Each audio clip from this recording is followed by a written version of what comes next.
beautiful thought. AI may be the future of technology, but learning will always be the future of humans. Over the last week, we have learned, explored, questioned, and reflected. And today, we bring this journey to a meaningful and energizing close. We have a wonderful lineup of sessions ahead, filled with insights, innovation, and inspiration. Before we begin, it is my honor to invite our respected director, ma'am, Professor Dr. Maninder Kaur, whose vision and guidance have been the backbone of this FTP. Ma'am, may I please request you to address the participants and set the tone for today's session? Thank you, Ravleen. Thanks a lot for all your kind words.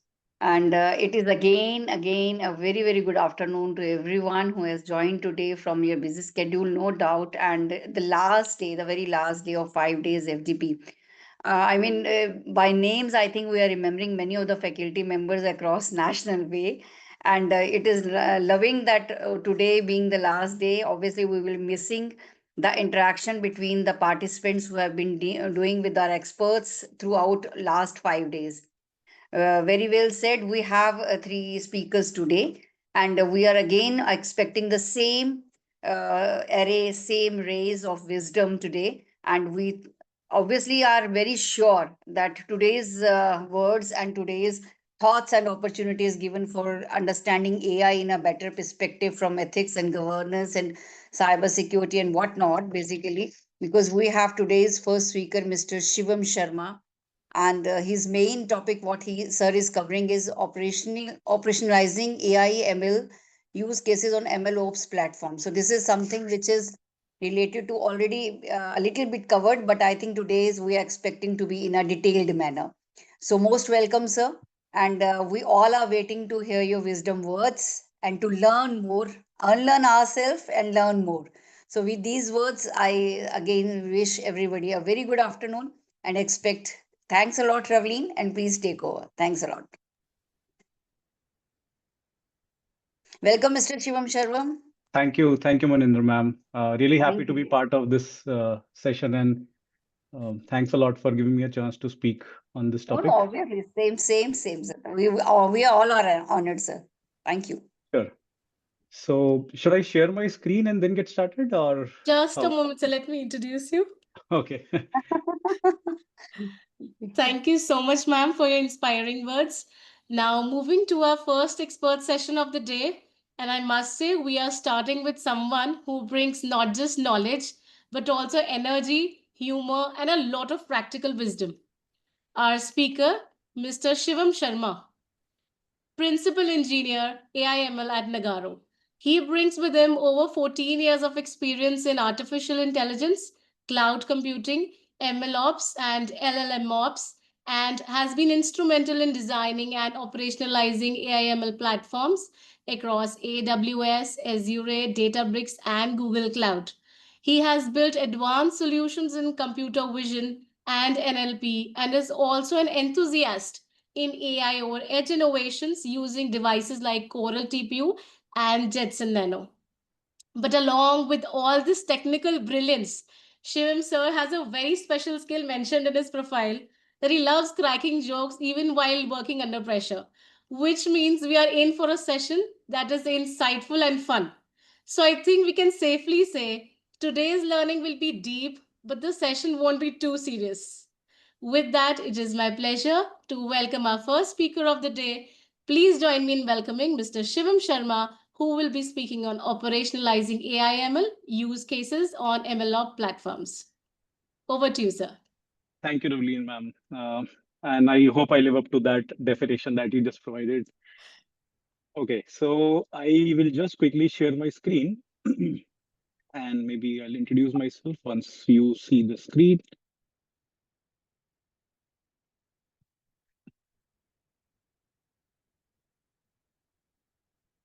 Is it visible? Yes, sir, it is. And I hope it is the slideshow mode that you are able to see. Right. Okay, perfect. So maybe the topic and maybe before that about me, as Ravleen ma'am already mentioned, I'm a principal engineer at Nagaro and I love solutionizing different cloud projects, which basically revolve around how AI ML can be consumed for business consumption. And like it's not just building AI projects, like how we can scale, how we can monitor, how we can keep them going with top quality over the period, like over years and years. So that's basically what I do. And about the topic. So as the headline says, operationalizing AI/ML use cases on MLOps platform. So there are two things that we'll be parsing here. One thing is AI/ML use cases. Like what AI/ML use cases are we going to talk about? I'll just give a quick glimpse of those use cases. And the glimpse, whatever it is, it reflects onto the wider scale of operations. Maybe somehow whatever use case that I've picked are all vision related, but maybe think of it in same terms how we can operationalize it for forecasting problems or data science, like structured data or unstructured data, NLP and whatnot. And second thing that we are going to parse today is the operationalizing aspect. So given the use case that we are talking about, what makes them consumable at scale for enterprises? Um, Having said that, maybe I'll just go to that. Okay. So, like the first scenario that we are going to talk about, maybe I'll just define the concept here that we are building. So, one of our customers, like we are using some abstracted details here because of the FDA, like the no disclaimer kind of thing that we have signed. But the use case talks about like they have a different factory setup and there are different cameras installed by default in the vicinity. There are workers working day in day out in that factory, and they want to safeguard the like what all workers are there. Like we want to safeguard how they are within that facility, be it their protection with regards to the equipment they should be wearing, and maybe also the norms that there are for different regions. Like the factory worker should be wearing some set of equipment. And on the right, it's like a gamified view I have created, just taking the client's data and gamified it for the sake of description here. So here we are seeing four different CCTV feeds, and then on the right, I've gamified about different equipments that we are going to detect. So this is basically a use case of vision where we are trying to detect different objects and then operationalize or maybe solutionize them in such a way that these can be consumed at different cameras or different locations. Like the scale can be massive. You can see like how wide or how huge the factory setups could be, but having it as a concept, like we are able to detect the objects. That's the concept that we are able to do. But what we are going to solutionize or operationalize is how we can consume it across different cameras, different streams. Maybe each camera could have different streams and there could be different equipments over the period of time. How we can ensure that the configurability, the scalability, the monitoring feeds, like the monitoring of the AI workloads keep as is. And like I have mentioned some of the icons for the violations as well. Maybe I'll just play the stream for you. So you see, like it's not really a kind of an image that we are talking about. It's a video analytics in play and a lot of streams being processed together. So looking at this use case, it defines for us two things. One is basically the scale and also the complexity that we are dealing with. How we are able to operationalize it is in the next slide. Uh, Maybe and now I'm using just one screen for the sake of simplicity. And there is down below, there is a timeline. I'll use the pointer now. So here is basically the timeline of what events are happening here.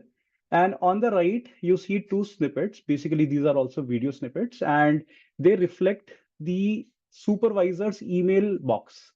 So as soon as a violation happens, what we need to do is not just detection. In order to safeguard their life, we have to also ensure that the supervisor is aware there is a violation in place. So it's like a crowd analytics use case where we are also taking an action. We are notifying the supervisor. Like, let's suppose there is in a hypothetical scenario, there are multiple supervisors, and for each different arena or different floor, shop floor, what we call them, for each different shop floor, let's suppose there is a different supervisor who has to be notified. So I'll just play the video and I'll pause it again at the right moment where we have multiple violations and you'll see different emails that are being generated for different violations. Okay, so in the view, you see there is one user who has just vest violation. There is no vest, although the headgear is intact. And then there is headgear violation and vest violation both for a particular user. And for each different type of violation, we have a different supervisor in a hypothetical scenario, just trying to stitch the dots, like what can be maybe a consumable AI look like. So you'll see here there is a safety vest violation. We are basically notifying the user headgear is missing and on a particular device. Location device could be the machine that they are working on. The camera feed shows an open ground, but it could be a shop floor where a particular worker is working at a particular machine which requires them to wear particular safety equipment. So such events, if they are not in check, like it could lead to maybe a lot of like bad name for the organization, bad name for the enterprise, and maybe the life or maybe the health and safety of the workers as well. Which is basically what I wanted to showcase here, like the way we can use object detection as a concept and then put it to use in something like an enterprise scale application for a factory. This is what we mean by operationalization. And maybe I'll tell you how we are going to do that. But this is just the summary of the entire topic, like operationalized AI ML. I have two other use cases. Now, this one was what I covered in most detail. And also the analytics could also build on top of it. So this is basically like an end-to-end scenario. Maybe the factory owner or the enterprise itself would need some insights, like what all equipments were violated the most, where the equipment was violated the most, just to give them the insight of what needs to be done in order to make like the workplace a better and safe place again. So this is basically end-to-end journey from the raw feeds to a processed output, which looks like a data dashboard or insights dashboard. Let's look at the another use case. This is like one of the use case we built for one of our customers who was dealing with, it was a digital advertisement company. What they wanted to do was whatever ads are being played, based on whoever is viewing them, based on their age, gender, ethnicity, and also the gaze time. Let's suppose I am a male and I'm Asian and I'm looking at the advertisement for 10 seconds. So that would give them the analytics that, okay, this ad being played is right fit for this particular age group, right fit for this ethnicity, and right fit for this kind of maybe a male, female, this particular gender.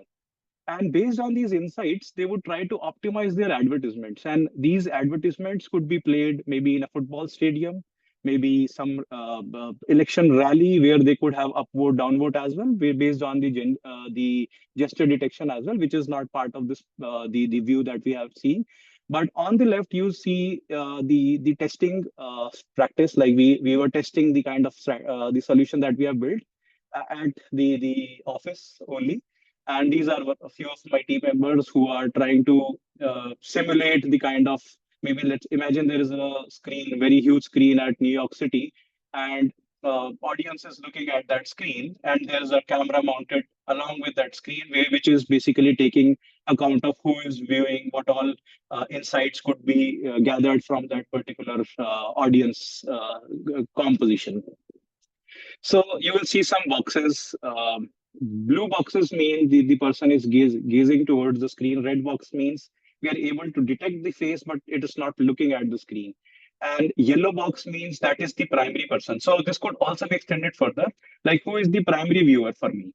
Maybe there are a lot of folks who are looking at the screen. Maybe whoever is primary. Primary could be defined in maybe whoever is viewing at it for the longest time, or whoever is basically the closest to the screen. Any different combination could be drawn, and this could again be defined in an insights dashboard. So you see, we are basically also identifying unique persons. So a lot of things are coming in play here. We have face detection, we have face recognition, we are identifying the gender, we are identifying the ethnicity, we are identifying the age group as well, based on some of these cutting edge AI open source models that are available today. Details of those models I'll keep out of the scope of this session, because we are talking about just the operationalization and also the gaze time. So, and all these things can be plotted on a graph like this, like multiple different graphs put in together as a dashboard.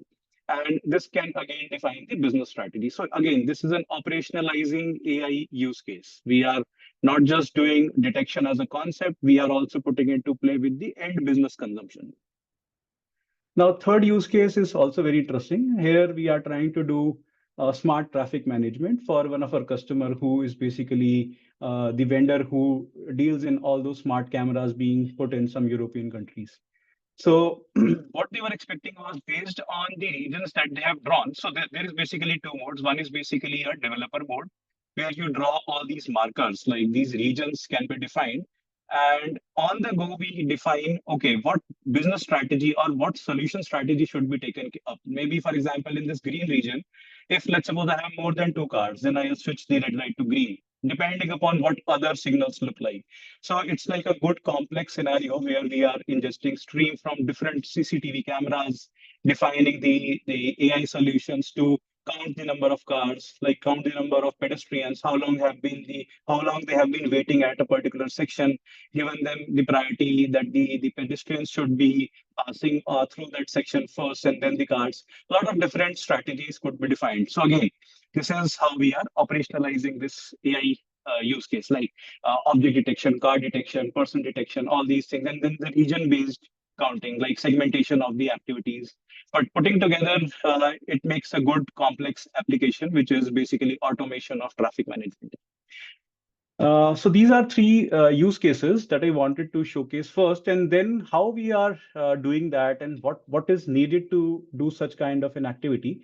And then there are two parts to it. One is basically the AI maturity that we have to define, and the second part is basically consumption in application. So the second part I'm keeping out of the scope, like we are talking about what AI platforms should look like, what maturity can be defined for such platform, what all components exist for such a platform, so that ingesting these AI output into the application, something like a Kubernetes solution, or maybe a large scale web application, that is basically a secondary thing. But giving good quality output, ingesting correct data, building right set of models, refining these models over the period of time, ensuring the quality remains intact. All these aspects are like the centerpiece that the platform solves. And going forward, I think all these things might be very interesting, but going forward, things might be a little verbose. But I would want everyone to maybe interrupt me as and when you have a question. Let's make it very interactive. Any questions so far, or we are good to go ahead? I'll take no as good to go ahead. Okay, moving forward. So let's look at how we are basically dealing with cars. Sorry, I forgot to play this. See, we are also giving the confidence. So this is a developer mode of the application. In the solution mode, we are not really showing all these confidence number, and also decisions are being driven from the counts and all those things that you just see. Okay. I'll take a step back and maybe talk about the enterprise AI journey in last 10 years. So um, ever since I did my master's from University of Delhi, Computer Science Department, at that time we were doing a lot of data mining, data science related aspects.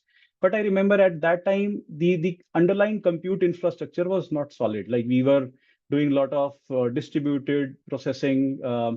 My major, like my the paper that I wrote as a part of my master's, it was all around data mining. But I remember when we did a lot of distributed data processing, it was difficult for us to find a distributed set of computers. So we used to set up our lab where we had lot of libraries, like OpenMPs was one of the libraries that we used for like working as a parallel computing aspect for all those computers within our lab, like 12, 15 computers we used to occupy for our data mining and data processing at that time.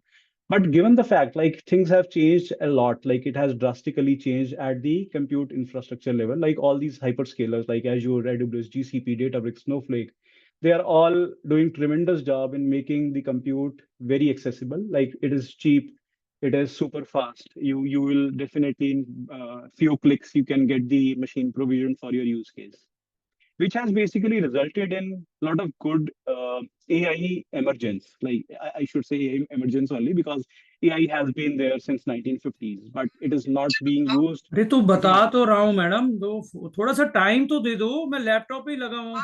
okay. I'll just mute. So it is not basically able to, without these compute infrastructure, it is really difficult to imagine AI adoption at that scale.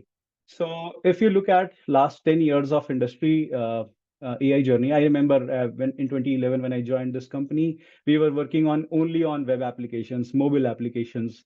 All when the AI was still there, but it was not being used by the enterprises because the compute infrastructure was very expensive, data availability was limited. But starting 2015, we have seen a trend where data is like a new gold. Every organization started, although data processing like Hadoop, all these things like Pig, Hive, all these things have been there since a long time. Spark, all these data processing engines have been there. But 2015 is the time where we realized, okay, data is being treated like new gold, and organizations have started making data marts, data products, which led to the ML-driven decisioning and all these ML-driven solutioning aspects. A lot of backbone models were available. It is not just data science. Deep learning also came in picture, like because of the emergence of things like GPU-driven inferencing. TPUs were rolled out by Google at that time only. They made it deep learning, which requires a lot of like tremendous amount of compute. It requires a lot of parallelism in play. It made it really easy to get these things defined and get these things going from the deep learning or machine learning aspect. So ML is still a lot less compute heavy as compared with deep learning, given the amount of data that we need to process. A lot of different epochs need to happen in that training cycle. But 2018 to 2020 is the time where we see a lot of ML emergence, deep learning emergence coming into play. Then 2020 onwards, our enterprise or the customers that we were interacting with, they started talking about scale. So now that compute is there, data is there. Uh, Sorry, I have a pop-up. Yeah, compute is there, data is there. Uh, Enterprises started making data science models. Like very easily, they could get an open source model, get data from somewhere, and go to cloud platform, train your model, and identify, okay, my concept is solved. But that does not mean we are able to solve problems at scale. That does not mean we are able to add more use cases in that same ecosystem, which is when AI at scale, AI platforms came into play. And then everyone knows like generative AI, chat GPT, it was basically a bubble that burst. Like the traditional ML, so ML, like data science and machine learning, it became traditional so quickly that we don't really remember it was new when it was new. Gen AI emergence in 2022 made classical machine learning like forecasting, NLP, it made all of them traditional. Now everyone is talking about generative AI. Everyone is talking about making agents, multi-agentic RAG, all those things, large language models and whatnot around that. And also now we are also seeing, since our customers are very easily able to define generative AI solutions themselves, they are talking about generative AI at scale. So I'll keep Gen AI emergence and Gen AI at scale out of the scope, but maybe I'll touch upon a few pieces as well. But if you look at what is basically operationalization pieces in this journey, it's AI engineering pieces like ML ops, Gen AI ops, LLM ops, and also there is one more called agentic ops, like how the life cycle of agents can be governed, like how you quickly maintain them, retain them, monitor them, evaluate them, and then keep your business going. So a lot of things in the scale arena, like it is basically ops, and it is basically where we are operational. This is basically our topic for today. Sorry. Now, maybe I'll take a moment to talk about our mental model. So when you say AI in production, like how we are making AI put to use for business consumption, like how businesses, like three use cases we have seen, they all could be sitting on someone's computer as well. But no, we went ahead and made them solutionized. So our customers or our enterprises that we are working with their businesses could be optimized with the use of the AI emergence. So when we say AI in production, it's actually AI being put to consumer end users or in business consumption, in business processes. But there are two phases to it. One is basically the execution side, and other is basically AI consumption side. I'll tell you what these two phases look like, and they are like two sides of the same coin. So when you look at AI project, it is something that we are building the AI model, which is basically an intermediate step only. So I get the data, I build the model, and now this model is basically put to use in some web application. And I'm not really concerned about the life cycle of this model anymore. I'm not really going to refine this model maybe next 6 months, I don't really want to do that. My business is solved. Maybe let's suppose this model is predicting digits. So we know that digits never change. It's 0 to 9 always. And it's not really a scenario where I'm going to see that the digit is maybe the new digit is not, or maybe if needed, we can have Roman digits, but that's not really the use case. So we are going to parse mathematical numbers 0 to 9, and I'm good to go if my model correctly parses or maybe detects the digit today. So that's basically a project. I identify a model, or I build a model that detects basically digits, and I put to use in some application, maybe a mobile application where I'm scanning someone's, a banking application where I'm scanning someone's check. So as soon as someone uh, issues a check, ask the user to scan it, and that particular check gets into the process. Like you set up it in a clearing process. That's basically a use case that is possible. So that's really a project. I'm not really refining the models along the life cycle, or maybe the business life cycle. There is a separate life cycle for the model. So, but the business life cycle is not really associated with the AI life cycle. But in the execution part of it, like the process part of it, maybe there is a scenario. Maybe let's suppose I want to do forecasting for a particular scenario. I want to forecast how many audience, like what is the audience that is going to turn up at a particular venue. Maybe let's suppose a cricket stadium. I want to identify, okay, there is a match between India and Pakistan, and I want to identify what is the number of audio, like what is the number of audience, or maybe the viewers that are going to be there in maybe today, in next 6 months, or maybe a year later. So that is something like a business problem. But that is not really going to stay there. Like if you build a model today, it's not really going to be the case that it is good enough to give you correct output maybe 6 months down the line. Maybe because there is seasonality. Like winter vacations have started, everyone is free, they are ready to go to that stadium. Or there could be maybe different issues, like there could be a lot of India Pakistan heat up has happened. Like there is some issue has happened, and which is why more audience is interested. So these are some of the external factors that could change the life cycle of your model. That's basically the reason we treat it as a process now. So now business life cycle and the AI life cycle are interrelated. You cannot really build model once and keep it for use all the times. You have to keep refining your models. You have to ensure that whatever data I'm ingesting, whatever model that I'm building, it remains in good shape. So there are concepts like data drift. There are concepts like model performance drift, which will come to that. But I just wanted to show you two different buckets or two different strategies. Like one is basically the project piece, the other is basically a process piece. And when we say project, so here we are consuming AI. And in the process piece, we are executing AI to get the business outcome. We keep on monitoring, we keep on retraining. So that's basically the two different aspects that we are dealing with here when we say AI in production. Okay. Any questions so far? Just a quick check, else we can move forward. Okay, we are definitely going to have a Q&A session at the end. I hope we have questions, or else I'm very clear about that. If things are very clear, then that's fine. Okay. Now, what it takes to build AI for end users, like we have been talking about that AI in production, AI for end users, AI in business consumption. So I tried to give a quick flavor of what it takes to build the models. So enterprises love working in isolated ecosystems for the implementation, for the evaluation, and then for the business consumption. We don't really want a scenario where whatever business processes are happening, maybe let's suppose there is a e-commerce application, something like Amazon.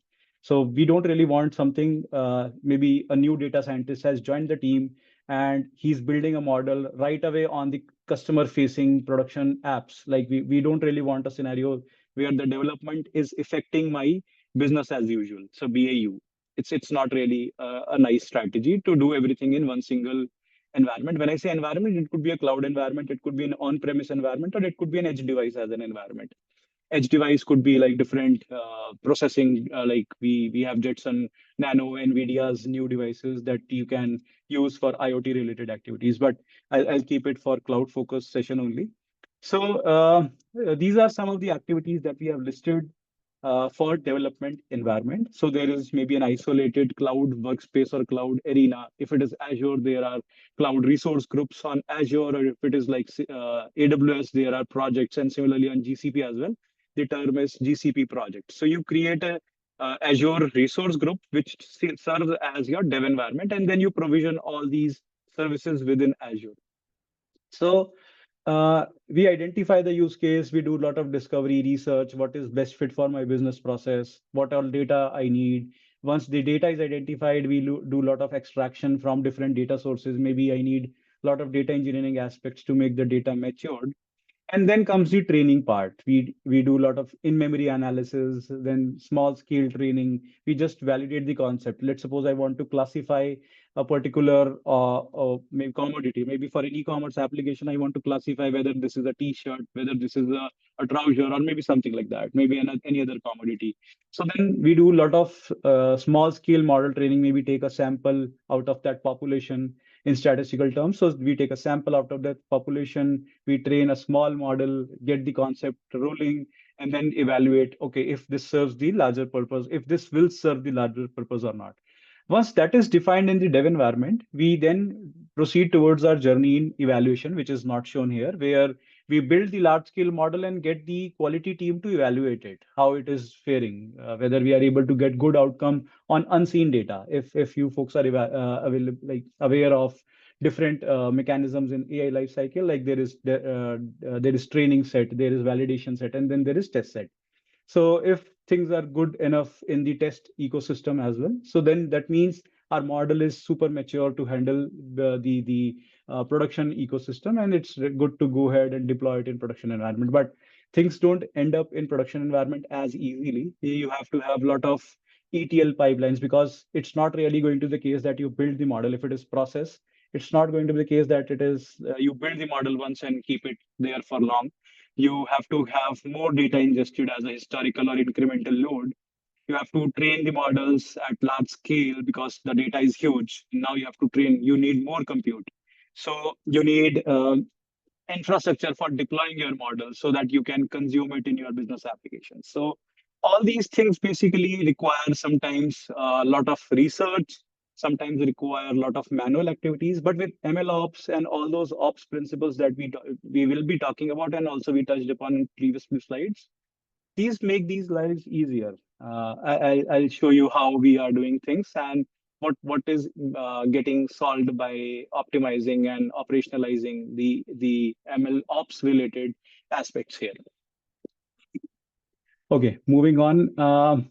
And when we are doing such things, like when we are building such a platform, it's not really like one person is a good fit for doing all these things. Just different kind of skills. I like to mention that different folks can be contributing. It could be like a heterogeneous setup where different skills are needed. And then it's basically gives us good opportunities to get our skills going in order, because it's not really that data scientist is going to do the end deployment, or maybe data engineers are also responsible for creating business application. It's not going to be that case. So I'll go sequence by sequence, and it's also maybe in a chronological order where we need what kind of skills. So if let's suppose I have to operationalize a machine learning use case or an AI or maybe agentic AI as well, but just to keep that out of the scope. But any different AI use case today, if I have to have it on large scale, it's not going to be that I'm setting up something in my office, because these cloud platforms, they are very mature, they are very robust, reliability and all those aspects, it's top notch. So assuming we are talking about just the cloud-based deployment, so we need cloud engineers. We need someone to infrastructure, to provision that infrastructure, to get those services defined where we are going to deploy our AI solution. So all the cloud team, all the cloud resources will be defined and deployed and designed by the cloud engineers. Then comes the DevOps. So, like, what takes your engineering code, like whatever code we have written, be it a data science, be it maybe a web application, be it a simple rule-based implementation in Python or any other language, what all script, what all things that we have defined, what takes them to the cloud ecosystem is DevOps.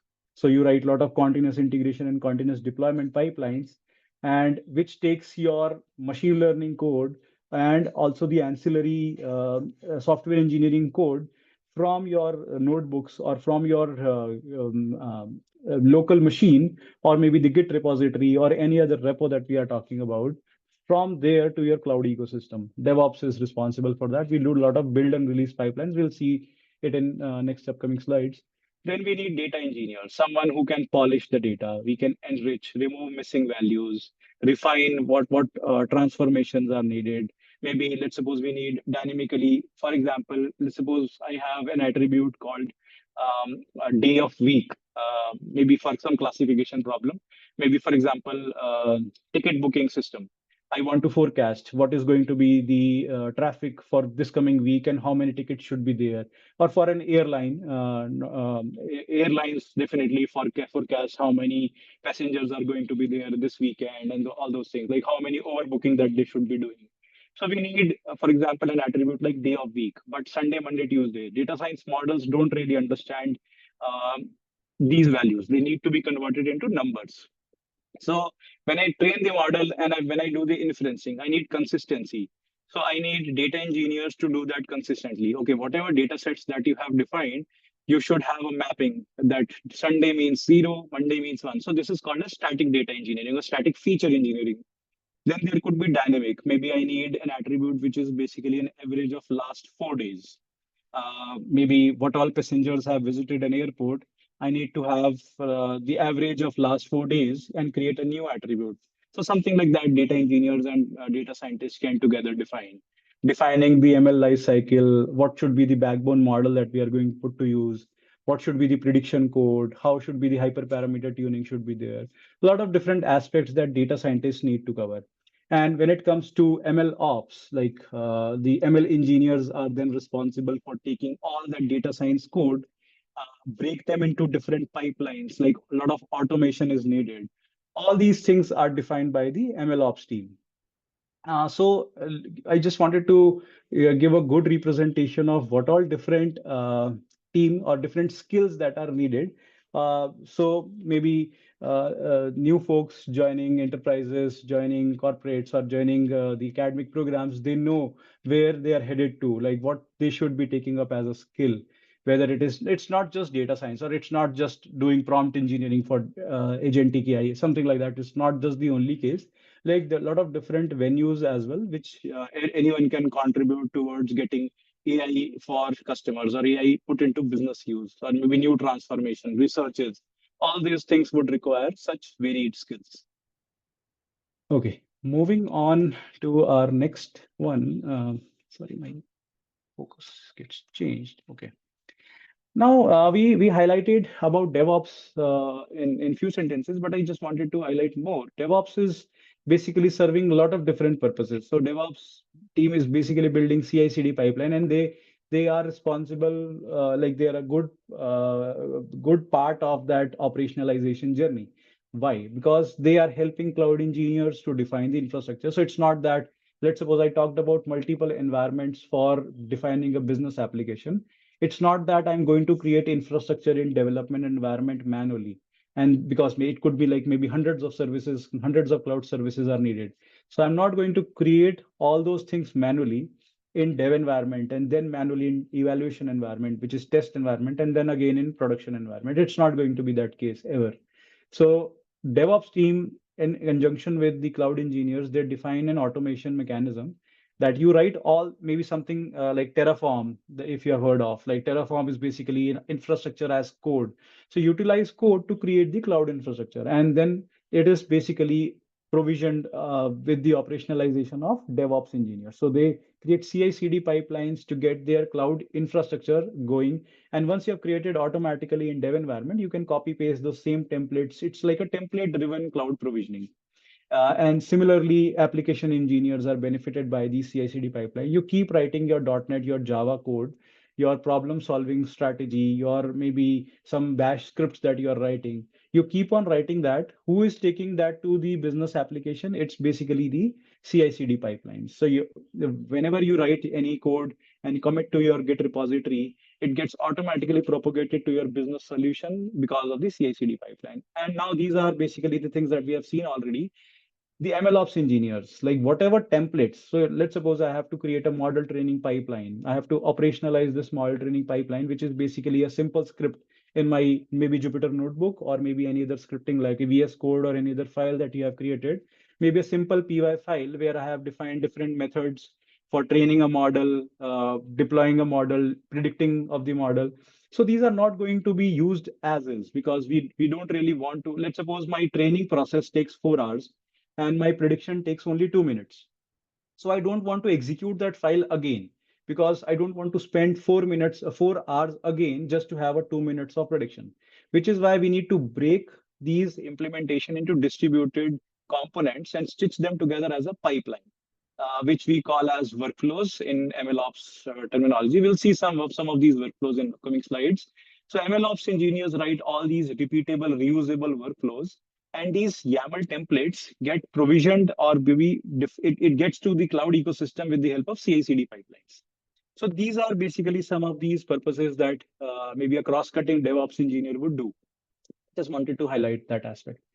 Now, this could be overwhelming in first go, but I'll try to break this use case journey. So what we are looking at is an AI use case journey, what the AI life cycle looks like, what all different aspects that we have to define in order to make it consumable for the end user. So imagine I have a lot of different data sources. If, for example, the fashion app that we were talking about, we have to identify which product it is looking like. We maybe have to classify. Maybe user has written, I'm looking for maybe blue shirt.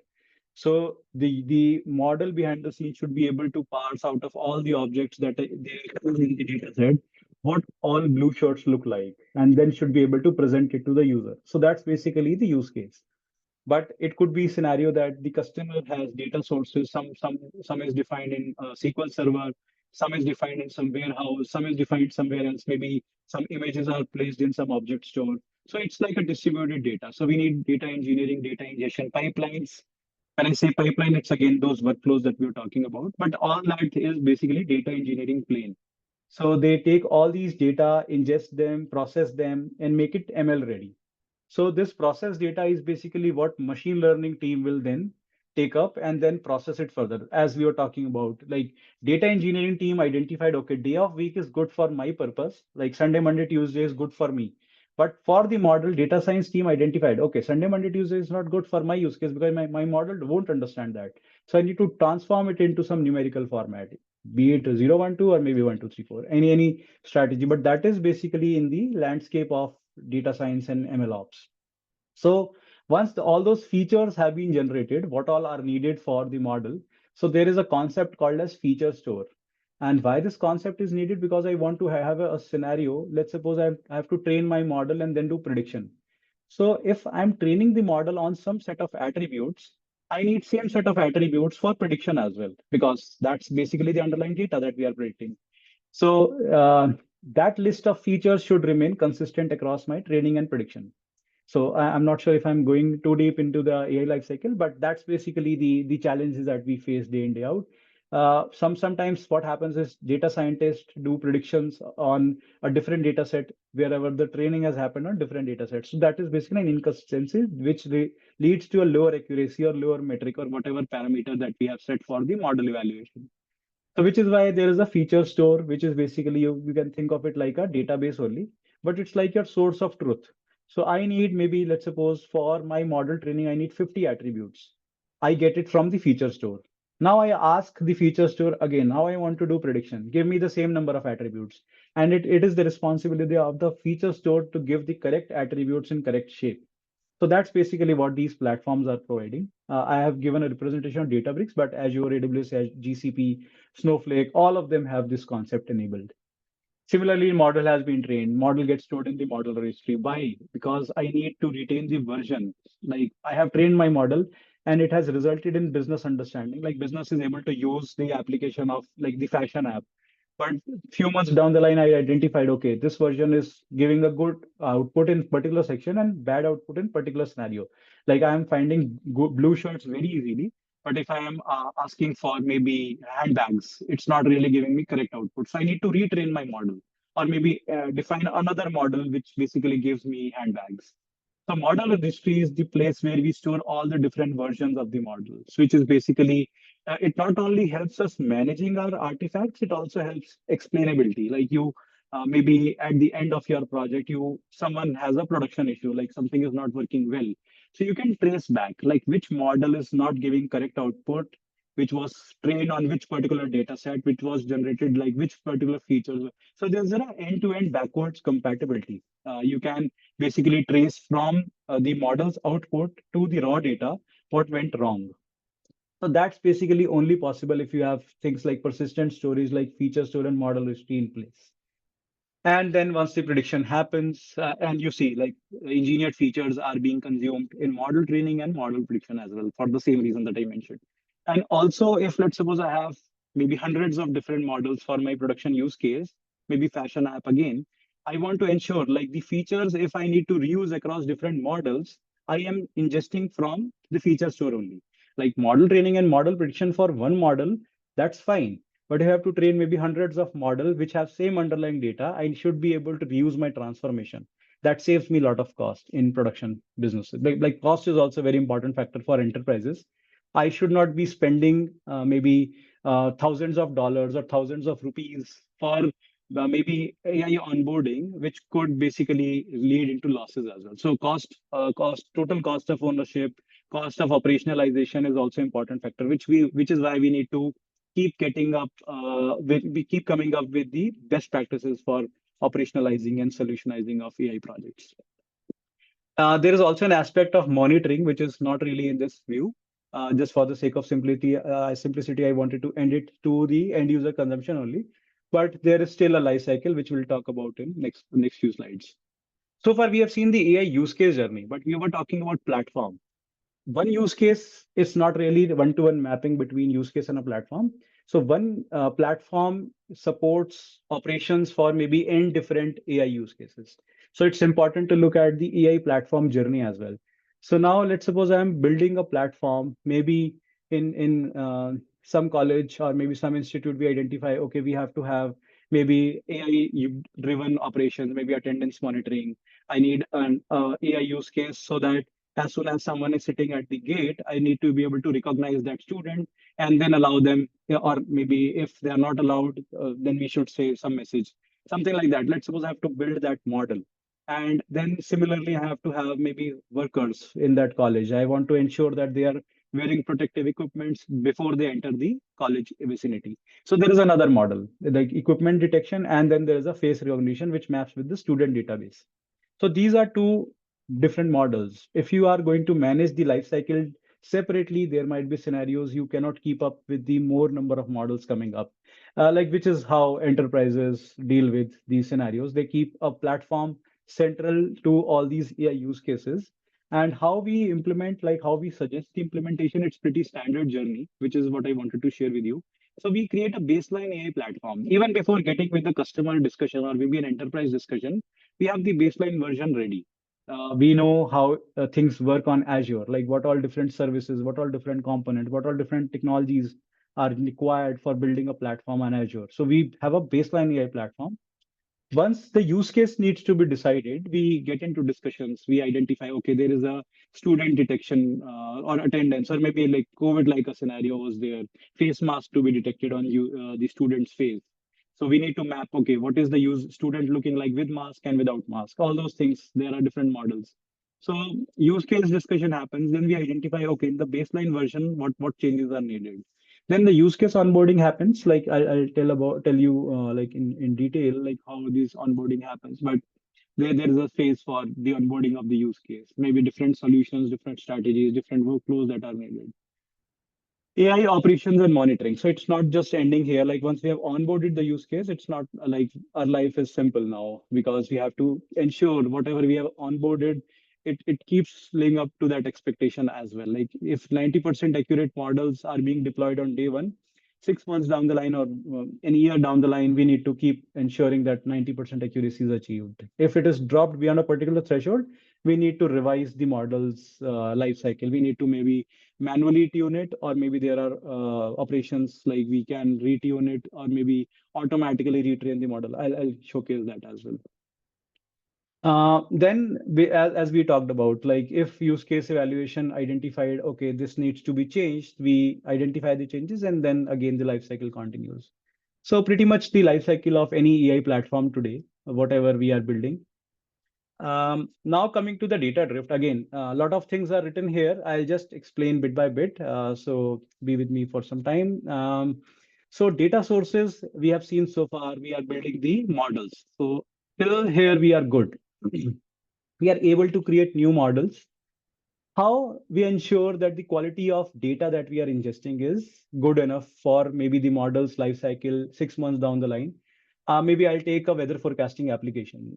Imagine I have to forecast weather for maybe locations like Delhi, Hyderabad, Mumbai, any different location within the user's requirement. Let's suppose they select the state or maybe the region, and we get them the weather forecast for next 3 days. And imagine the data set that we are going to use to build that application requires an attribute, basically past day's temperature, like last 3 days temperature is an attribute that we are feeding on. And data science team is basically relying on data engineers to give us that data, and then we create the model. And engineers have been treating Fahrenheit as their unit since last 6 months. So whatever model has been built so far is basically using last 3 days temperature or any temperature in Fahrenheit. But maybe one new data engineer coming into that project and they change the unit of measurement, like they start using Celsius now, and no notification will now be sent to data science team to alter their course. But now the data is now statistically different. The distribution has changed. So in such scenario, this is called as data drift. Like now data has started showing different statistical trend. Without the data science team doing any mistake, the model's performance will start maybe getting worse, or maybe it's unpredictable now because you have not accounted for that statistical distribution while building that model. So, which is why we need a data drift pipeline from the operational perspective. So, what we do is whenever we train the model, we deploy the model, we also deploy a data drift monitoring pipeline. What it does is whatever features were used to train the model, we keep an eye on them. We keep a track of whatever features we have selected for training that model. We keep track of the statistical distribution using a lot of open source libraries and maybe custom implementation. And whenever we see a statistical change beyond a particular threshold, so for example, I say my value should remain between 90 to 100, and there is a threshold of 2 degrees, that is fine. So at any point of time, my values cross 102, I should know that there is a data drift because the parameters that I've set up accordingly. So a lot of parameterization happens. You define threshold, you define baseline value, you define when should the notification trigger happen, and who should get that notification trigger. So imagine there is a research project going on. So research supervisor should get that notification. Okay, whatever project you are building is not going to give you correct output because there is a data drift. And why there is a data drift, you will outline the reason through the data drift monitoring pipeline. That's basically one solution. There are scenarios where data might not be bad. Maybe let's suppose I have a route optimization problem. I'm a shipping company or maybe a shipping enterprise. I have the responsibility of taking goods from source to destination. So from point A to point B. Now I have been utilizing a lot of forecasting models to identify when this product or this commodity will reach the destination. Maybe I know, okay, in 3 days it will reach there. And that has been built utilizing some data from the past. But now, maybe let's suppose it passes through a forest area and then there is a wildfire. There is a lot of fire going on, which due to which there is a route disruption. Now there is no problem with the data, no problem with the model, but external factors have led to this drop in the accuracy because I was saying 3 days, it took 15 days to reach to the destination and for no reason at all. Because drivers who are taking that, they have no mechanism to report it. Maybe there is mechanism to report it to their supervisor, but not to the data science team that has built that model and who are seeing there is a drop in the accuracy. That's really a challenge, which we call as model performance drift when the drop in the accuracy happens because of some unknown reasons. Or maybe the relationship between the dependent and independent attributes. I did not want to bring that up because that's purely AI related, AI data science related terminology. So there is input, which is basically the attributes on which there is an output value, like an output attribute, which is basically the predicted value. So that's a dependent attribute, and then there is independent attribute as well.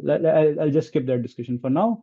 But imagine we are getting drop in the accuracy just because of some external factors. Maybe we wanted to build a forecasting problem, like how many passengers are going to be there at the airport. I want to build that application, but somehow there is fire near the airport, or maybe there is an accident near the airport, which is why there is no one coming at the airport when I had predicted, okay, maybe thousands of folks should be here. So that's basically an external factor. I keep using examples of some tragedy, but that's just my way of giving you the example. Don't think negatively about that. But yeah, okay. So talking about the model performance drift monitoring pipeline. So we have built the model. Imagine in the, or maybe not imagine, look at the way we were dealing with data drift. We were reading the data right before the model training, like whatever was built, whatever was fed to the model training pipeline. But in the monitoring pipeline, we take the model predictions, not something is not related to the training. Anything is not related to training, sorry. So whatever predictions we are generating, we ingest those predictions and we identify what should have been the baseline value. So now my truck is returning after 15 days. I should have gotten it in 3 days. So that's basically a change in the expected and the actual outcomes. And maybe if let's suppose my threshold is 12 days, so or maybe let's suppose my threshold is 2 days.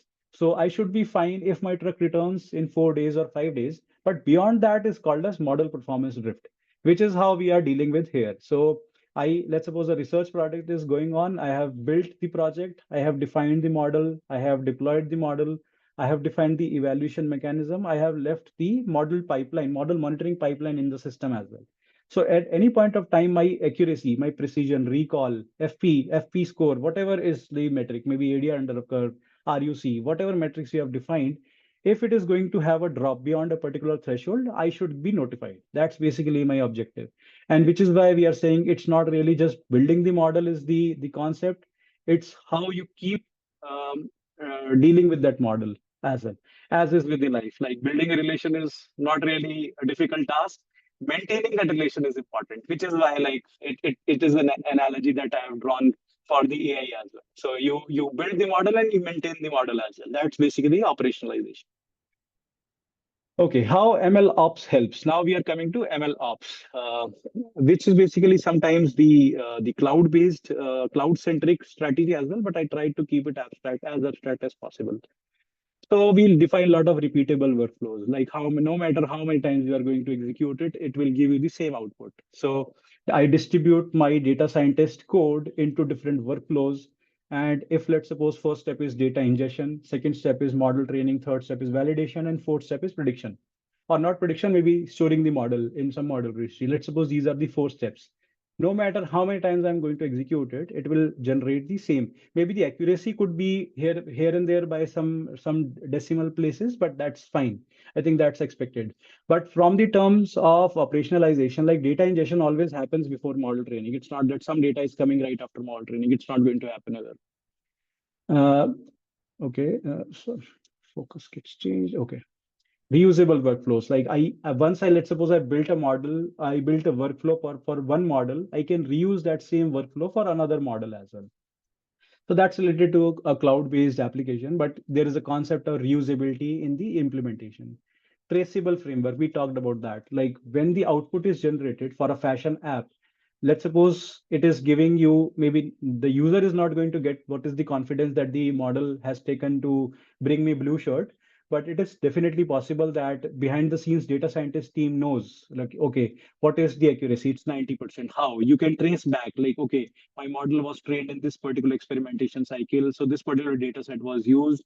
This accuracy was there in the validation set. And now in production, it is not giving the correct accuracy. So there is an end-to-end traceability because of MLOps, because you register each and every detail. Something like logging, like when you build a distributed application, a lot of times we rely on the logging. Like logs give you end-to-end traceability of what went wrong. Similar to that, MLOps give you the traceability aspect enabled. Cost optimized workflows. So as I mentioned, like at most of the times, if let's suppose I have to train a model and I know my training is going to start in 3 days because I'm working on some experimentation. And maybe there is a bureaucracy in how the compute instances are allocated for my use. So what I will do, I'll put the request in advance. So what will happen for 3 days, my compute service up and running, and I'm not really utilizing it. So that's basically a disadvantage of doing it in traditional way. With ML ops, what we have enabled is within the workflows, you can define at runtime when the compute is needed. So you click the model training button and it provision the compute instances, does the model training and deprovisions the cluster. So you don't really need a long running compute instance on the cloud, which is like relatively expensive. Not really expensive in, as it was like 15 years ago or maybe 10 years ago. The cost of compute is going downwards, but still we don't really want to pay for what we are not using. Then responsibility segregation in the team, we have seen like different skills that are being put into play, and different skills can be doing their own work in their own domain at different times, which is basically how the beauty of ML ops, like, or maybe the operational aspects that we have enabled. CI/CD enabled ML workflows, we have seen that already. And okay, the rapid development system. So a lot of time we use the term go to market. So if let's suppose we are building a product for our customer, so they would be interested in how early I can get it to business and how early I can earn some revenue out of it. So that's basically a term called as go to market. So rapid development, shorter go to market is what ML ops enables. Now, I'm just trying to give you a look and feel of what design that we already have. When we say baseline platform, for each cloud ecosystem or for each on-premise strategy, we do some POCs, we do some design related things. And I'm bringing one snapshot or one architecture diagram from that entire set of exercise, which basically defines how different pieces stitch together. So we already have seen system collaborators. Let's look at the cloud ecosystem. If you are comfortable with your maybe AWS, it is applicable to that.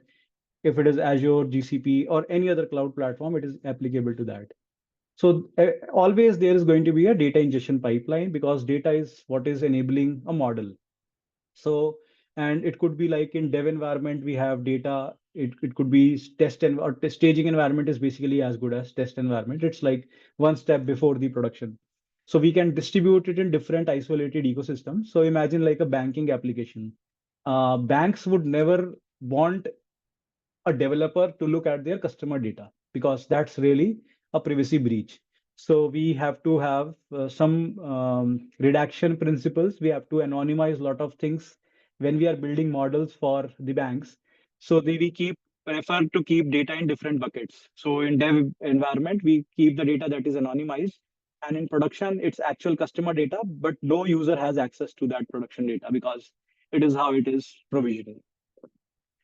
Now MLOps plane, as we talked about, there is a dev environment, there is test environment, there is production environment. So we do a lot of experimentation. We identify the quality checks. We create training pipeline, inference pipeline, feature pipeline, drift pipeline. A lot of such pipelines exist, which is why we are not saying it's basically a piece of code. It's a commodity that we have created out of data scientist code in MLOps that we are operationalizing it as a workflow. Then comes the test environment where we are doing testing, like how eventually the system looks like. And it's a typo, like staging and test environment are same, like treat them as is, like they are equivalent. And in production environment, we are working in a factory setup where things are running for the business. A lot of things are happening. I try to keep it abstract, not really going into the cloud related aspects, but here it is what keeps the business as usual. And then on top, there is a centralized ecosystem. A lot of times our customer demand that I don't really want to train model in each environment. So let's suppose if my fashion app is being built in 15 models and customer has to pay, like, for example, $1 for per model. That's a hypothetical scenario. So imagine $15 per model training, like 15 models. And if we do that same activity in 3 environments, that is basically $45. So we are paying 3 times the cost. So what we do, we sometimes generate an artifact called as centralized workspace, which basically holds the models that we have built in dev environment, and then in production we refer to them. So there are a lot of nuances around it, but there is a component called as centralized workspace. So for any research project or any enterprise project, this entirely holds applicable. And now when I build the model, like the fashion app, for example, or maybe a forecasting ticket booking app, any different kind of a solution, there is a lot of UI pieces, like there is a back end, there is front end, maybe there is a server that is being created. There are APIs that takes request and response. So there are ancillary things around application engineering.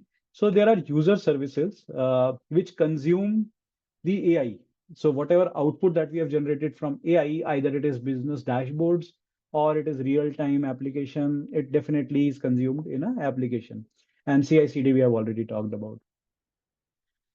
Okay, so one last slide I have basically is the road ahead.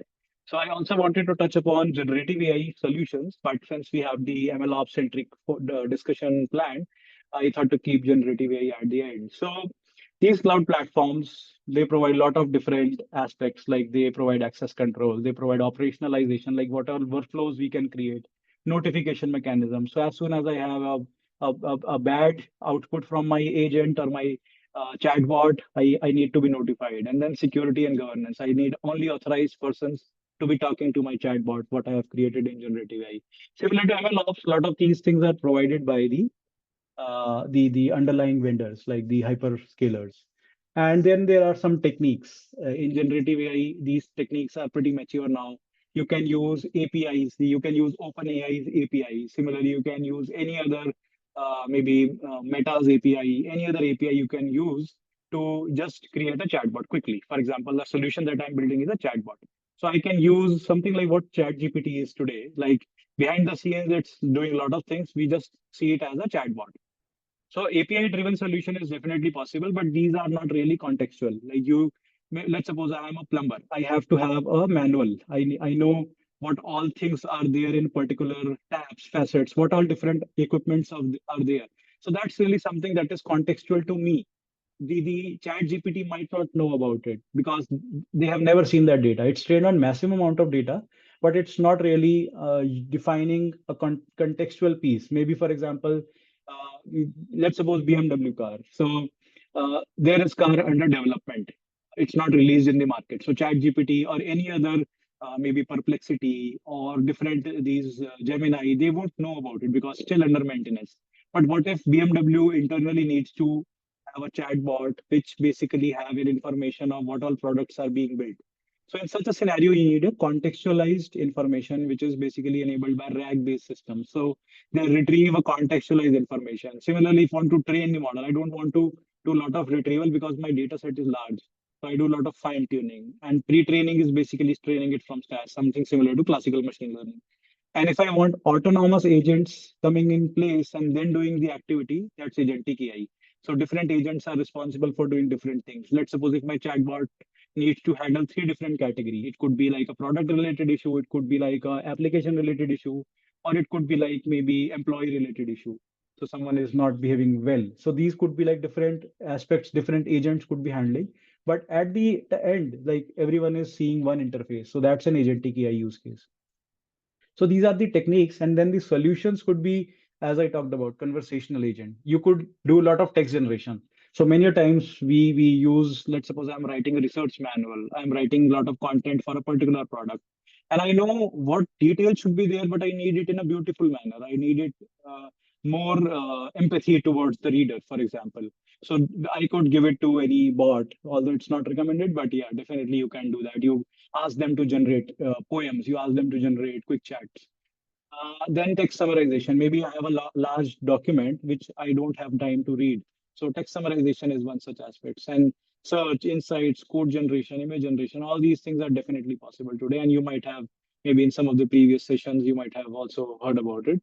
But just wanted to give you the operational aspect of it, like underlying infrastructure, compute, security, governance is enabling developers or Gen AI, or they are called as AI engineers today, AI engineers to build these techniques to generate these solutions. That's it. Yes, I think that's all from my side. I rest my case here. And if you now have any questions, I'm ready for it. I can also stop sharing, or maybe if you want me to jump to a particular slide, please let me know. Or else I was super clear. We still have 15 minutes. I thought to keep it for Q&A. If you want me to repeat any aspect, or if you want to have questions which are from the aspects that are not covered, and maybe additionally I know about them, and nothing out of syllabus for me, let me know, please. So do we are we open for questions now? Yes, yes, definitely. Yes, I think I Yeah, see there's one in the the chat box. chat. Yeah. Yes, please, Dr. Pankaj sir, please go ahead. Oh, I see the chats now. Sorry, I was sharing the screen, so could not take a look at it earlier. Good afternoon, sir. Thank you, Seema ma'am. Pankaj sir, if you're speaking, we cannot hear you. Okay, okay, kindly allow to speak. How do I do that? Everyone, We'll just take care of that. Yeah. okay, perfect. Hello. Yes, sir. A very nice Can- session. Thank you. Thank you so Actually, I much. want to ask one question. Can you separate the AI from ML? I don't recognize what is the AI, what is the ML. How to Right. separate? How to separate in case of research? Right. Okay. So, so there are two different definitions in pre-generative AI era and then post-generative AI era. I'll define both. So, good question. So, in Gen AI era, what we used to do, like imagine three concentric circles. So there is an outer circle called AI. So anything, even pressing of a remote button to turn on the TV is artificial intelligence because it knows the circuitry knows what to do when the press of a button happens. So that's also AI, microwave AI. Everything is AI because it's artificial intelligence. You press a button, it starts the heating. That's AI. When you talk about machine learning, so it says now the code, whatever code we are writing, it's able to learn a pattern.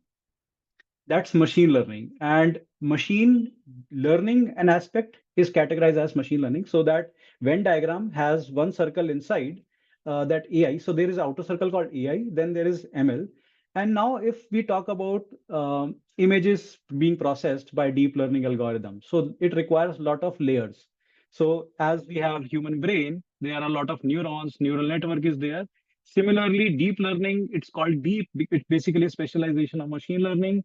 Here we have a lot of different nodes. So that's basically deep learning, and it's all AI. Everything was AI until now. Now coming the Gen AI era. In the Gen AI era, now enterprises have started using a confusing terminology.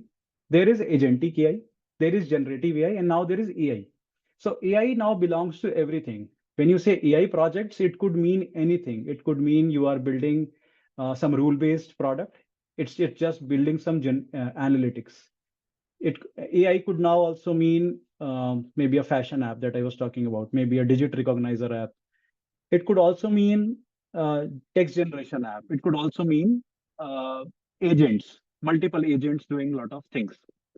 So, which is why we now have to be very specific. Earlier, AI ML, as was in the enterprise concept, AI ML was being talked about. Okay, AI could be anything. Now AI again is anything, but it has to be defined further.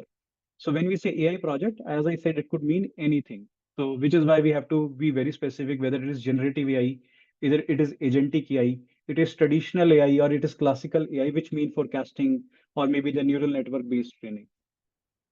Although there is no definite answer to it, there are basically different mental models around it. But I hope that answers your question. And this is my way of processing AI.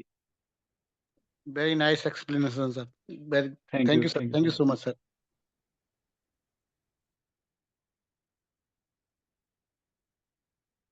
Thank you, Ekta ma'am. Thank you, Shubha ma'am.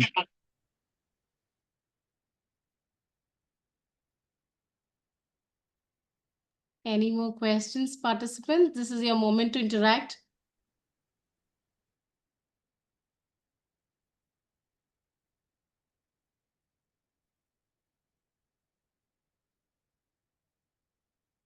You can also reach out to me. I have left my LinkedIn ID in the deck, which I'll be sharing afterwards. You can also ask questions later. But yeah, if you need, maybe I can define it better. I missed something, I skipped something.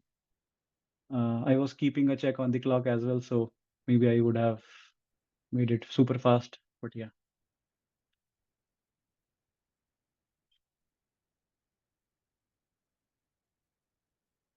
There's a lot of appreciation on the chat box also, sir. I hope you Yeah, got yeah. through. I'm really happy to see so much.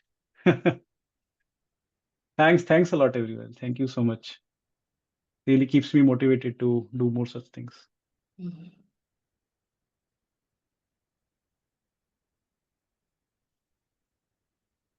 Any more questions by anybody? Please feel free to ask. And you can praise me with your video on as well, I think. Just joking. We can actually all open our videos, turn on our videos for a group picture also. Great, perfect. I request all the participants to please turn on the video so that we can have a group picture before concluding the session.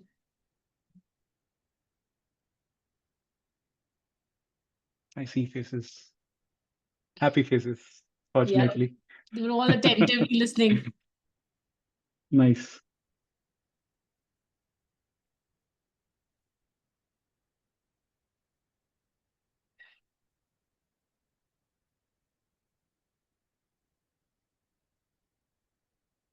Everybody, please stay on for a minute. Stay on for a beautiful face, beautiful picture.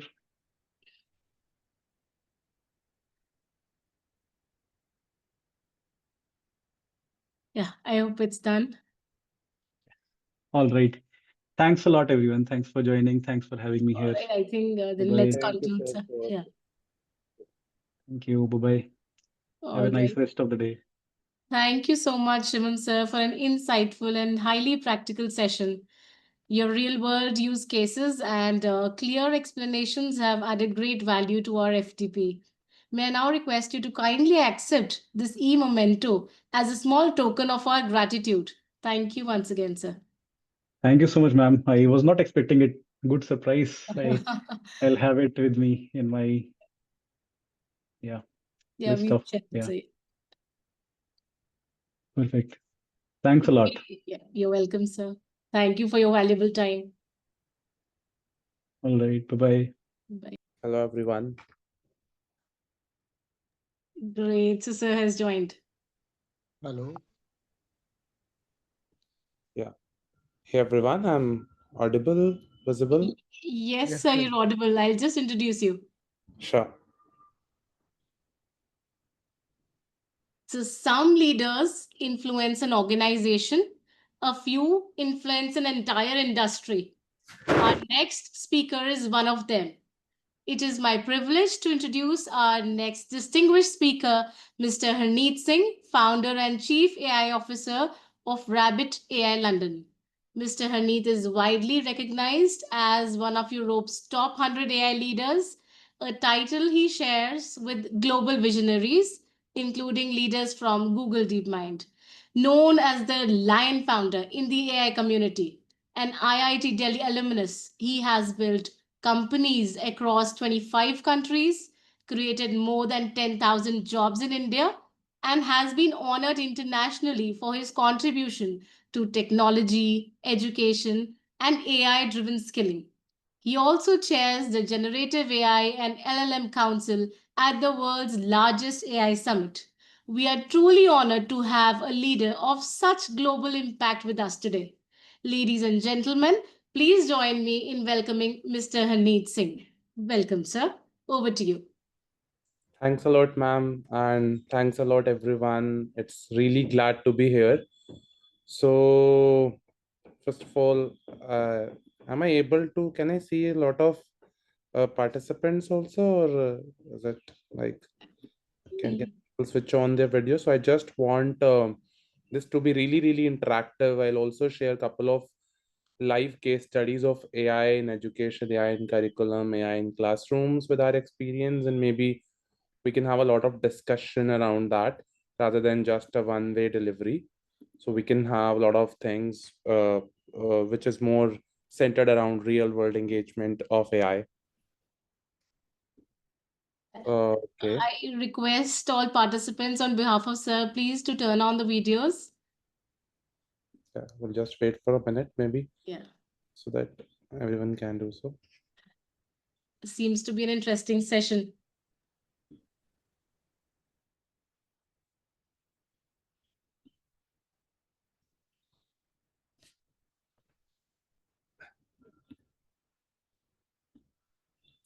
Perfect.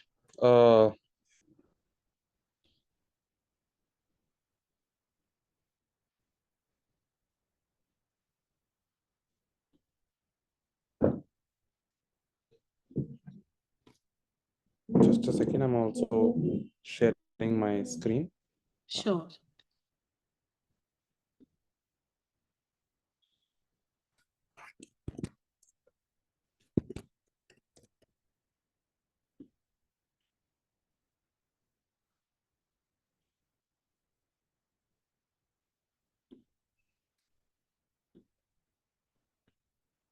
There's some issue. I'll share that in a while.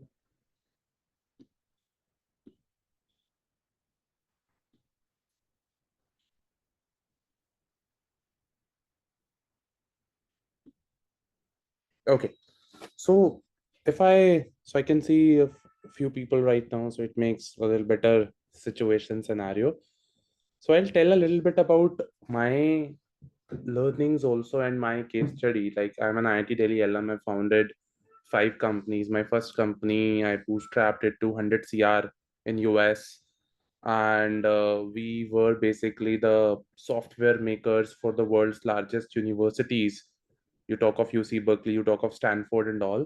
So when online learning was not much of a buzzword, we created softwares for online learning, distance learning, so LMS and LXP, and that's where we scaled a lot of our business in 25 countries. And then with Rabbit AI, fast forward to Rabbit AI, so we founded this in London, and we were backed by Nvidia, Meta, Microsoft, all the world leaders. And our ask was very simple. We were thinking from first principles that is there a possibility that we can use generative AI much more securely in a better manner, and can we own this AI? So the problem, I hope everyone is aware of Chat GPT and LLMs. Just a quick show of hands. If someone is not, maybe I'll first explain that. So I'm assuming everyone knows what is Chat GPT and what is LLM and all this. So LLM is large language model. So we set out that what if LLMs are the new technology, what are the problems, what are the issues where we can solve and create our USP? So more or less, we figured out there are 3 problems with LLMs and AI engines. Number one, you don't own your data. Data privacy was a big problem. So if you are an educational institute, I'll give a lot of examples from education so that a lot of you can relate. So if you have your research papers, and those research papers are your proprietary information, and you upload that on a Chat GPT or any AI tool, and then that AI tool howsoever can use that data, so eventually you are losing your USP. So that is one big problem, that the data does not reside with you. So that is one of the biggest problems. Second problem was also that you don't own your AI. So how many of you can relate to this? When ChatGPT came in November 2022 till today, it has improved, yes or no? The output, the answers it gives, or any other AI tool, it has improved. Yeah.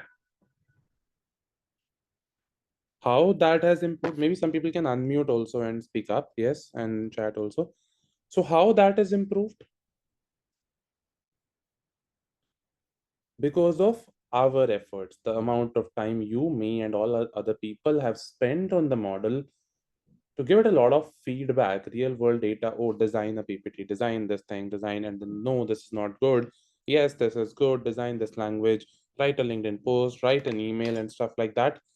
We have given a lot of efforts and time is money, to make this model better, but we don't own it, right? You don't own it. The ownership is by the person who's owning the cloud, or person who's owning that model. Majorly, the ownership is not by the user. So this was the second big problem. As an organization, you spend a lot of time to train the AI, but you don't own it. Yes, Dr. Rice, you mentioned because of our efforts and our inputs, we were able to improve the models and all. So third problem is hallucination, accuracy. The AI models were not as such accurate. So why they are not accurate? Because they are trying to solve a lot of things for a lot of people. So they can't be expert in one single language. So 3 problems. You don't own your data, you don't own your AI, and accuracy is not there. So that's where we invented Rabbit AI, where we said that, okay, can we solve these problems? Can we flip the equation? And that's why we figured out that if we make these models smaller, AI models, host them ourselves, train them, fine tune them on industry specific data, domain specific data, we can make it better. That was our research. We own a few patents on that. And finally, we invented Rabbit, which is small language model.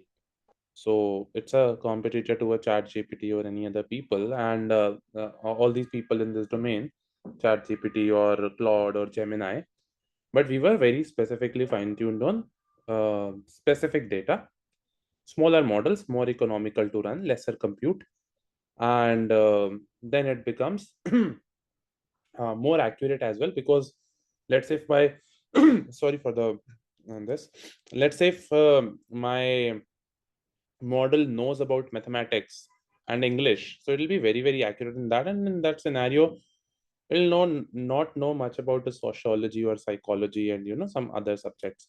So that was what we invented, the specific training of models and your ability to make them behave in a certain manner better than the regular AI models.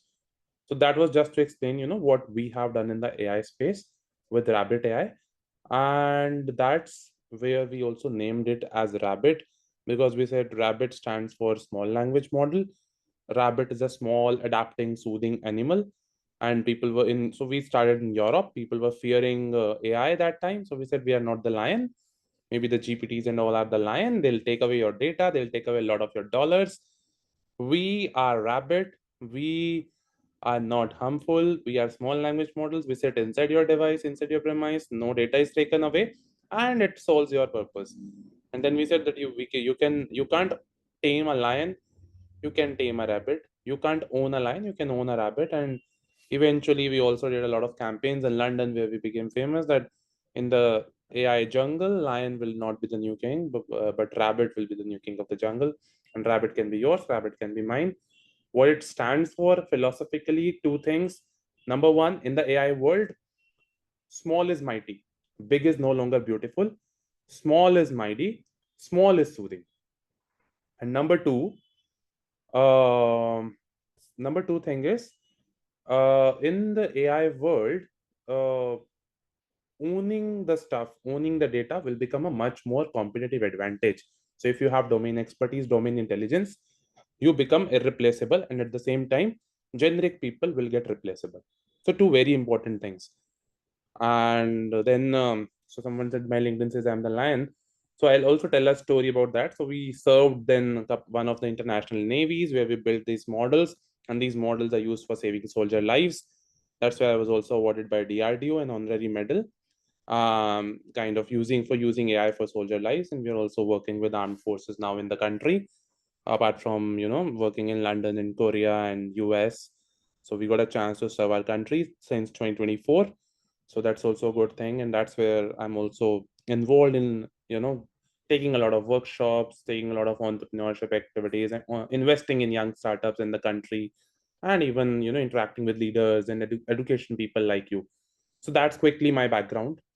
um, and in this session, thanks a lot everyone. And in this session, what we're gonna understand, although the topic says that AI use cases in education, learning and teaching, and cloud computing in scaling, so rather than cloud computing, I'll take a step back and discuss a lot of case studies on overall use cases of AI and ML in classroom, in teaching, in analytics, in administration, in research, and all that stuff.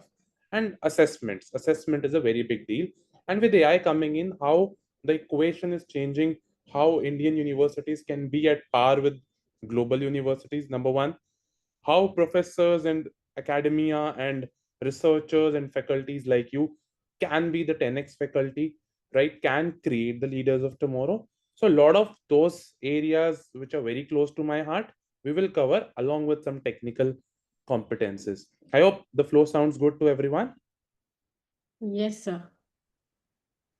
Perfect. Any questions so far, or anybody wants me to include any particular thing related to AI, cloud computing, scaling, education? Uh, any of such things, if anyone wants, you can just type in, or otherwise we'll go with this flow. Yeah.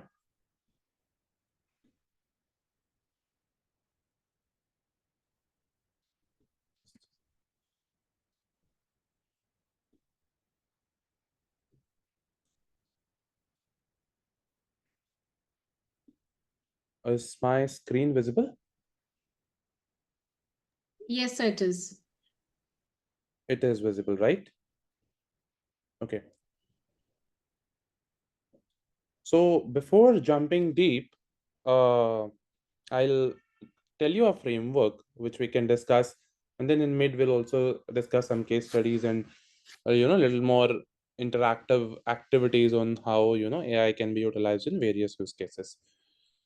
So a framework which we have made, that how AI revolution in educational institutes, educational use cases, or specifically Indian scenario, there are three layers or levels of maturity which we have defined and understood. So one is AI enabled.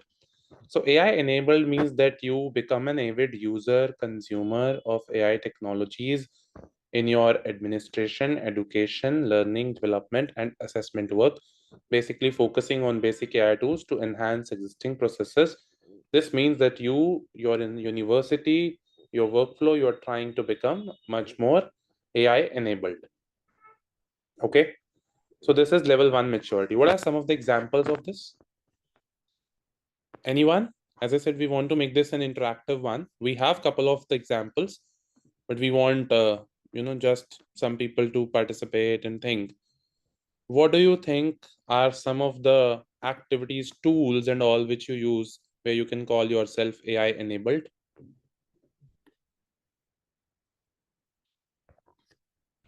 You can type in the chat. Maybe some people can speak up also.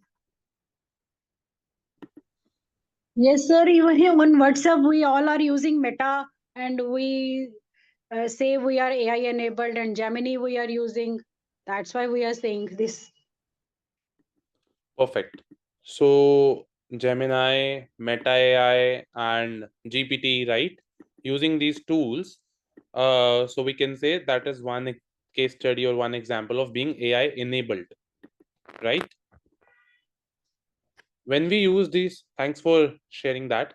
When we use these tools, there is still a difference between how there's still a science behind how you can use these tools better. With the same tool, different person can get different outputs, and you can get better outputs as well. And that science is called as prompt engineering, right? The way you give the prompts, it is so basically, if you frame your prompts in a better manner, you're able to get better outputs, more aligned outputs, which eventually increases your efficiency in your work. So in this session, we'll also cover 2-3 frameworks and techniques for prompt engineering, which can make you a better prompt engineer. Just for my reference, how many of you are already doing a lot of prompting with these AI tools and are using maybe some techniques of prompt engineering? Yeah, Vandana, giving prompts in art and science both. So basically, art definitely because of creativity, and science, there is some science because you're interacting with a machine. So there are some things which you can tell the machine, where the machine can be much more responsive, right? So that's where it can be art and science. Okay. Dr. Rice says he's doing, but not sure using correctly or not. Great. So that then I guess if I cover a slide or two on prompt engineering, it will be helpful for all of us, right? Perfect. We'll cover that just after this one. First, we are studying few frameworks of how we can call ourselves AI enabled, AI augmented, and AI powered. So AI enablement, one example, I guess Ms. Mamta has given. Any other examples anybody would like to give? Okay.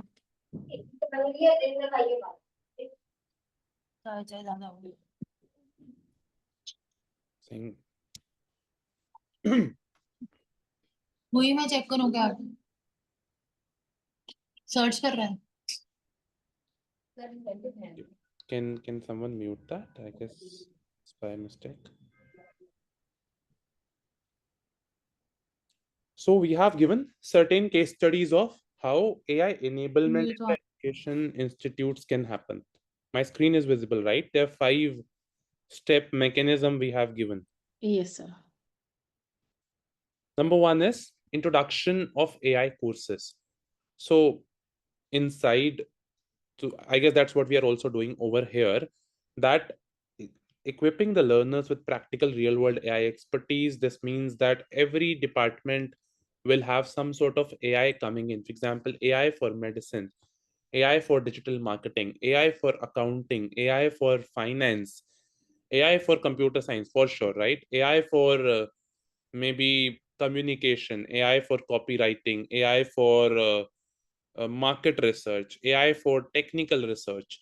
So these kind of small modules, when we start kind of combining the expertise of industry experts, how they are using AI tools and getting the best out of this and probably putting it in module and curriculum, that is first step for any educational institute to get AI ready, where you are bringing the live case studies from industry, putting it into small modules and courses, and equipping the learners with real world and practical AI expertise. So far so good.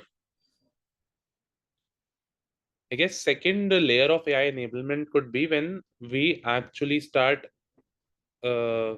introducing a lot of curriculum of AI in itself. So I give this analogy that AI is like electricity and AI is like email of 2000 or 1995. So when email came in earlier, people thought only the IT guys or the computer guys will have to do with email. But you know the reality, even a doctor, a lawyer, a CA, a designer, anybody and everybody uses email. Email has nothing to do that, oh, only a computer science guy or a guy who's using computer very aggressively should be using it. Email is a multi-purpose tool. Someone can use it for pitching it to an investor. Someone can use it for running an institute, running this thing. Someone can use it for communicating it with friends. So there can be multiple use cases of email, but everybody needs to understand the basics of email.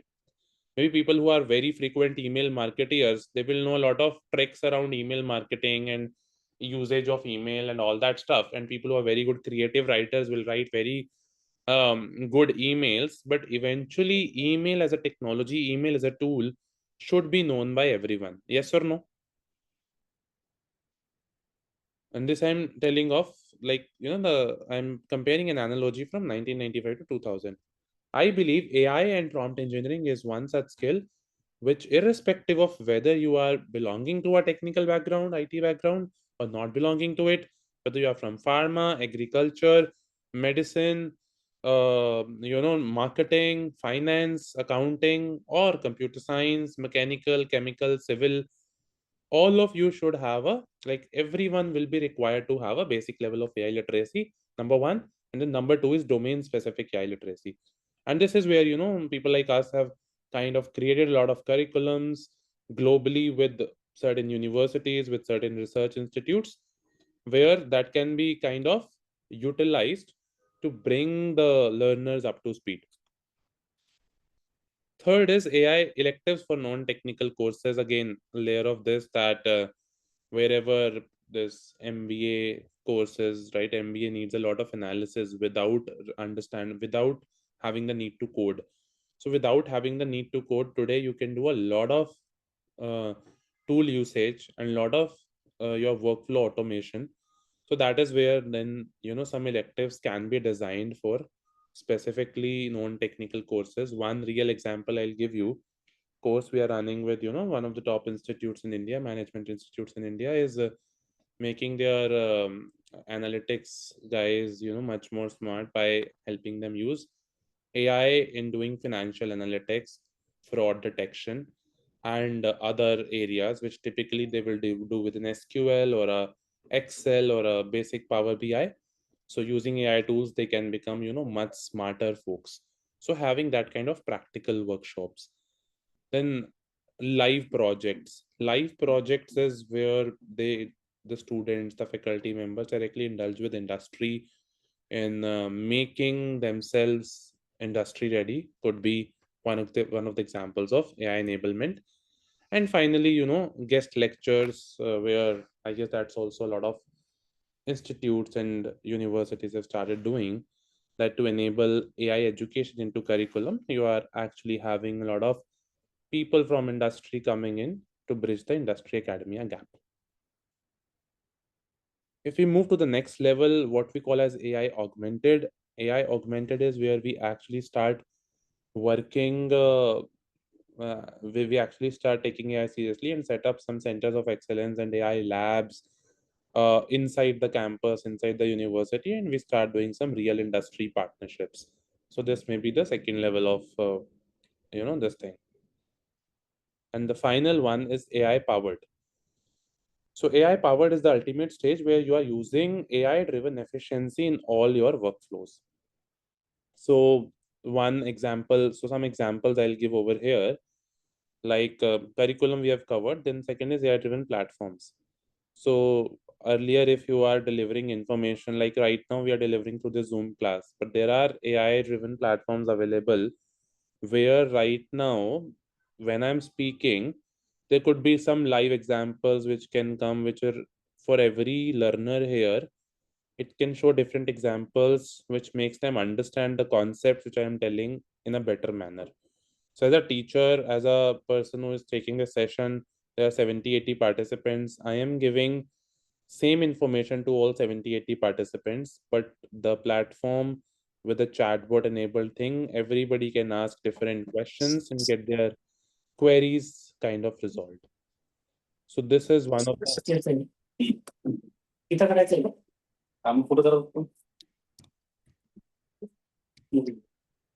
you are asking something?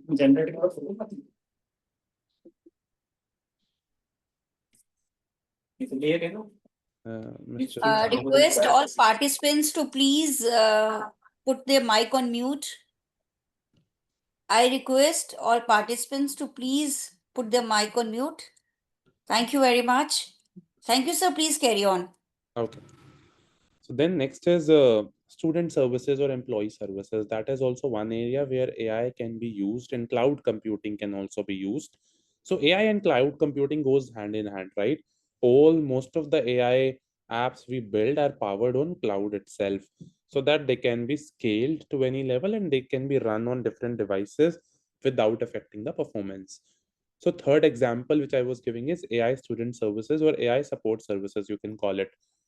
So this is one real example, one of the chatbots we have built for IP University, Guru Gobind Singh Indraprasth University in Delhi itself. So Rabbit AI has built that for a chatbot for their admission counseling, where a lot of queries do come during their admission session, and we have trained the AI model to answer student queries. This is live also. If you guys want to try, you can just Google IPU chatbot Rabbit AI. You'll figure out the link. And this was used by students for all their admission queries. For that, they don't need to visit the campus or go via the traditional route. And student satisfaction, the parent satisfaction also increased. So think of it, in the earlier world, how would you do that? The customer support, the counseling. So when we were talking to the university, they were telling us they will have a team of people who are sitting on call centers and they'll answer every query. Sometimes they know, sometimes they don't know. Sometimes people have to visit the campus physically, the campus which is in Dwarka in Delhi, and they have to visit it and for admissions and all. And there are more than 1 lakh, 1.5 lakh students which give their test, and they have more than 125 colleges under their belt. So handling the queries, which course runs in which college, what is the fees, what is the eligibility criteria, what is the reservation, a lot of these things, if you think doing via human customer support agents, it's very inefficient. Plus it also has a lot of problems that you cannot have a human available 24/7. Even if you put all the people in 3 shifts, still there is some lag. Then humans also get frustrated. If a student is asking a useless question, right, a question repeatedly, AI will not get frustrated. So couple of these are real examples of how the cloud computing and AI is helping in the education scenario, changing the game by upskilling or by changing and reforming the ways how interaction is happening between the learners and the trainers, or between the administration and the students, or between the consumer and the business. So any case study you can take everywhere, like internet changed a lot of things. Today we do a lot of things on our app. Earlier you would have to call a restaurant to order food or visit a restaurant. You would have to call a taxi driver or visit a taxi aggregation office to book a ride. Today you can do on your app, like an Uber or a Zomato or Swiggy. Yes or no? Right? We believe similarly a lot of education, learning, administration things are getting changed with AI and cloud computing, because today you can do it from your phone, you can do it in a personalized manner, and you can do it in a 24/7 manner, which is not possible only with humans. I'm not saying that these services are gonna replace humans. It's a combination of AI plus humans, where humans train and manage these AI agents so that they're able to answer the student queries in a very accurate manner, and at the same time uh, humans also take care, or the experts also take care when these AI agents go out of function, are not behaving in a good manner. Otherwise, the regular run of the mill operations are done by AI agents. So that's a AI plus human combination we have never seen in history before. So far, so good. Is everyone able to relate to these case studies, that how AI and cloud computing is kind of redefining the entire equation? Yeah, Harmeet, that's very nice. I mean, I was relating to the lively examples and very much relatable. So that's good that we are able to do that and we're enjoying your session. That's great. Thank you. Thanks a lot, ma'am. So there are a lot more, case studies and even some small activity in the middle, which we will have. So let's go there. And then I'll skip over the other this thing, a sports performance tracker. So every college and university, you can pick up these live projects when you are, let's say, a research faculty, or you are working on something. Everybody will be having sports teams. So can you build some tools to analyze the performance of athletes, such as speed, movement, endurance, and then use AI to provide those insights? So for your reference, it's already used in Barcelona. So we are working with one of the organizations in Europe, which helps sports player coach about their movements and all. And we are building some AI tool for them as well. Indian cricket team is also in talks to build such system where they can track the players' fitness, performance, speed, movement, and can give them suggestions. So basically, AI coaches. Another very interesting area. I'm not saying people are able to build it, but people are researching on it. We can start with the small. These are the some of the projects which you can give to your students, right? That build something around this. Campus security systems. All of you would have CCTV cameras in your campus, right? That live feed is getting stored somewhere. But what is happening today, you still require a human to see some activities and flag something. You can build AI surveillance over here, that AI can detect unusual activities, unusual faces, and all that stuff, and immediately notify a human authority that you should look into this scenario, this picture, this thing. So rather than making 24 members sit in front of the camera and continuously proctor and monitor, AI can today be used to, with vision language models, with computer vision, they can detect if there is an unusual thing, and they can raise an alarm, shoot out an email, give out a notification that do something about it, something is wrong in your campus security. इसका एक simple example if we talk of is also the proctoring system, the AI powered proctoring system when we do online assessments or cheating prevention systems, where we see that the person in front of the camera is a single person, no mobile phone is there, no people in the background, no noise in the background, a lot of stuff, and you don't need a human proctor or a teacher or invigilator to keep looking at every screen.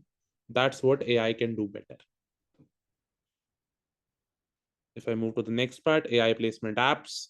So again, matching potential recruiters with potential candidates. So this also you can build for your campus, or we are kind of building these for campuses. Students are themselves building for campuses, that rather than relying on just a LinkedIn or a Naukri.com, can a campus build their own AI powered placement agents where it helps their students connect with right recruiters, scraping the LinkedIn, giving them top 10, 20 companies which are hiring, reducing the manual work of the placement department over there, and then setting up their meetings, and then the students and the placement heads can do the talking.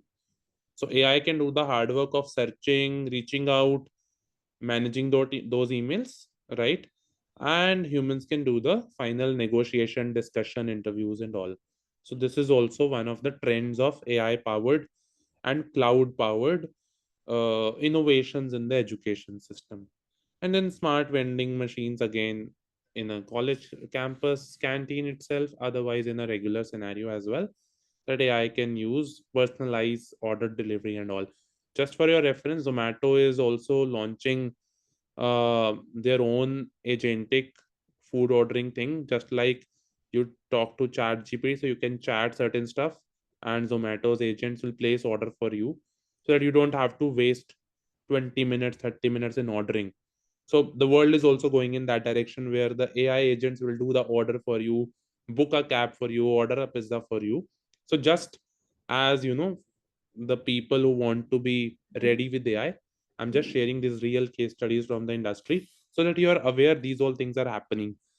If you are aware, there are 2 3 advantages. Number one, you can contribute to these things. Number two, you can understand the technology behind and get yourself upskilled. Number three, you know that these are the areas which tomorrow industry will require, so you can prepare your curriculum and your students and your research in this direction, so that the industry academia gap can be bridged. So far so good. Okay, so now we'll move to the next part. So this was a framework I was trying to give, that how AI and cloud computing is kind of impacting the entire learning education system. Next we'll go about prompt engineering. So before going there, I'll also want a hands-on activity to be done by everyone. It'll just take 5 minutes. I know everyone uses Gemini or ChatGPT here, right? So what I'm gonna do is I'm gonna teach you some very crisp concepts and techniques and art of prompt engineering, so that you can generate better emails, better course material, better PPTs, better images, all that stuff. But before we telling you the framework, I want to give you a small activity where you yourself try and prompt and try to get the desired output. Everyone up for that? Yes, no? I believe teachers should be excited, huh? Professors should be excited. So if people think why I'm doing that, so just a small thing, because our IIT professors have tortured us a lot. So आज मेरे को मौका मिला, I'm doing the reverse. That's great. That's great. Please go ahead. Okay, okay, got it.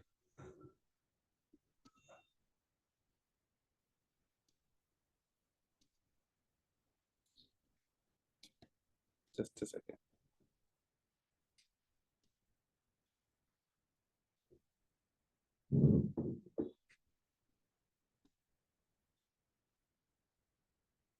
Okay.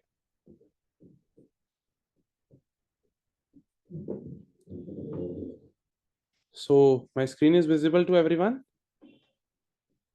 Yes, it is. sir.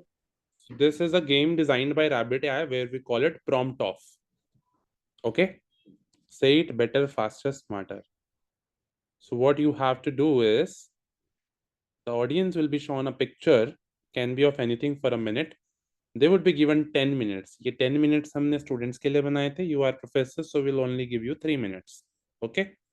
Just being very nice with you. So you would be given 3 minutes to think of a prompt that could generate a similar image. So basically, I'm giving you an image output, and you have to prompt an AI model to generate a similar image. Okay.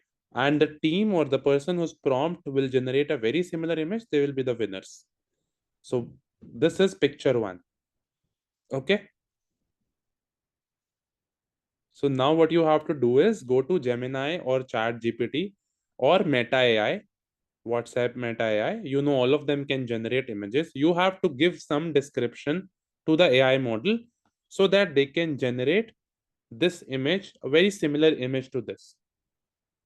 The more closer you are to the output means somewhere a better prompt engineer you are a good prompter. Everybody understood the activity? Yes, no?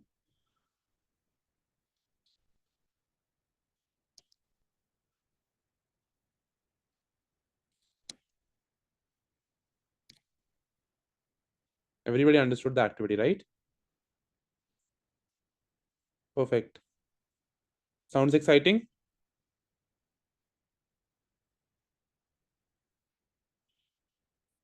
So it's a little bit difficult to do in a virtual mode, but I'll just need all of your cooperation. Maybe if that is possible over here, you can send the screenshot of the image you have created in the chat here itself.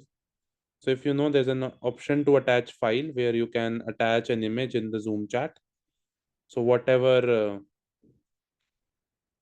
image you are able to generate with the AI thing, you can put the screenshot and all here itself. We'll see some people, and then we'll also see that what are the prompts you think which are better able to generate a very similar image.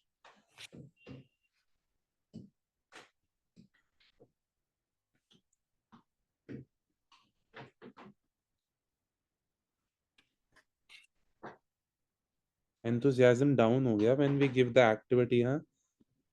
Professors, you do this all the time in classes, huh? It's now role reversal. Sir, I have generated the image with Meta, but how can I upload here? Okay, so there, if you see in the Zoom itself, when you where the message option is there, T is there, then a smiley option is there, then file option is there. So you can click on this file option, and if you're joined from laptop, and then you can attach the image. No, I have this mobile only. I guess mobile also, it might have this option of sending the image. Otherwise, maybe you can if quickly show your screen and show them. Okay, someone is showing. Yeah, funny image. Also, we can upload. Yeah, can you see my screen? Yeah, we could see. I was able. Okay. Is it okay? So that's lovely, funny, but not real, not kind of clearer, right? So that means you can improve your prompt. Now try maybe improving your prompt because yeah, it has generated something, but not very similar. Great, but thanks for the initiative, Bhati. Which university you are from? Just for, you know, my curiosity. I'm from Purnima University, Jaipur. Purnima University, Jaipur. ठीक है, जयपुर वाले आगे निकल रहे हैं. Jaipur 1, Thank other you, 0, thank you. other people. That's what we do in our class also. Thank you for motivating. Okay, anybody else who is ready, who is kind of very closer Are to you the able to see my screen? I have shared my screen. uh, uh, uh, uh. Mm, yes, yes. Okay, so you have made a European guy. But same that bald guy or arms on his waist. Yeah. So maybe you can give a much more detailed prompt and see if the image can be much more nearer to the output we want. So that's the entire exercise. Think of AI like a kid. AI model is like a kid. The instructions you give it are the exact same thing which it will follow, and your entire output depends on that. So if you want to become a better prompt engineer, right, you are a better tutor, and you here you have to teach AI. Wow. Mr. Praveen, this is very, very similar. And great, you just made the guy a bit more fatter and older, and that's fine. But great, I guess this is a pretty similar image. And Dr. Rice, you've generated the same image. Little bit of this thing. Great. So see, same tools. What I wanted to show to everyone is same tools. Everyone is getting very different outputs. It all depends on the prompt. So AI is with everyone. The person who will become better user and will gain an edge over it is the one who knows how to prompt it. So we'll see some more people's as well, and then we'll discuss each other's prompt, and we'll see, how your prompts can be better. And then I'll tell you the theory कि prompt लिखने कैसे हैं.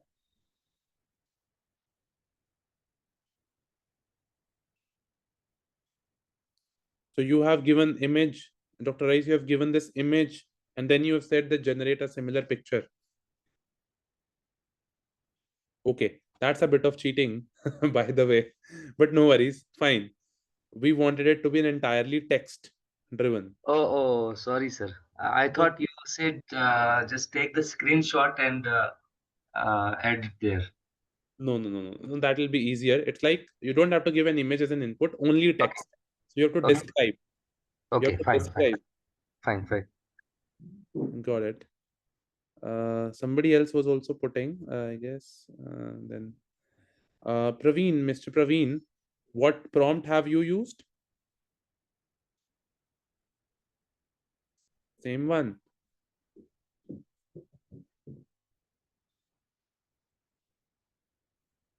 Also use screenshot. Okay, no worries. Anybody else who's able to generate a similar image and has not used the screenshot? Sir, I could able to generate, but Yeah. since I am connected through the mobile, I'm not able to upload. But I can copy and paste the prompt what I have given. For sure. Yeah. Yeah. So Dr. VNV Rama, yes, your that's a good one. Good one. Not very similar, but good one. I guess we'll love to see your prompt as well.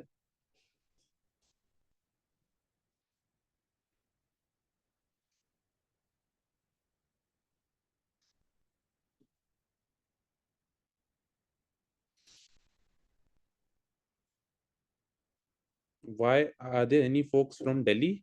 Why are Delhi people not active in sending the images? Memes में तो Delhi वाले काफी आगे रहते हैं वैसे. Lots Sir, of please people check are that. creating images right now, so that it might take a bit. It will notify you when your image is ready. Okay. Yeah. Sir, AQI, sir, please AQI, check. effect of AQI, sir.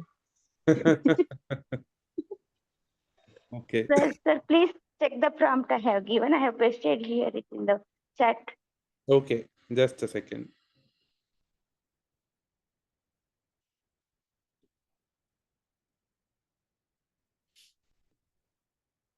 Generate picture of a man with bald head standing with his hands on his waist and elbows to the side with full sleeve check shirt and a little bit flown face. Yeah, nice one. This is a good enough prompt. This is a good enough prompt. Dipali. Dr. Asha, which university you are from? I am from Jyotish Institute of Technology, Bangalore, sir. Okay. Dipali, you have written, create an image of a bald person keeping his hands on the waist with red, blue, and white checkered shirt with navy blue jacket and black belt on. And wow, such detail oriented. And how similar image you have got, Dipali? Sir, still it's generating. It's generating. Okay. No, Dr. but Rai. description has come, but picture is not there, but description has come. Okay. Yeah. Okay. Ms. Ravleen, you have entirely changed the race and ethnicity of the person. Got it. Yeah. So one more thing I like to show you, if you don't describe inherently, it'll generate a white man. That is also a bias of AI models. Have you seen that? Example, look at Dr. Rais's image in the chat and Mr. Avleen's image. So they are all European mans, and even Praveen's image. They're all European man, right? So you've not said that आपको man कैसा बनाना है. Still it's giving you majorly white men and all. So that is the bias we talk about in AI, that the Asian countries or the countries like us, we don't have much representation in the data on the internet, and that's why AI is a little bit biased. And there are some areas and ways to navigate that bias for which a lot of organizations are working towards. But inherently, if you don't give right prompt, yes, exactly, we can mention Indian, we can mention this, then it will pick that up. Otherwise, the model will be a little bit biased. So Dr. Ekta, in your prompts, you would have missed the background setting, that it's a match location and maybe the color of the style. So it has followed the expressions and all, but the clothes and the background, it has missed. Got it? Are you enjoying this hands-on thing? Because from this, there'll be a lot of learnings of what to do, what not to do. So let's go to the learnings, yeah?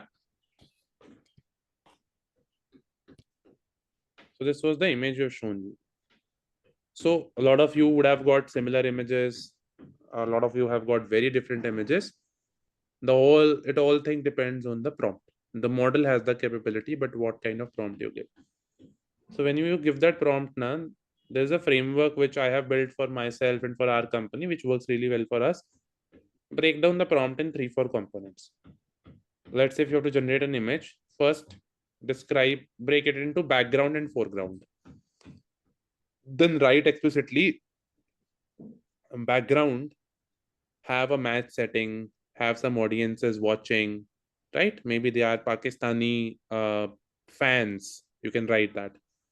Foreground, you can have the person wearing, as someone was saying, blue jacket, red checkered shirt, and stuff like that, in a belt, and is standing with his hands on the waist, right? And looking very disappointed or frowned on the result of the match. So background and foreground, then within the background, some descriptions, foreground, some descriptions, and maybe give some examples and all. So this is the framework, and people who have followed the framework, they would have got better results. Let's look at our answer. The prompt, which kind of works for this and gives you a very similar kind of image. Can people read this? You can say this. No, sir. Bald man wearing a red and blue plaid shirt with a navy blue puffer vest, standing in a cricket stadium with arms on hips, unimpressed facial expression, surrounded by spectators wearing green, humorous, and meme style realistic photo, candid moment, outdoor sports setting. Can you see this prompt? Sir, I think your screen is not shared. It's not visible.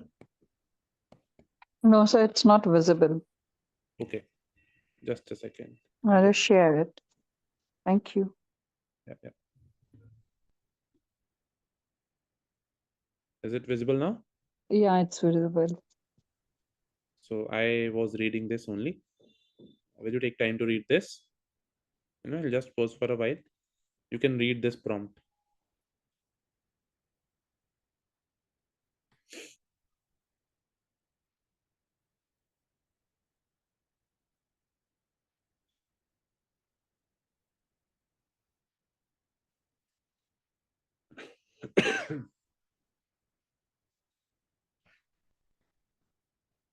Everybody is able to see this prompt?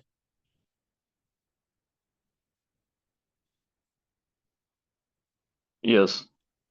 Yes. Now let's analyze that what is different in this prompt than the prompt you were giving. Can people tell me 2-3 differences yourselves looking at the solution? I think I didn't mention about the what he's wearing. Okay. So description about what he's wearing with colors and the component and the item. Yes. What else? Other people?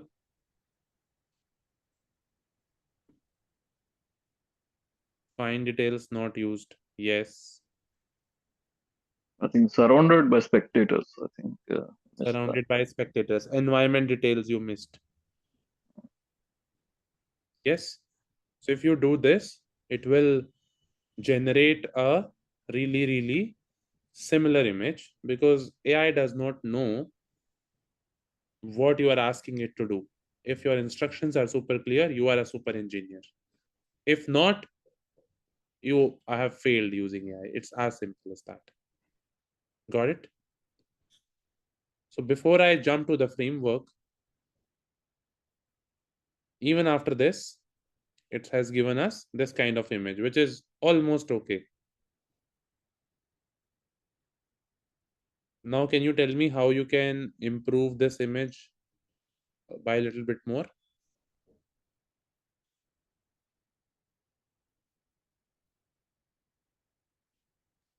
Everybody can see my screen, right? Can you please show us the reference picture, please?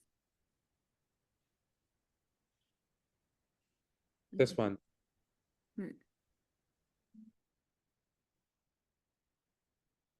I guess the origin of man, right?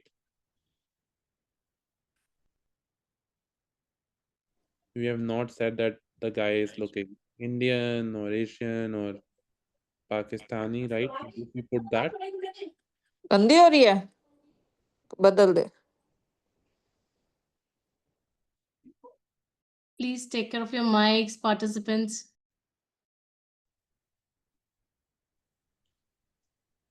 yeah. Is everyone able to see this?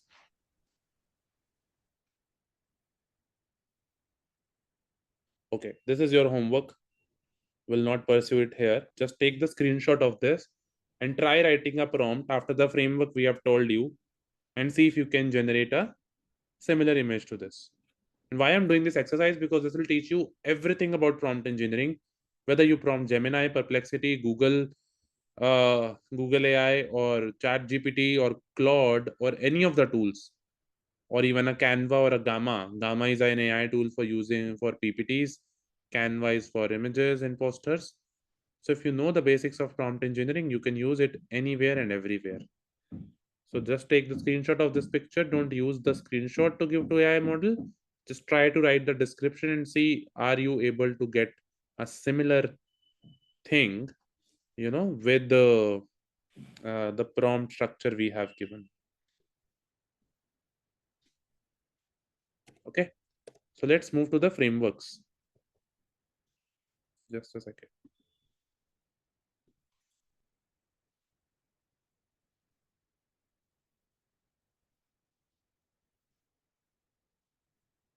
So my screen is visible, right? Yes. Yes. What is prompt engineering? The art and science of giving instructions to AI models to get the desired output is the term called prompt engineering, correct? Everyone is with me? Yeah? Okay. Whatever inputs you give, right, to the AI model and the output it gives basis that is called the prompt. Prompt engineering basically enhances your adaptability, reduces overhead, democratizes AI. That means just like an expert coder, you'll be able to build websites, you'll be able to build tools, you'll be able to get good PPTs as an output from AI just by being a good prompt engineer. So prompt engineering is kind of the skill of tomorrow. AI earlier ate software, now AI is eating salaries plus services. because with prompt engineering, you can automate a lot of tasks which earlier humans used to do, like writing emails, signing PPTs, making Excel and stuff like that. So they always say if you know how to learn, if you know how to use AI, then you can't be replaced. Rather, you become a 5x, 10x more productive, more powerful person. How to design prompts? It's a continuous cycle. There's no one way, trial and error. So a lot of experimentation. More you experiment, better you become. Adaptive approach, break down complex requests, switch techniques, provide more context.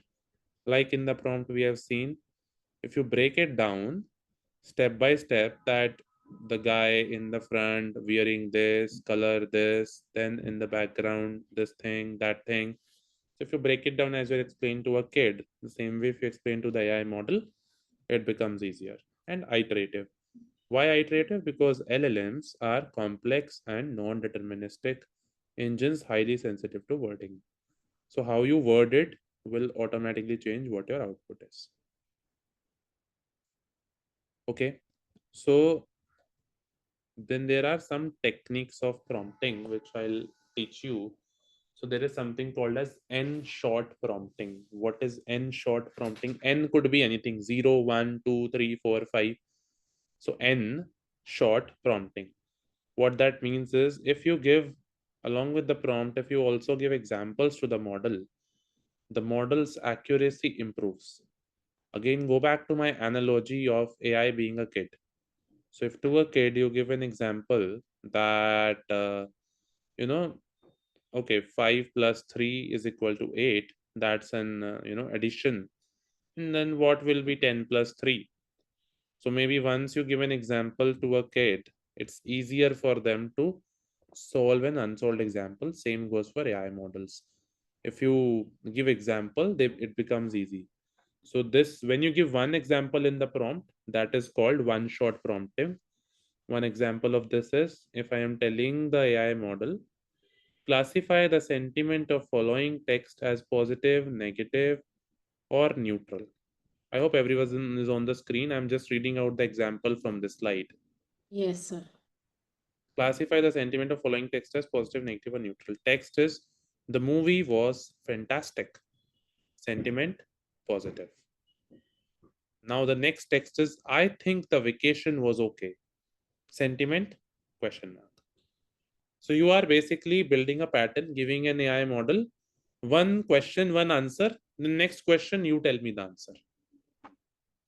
Got it? As you teach in class, you give one definition, then one question, answer, then another question. Ask the students to answer same way. This is called one-shot prompting. It improves your accuracy. Good.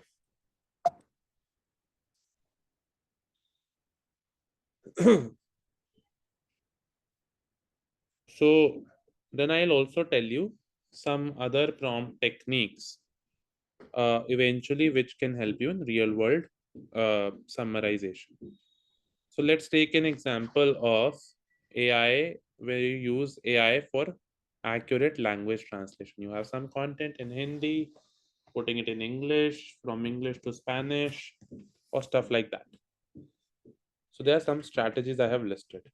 You can give a role to an AI so that it becomes better. Act as a professional English Spanish translator specializing in the energy sector.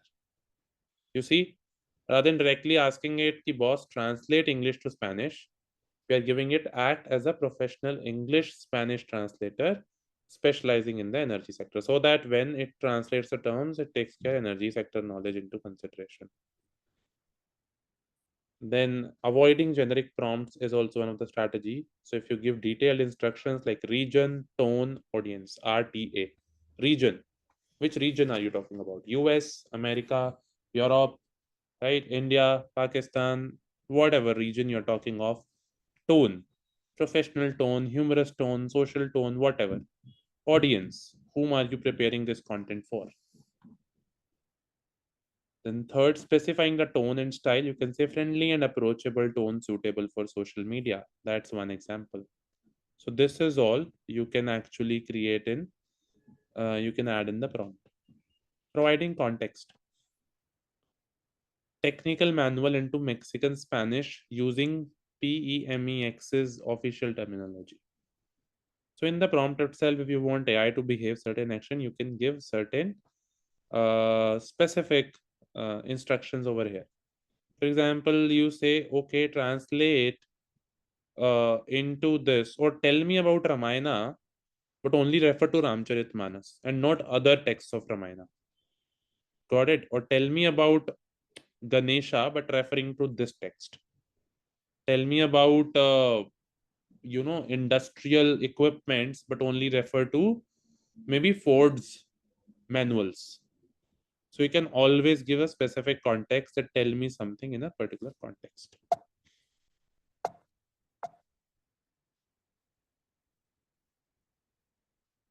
Again, clarifying acronyms, idioms, or slang.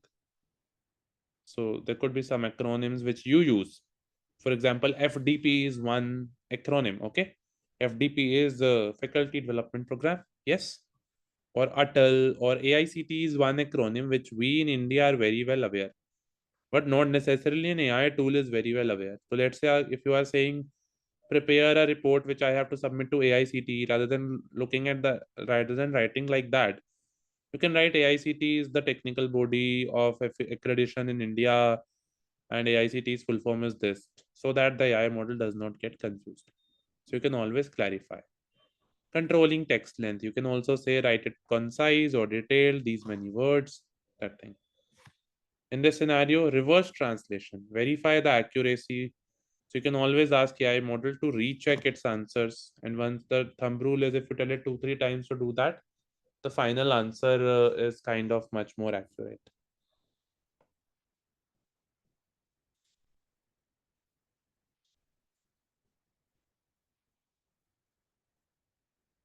So far, so good.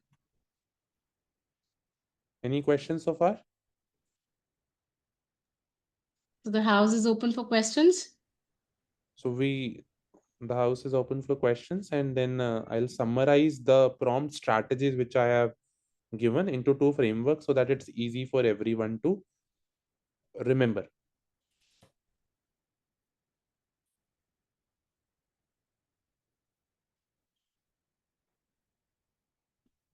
Okay, maybe I'll first quickly cover the frameworks in last 5 minutes, then remaining 5-10 minutes we can keep for questions and other interaction if you want.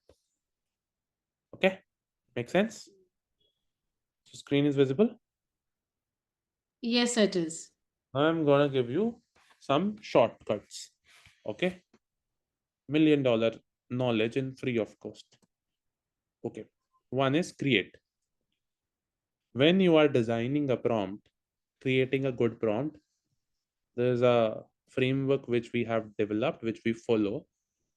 This which is kind of very useful, that is create. Self understood if you see at the screen as well, but I'll also explain. See for context. First of all, when you're writing a prompt, give context, background information. Aap ho kaun? Who are you? Tell AI who is he or she. Role, what they have to do. Example, give a reference structure. Audience, specify who the content is for.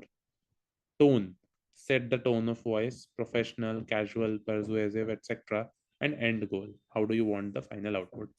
Final output, may you want a PPT to be created or an image to be made or whatever. So create, CREATE, that is one framework. Sounds easy? Yes, sir. Let's see an example of this. So best for writing brand messaging, sales pages, long form blog posts, lecture notes, video scripts, ensuring that AI generated content aligns with expectations. Example prompt, which we have written using create framework. So the prompt we had written, which was able to give similar image, we are giving you the framework so that you can also write that. So in my prompt, I've written, you are a content strategist writing a long form blog for a SaaS company. The audience is mid-level marketeers looking to improve conversion rates. The tone should be informative yet engaging. Start with a compelling introduction, highlight 3 proven conversion tactics, and conclude with a clear call to action. Did you see this? Clean prompt, following the framework. First of all, we gave the context and role. Context is writing a long form blog for a SaaS company. Role is AI is a content strategist. Then audience, we have given audiences mid-level marketeers, very specific, looking to improve conversion rates. The tone should be informative tone we have given, and end goal we have also given. Example we have not given here. That is fine. Example is optional. You can give it, you can't give it. Now the output it will generate will be much better than the output you will generate by using something else. So this is our tried and tested knowledge over a few years of how you can get the best out of AI tools. I also have a simpler framework, right? Easier one, which is called core. You can use any of the frameworks. Similar to previous one, that was create, this was core. C for context, O for objective, define the goal, R for role, E for example. Core. This is best for content marketing, short form content, concise content. One example prompt, write a LinkedIn post for B2B marketeers who are skeptical about AI generated content. So very clearly we have given a context and role. The goal is to explain how structuring AI prompts correctly lead to better results. Objective. And then we have given an end goal. Use a compelling hook, a real world example, and end with a question that encourages discussion. So this is also one good prompt created using core framework, which can give real better answers, and your content will not look like AI generated content. So good prompts key characteristics. What are the characteristics? Specificity. If you want to make good prompts, be very specific, minimize ambiguity, relevant details, don't overwhelm the AI.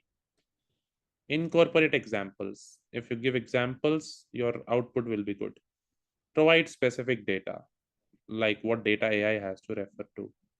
And ask for specifics like detailed context, output length, level of detail, tone and style examples, and consideration.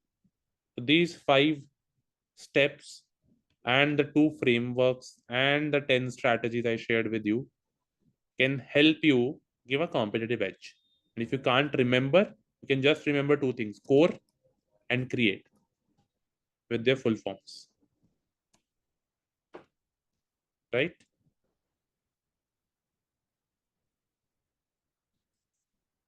So quick takeaways. Prompt engineering is an art science crucial for effective LLM utilization. LLM are probabilistic predictors, so successful prompting maximize your desired output. Iterative design, experimentation, and refinement are essential. 0 shot, 1 shot, few shot. The technique we offered, we told you that offered, that offers a lot of possibilities which you can get an AI to do. And prompt engineering, with prompt engineering, you can build a lot of real world applications. You can code with LLMs. You can build dashboards. You can build PPTs, slides, LinkedIn posts, and a lot of this stuff. So yeah, that's majorly about overall we covered AI and cloud computing use cases in education, Indian education system, the framework. Then what makes AI better is a prompt engineering, small activity on prompt engineering, and what are certain ways of how to craft a prompt for any tool. And last, I can give you some insights on various AI tools to use like Claude, Gemini, GPT, Perplexity, Canva, Gamma. So Gamma is one tool you can use for PPT generation. Rabbits are own tools you can use for interview taking, like preparing your students for placements and all. We have our own voice boards and all, which you can use for improving your English, improving your improving your English, improving your coding, improving your math skills. So these are sufficiently voice-based, helpful AI models, and a lot of other tools like Perplexity you can use when you want to do market research, Claude for coding, GPT-5 for thinking, regular GPT for general purpose queries, and stuff like that. So I guess once you're aware of the fundamentals of AI, cloud computing, use cases in education, and some of the tools, that sets you up for a good future. And yeah, thanks a lot for having me. Any further questions, happy to answer. If you want to connect with me, I am available on LinkedIn. If you search Harneet Rabbit, you'll find me, and happy to connect and take this forward. And my details also you can take from the organizers and all. So happy to solve your queries here or afterwards as well. And yeah, just would love to. Any more questions from anybody? Good afternoon, sir. Yeah. This is Dr. Praveen Kumar from MIT World Peace University. Hi, Dr. Praveen. Thank you for informative session, particularly regarding prompt engineering. My question is, like I have created a content, maybe a script, for example, using a good prompt, engineered prompt, which we can say. Will the content created attract any copyright or any claims? Or Okay. it will be free or unique? No, it's so that's so right now it will not attract, as per the laws of right now, it will not attract any copyright or claims. So only thing is your content usable, unique, helpful? Yes. That will depend on if you can give some extra information in your prompt, right? So for example, one of the sessions I took 2 days back was with HCL, right?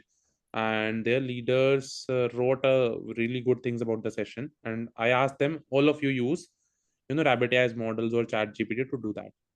But everyone kind of gave little bit different information of what they remembered. So their posts were very, very different, and nobody could even say that this is AI generated. Right? So somebody captured my core create framework, somebody captured the image activity, somebody captured something else, somebody captured my philosophy or of rabbit, small is soothing, small is mighty. So it's basis whatever inputs you are giving, AI will enhance that. And if your inputs are unique, you'll not attract any copyright legally also. And overall, if your content is helpful, nobody's gonna be challenging that oh, this is fluff or generated with AI and all. So until like I am using my own prompt my through my thought process, and then the content created will be, I think I can use. Then, Correct. yes. Yes. Thank you, sir. Yeah. Hello, sir. Can I also ask one question? Please. Yeah, my question has two parts. Like what you taught us or gave homework about was about image generation prompts. Yeah. Now, my question is, can you suggest us way we can structure prompts for generating academic literature or say conceptual frameworks? Okay, that is one part. And second part is, can we tailor it for like quantitative or qualitative research? Okay. Very interesting question. Thanks for asking this. So the way I have taught you is with the image activity, but the framework I have given you, this is valid for academic research, literature survey, or deep qualitative or quantitative research. So the frameworks are universal, which we have built after thousands of experiments, right? That we figured out that if you give AI tools prompts in this manner, right, then you are able to get the maximum out of them. Okay, there's another trick I can quickly tell you. There's something called as temperature of AI models. Okay, so temperature varies from 0 to 1. 0 means you have to be very, very restrictive, and 1 means you can be very, very creative. Okay, so typically by default the temperature of a GPT is set at 0.6. But if you want it to be very, very deeply focused and research oriented and do not create anything very creatively, you can reduce the temperature by just setting, but just typing set temperature is equal to 0.3, 0.2. then you can go much more deep focused on the research area. And if you want the content to be very, very marketing heavy, salesy, literature, and maybe create some hypothetical scenarios, then you can increase the temperature from 0.6 to 0.9 or 0.8. Okay. So these are some small techniques, practical techniques, but the framework we taught you, the framework I told you, they are relevant for literature survey, academic research, all that stuff, not just for image generation. Image, because we wanted to make the session a little bit attract more engaging and all, so we gave images. Yeah, but good question. Which university you are from? Again, Purnima University, Jaipur. You are from Purnima University. Got it. Okay. So what Yeah, is the range? What is the range you said for specific temperature? 0.6 to 0.9? so 0 to 1 is typically the range. Mm-hmm. By default, the models are operating in 0.5, 0.6 range. Mm-hmm. But if you want to be more creative, you can go on the higher side. That means 0.8, 0.9. If you Okay. want to be more restrictive, you can go on the lower side, 0.2, 0.3. Okay. Thank you. I'll surely try it. Thanks a lot. Yeah. Yes. Anyone else? Do we have more questions?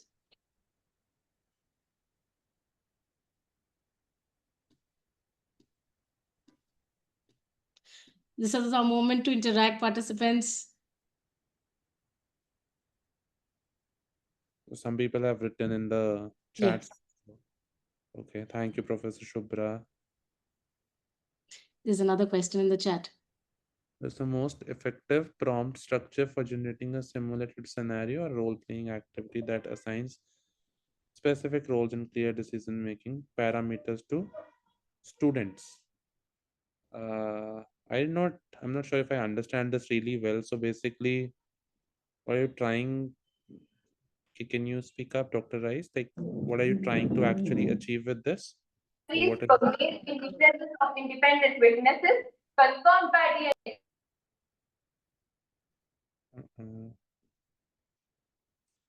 So are you asking that you want to generate certain activities for students and how you can prompt AI tool to generate such activities?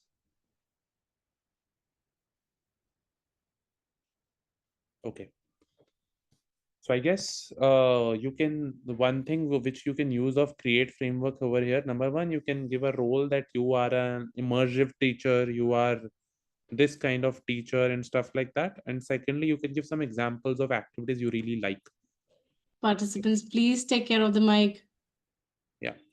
So you can actually give some activity as an example, and then Dr. Rice, it will create a similar activity. So two things. One, on the role play side, you can tell it that it is an expert and all, refer to certain literature. And second, you can give it an prompt as an example. So then it will be able to create better ones. The framework is exactly similar. Strategy is whatever I've taught you. I can also share this PPT, not a problem. Some bits and pieces of the PPT, or maybe if you guys have taken screenshots, that is also fine. So the strategies and the frameworks which I've told, they are specifically universal. Those you can use for anything. Now it's your creativity, how you write very, very clearly and structure in a structured manner. So Dr. Praveen, you're asking, is there a need for paid version for creating video content? Yeah, there are some limitations if you want bigger one. If you want a bigger video, that one, then you need to go to the paid one. Otherwise, Gemini generates some videos for free as well. VO models are there of Google. Nano Banana is also there for Google. Runway ML is there. So Runway ML, Nano Banana, Synthesia, uh, Gemini, Google's VO. These 4 or 5 models are there, which are on a freemium mode. Some videos you can generate for free, and if you need more, then you need to pay. Okay, can I ask one more question, please? Yeah.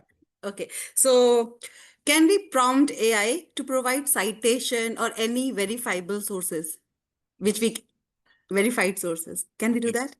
Yes, you can do that. You can ask it certain things that all the citations or reference links which you have used to generate particular thing. So you can prompt it iteratively to give you that as well. And another technique is use the output of one LLM model, check it in another model, and then check it in third model. Typically, 3 sources, it's good enough, right? If it's all, you can also say that verify it with links available on Open Web or Google and show me the exact links where it is given over there. So then it automatically gives you certain links. It may or may not always be accurate. So you manually verify, and then ambiguous things you remove, right? The things which are 100% sure you use. So basically AI को use तो सब करते हैं, everybody uses AI, but the smart people know what to pick, what not to pick. For example, you also can't follow 100% of anyone's advice, right? Beat your doctor, beat your lawyer, beat your CA, you'll always take, your own conscience and knowledge into picture, plus consult multiple people. Same is the case with AI. You can ask a lot of things, it will give you a lot of things, but then verify. And probably my personal experience of building AI companies and using this over the globe, I guess we are able to use 40 to 50% of what AI gives us, and remaining 40-50% of material code knowledge we put from our side. But yes, it still reduces our 50-60% of the workload. Yeah, so that's why it's good. Thank you. Yeah. Okay, perfect. I guess nice interacting with all of you. Hope to interact again soon. So I do keep coming to a couple of universities also. So maybe we can again cross paths. Thanks a lot for being a lovely audience, or being a very interactive as well as very patient audience. And thanks a lot organizers for having me here. Thank you. Yeah, we can just turn on our videos for a group picture before we conclude this session.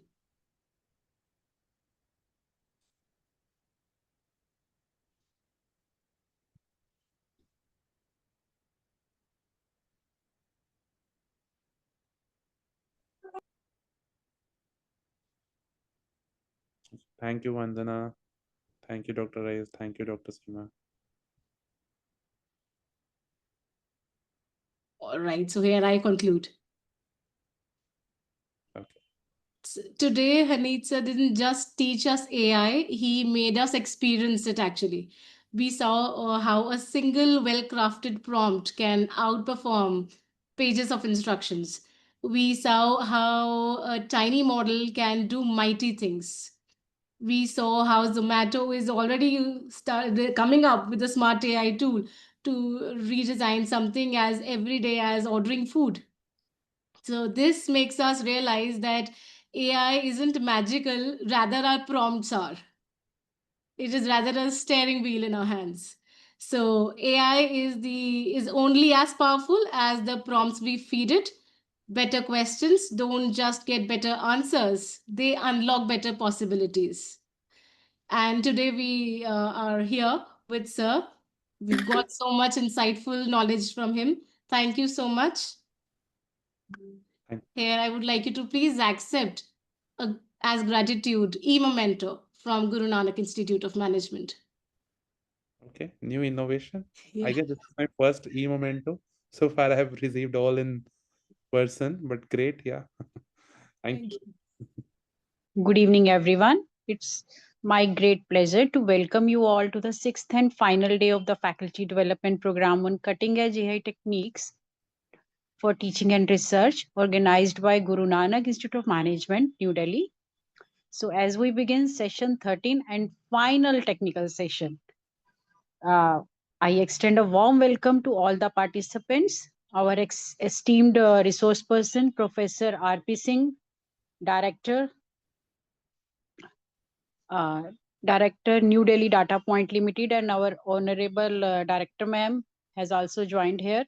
So the topic of today's session is AI for data-driven research, tools, and best practices, which will be conducted by our esteemed resource person, that is Professor R.P. Singh, sir. Professor R.P. Singh, sir, holds an impressive academic background. He has completed PGD BBM Marketing from FMS University of Delhi, LLM from the University of Bombay, and a certified program in hacking and cybercrime from Tilak Maharashtra University. Sir has served in senior position at several reputed organizations such as Punjab and Sindh Bank, Reader Digest, and Eco Computers Private Limited. Additionally, he is a partner and consultant with leading organizations like DLF, Geo Miller, ET&T, and also he is associated with innovative platforms including a matrimonial portal and BOLTS, Bharat Online Trading System. At present, Professor Singh is actively involved in live projects, clubs, mentoring students, and delivering seminars across reputed institutions.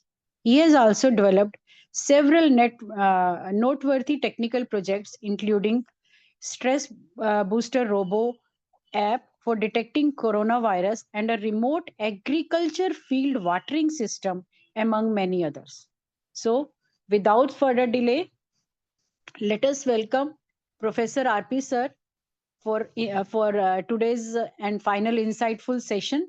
Over to you, sir. Thank you very RP much. Sir, good evening. Good evening. Thank you very much for the opportunity to able to speak to abled peoples. So it is a good idea. See, you have been learning a lot. I don't think I can teach more than that. So you have learned enough. Now we go back to the beginning. Let's open the roots and understand how and why this data is important in our system. I'll share the screen. Possible? Let me share. Where is your sharing button?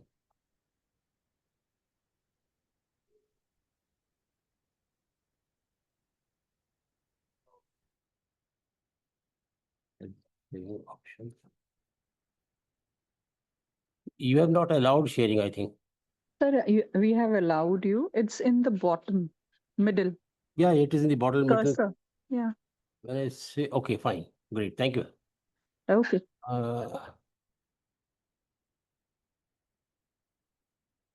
Share. You can see that?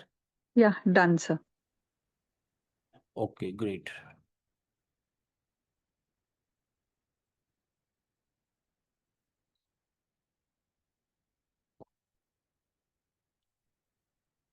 Yes, thank you. Thanks for helping me on this. Well,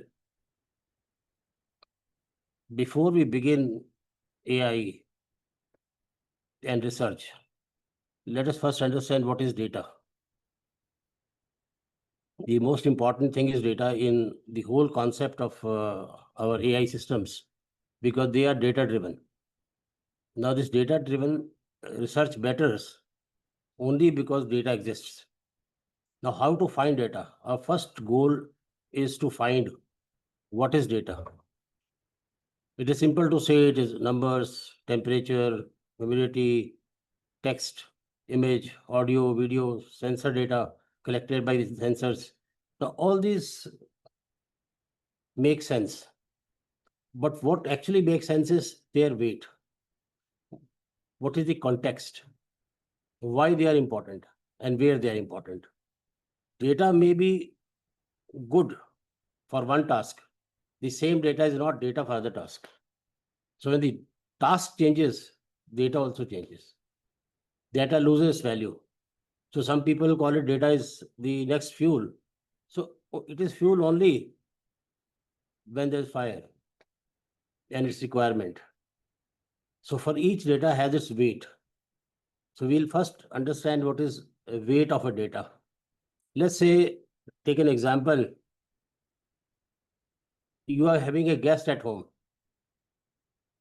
So somebody informed you that there'll be guest at home. What do you think what it is, data or information?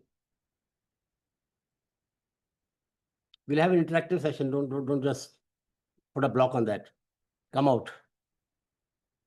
It's a data or information.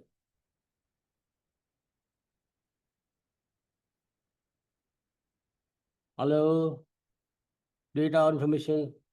You're writing on the code? Thank you so much. Sir, it is information, sir. That is good. Please speak on, because I want to do a proper session which makes sense and then involves you. Because learning you have done much. So many people came and they taught you well. Now we have to remove that learning from you. We go back to the basics, right? And understand what we are doing. You say it is information. But if I know Mamu is coming, I am happy. This is information for me. But look at my wife. It is not information for her.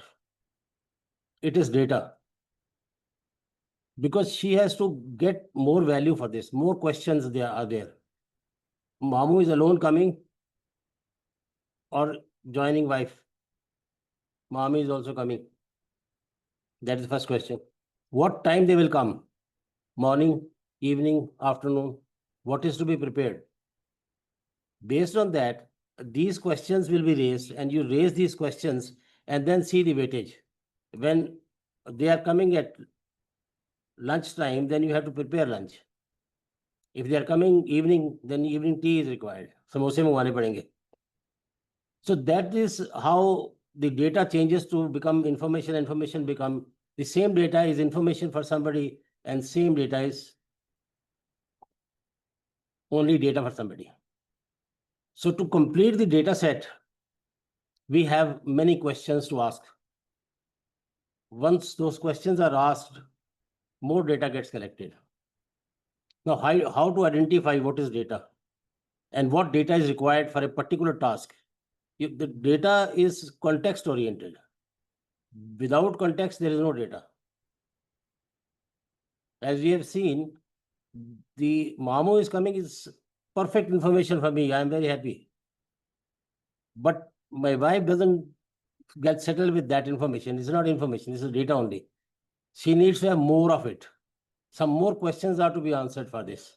So when the industry or we are doing research, the same data which is making sense for you may not be making sense for your research.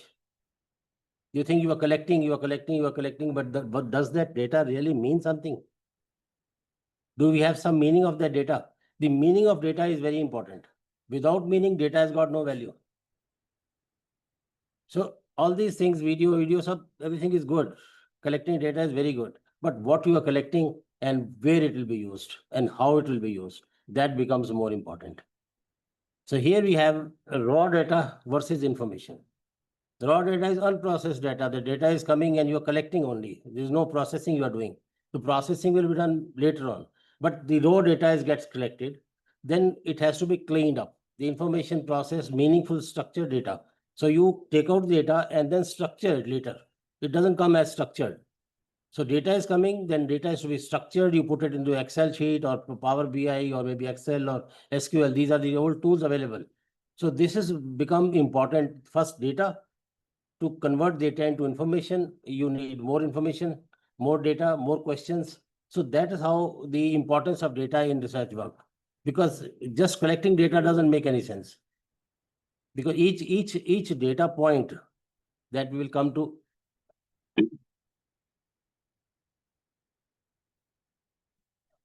why data and its analysis matters in research. First is data. Once data is finalized, then we have to analyze data. That analysis provides us a reliable source of evidence that what data we have collected, does it make sense? Help makes informed decisions.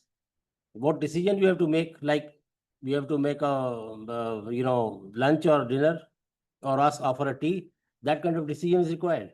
So this decision will come once the data is complete. Without incomplete data won't work. Then improve accuracy.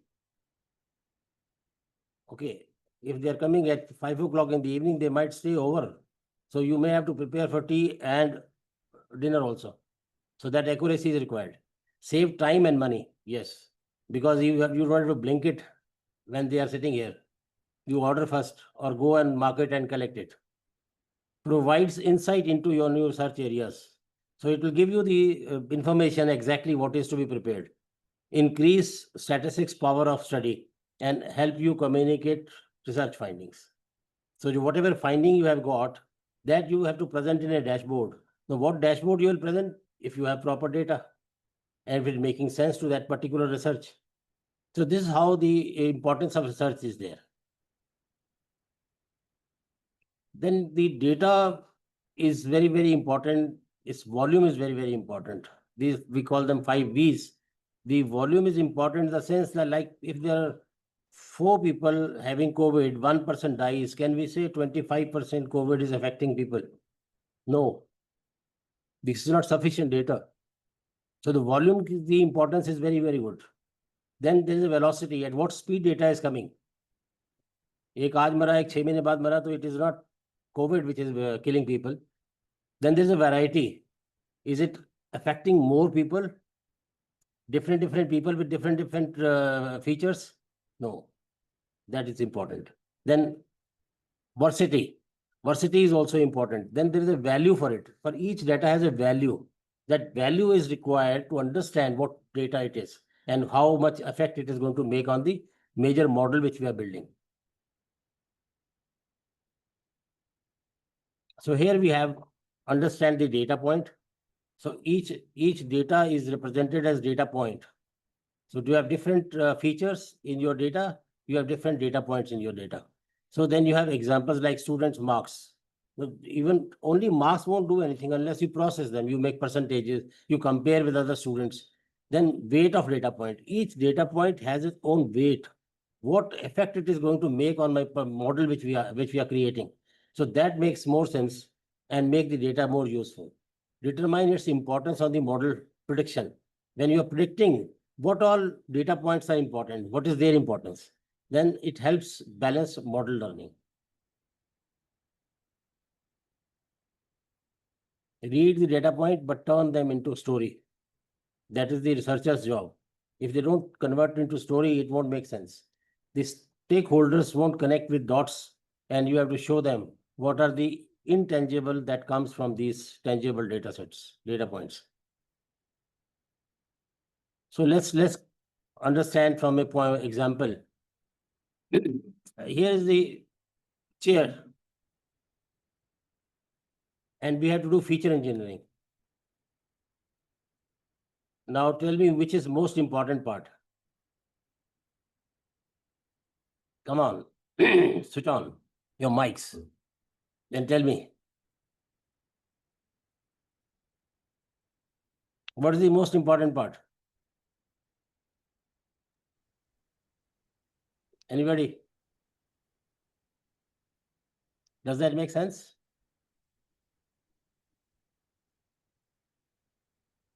Do you have some idea?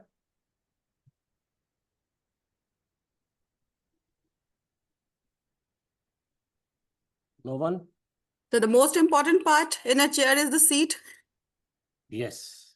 If seat is not there, it may not be called chair. But if we remove this cushion, what happened? Nothing. It still remains a chair.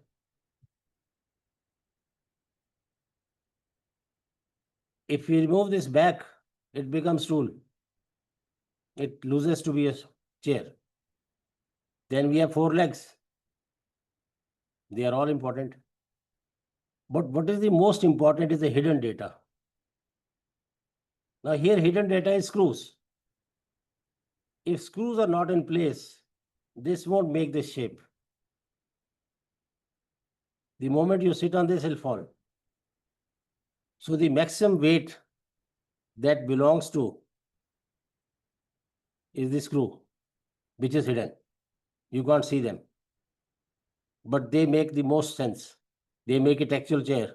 Because if screws are not there, this won't be chair. Now these are the key features of a chair. If you do correlation analysis or recursive feature extraction or feature important model, ML model, then this could be the chair which got aerodynamics And these are the major points that has to be considered. Not for buying purpose, but for creating a chair also. If you have to do a research, you have to find these points of how. Now, once these chair parameters are found, then you have to make people sit and see whether they are actually relaxing or not. So this is required to do a survey. Different people will sit in different style for different lengths, and then we have to understand what is disturbing them. Punishment of parking gravity. I couldn't get you. Please repeat again. Hello. Repeat, please, what you are saying. Maybe by mistake, it her. Okay, no, I'm sorry.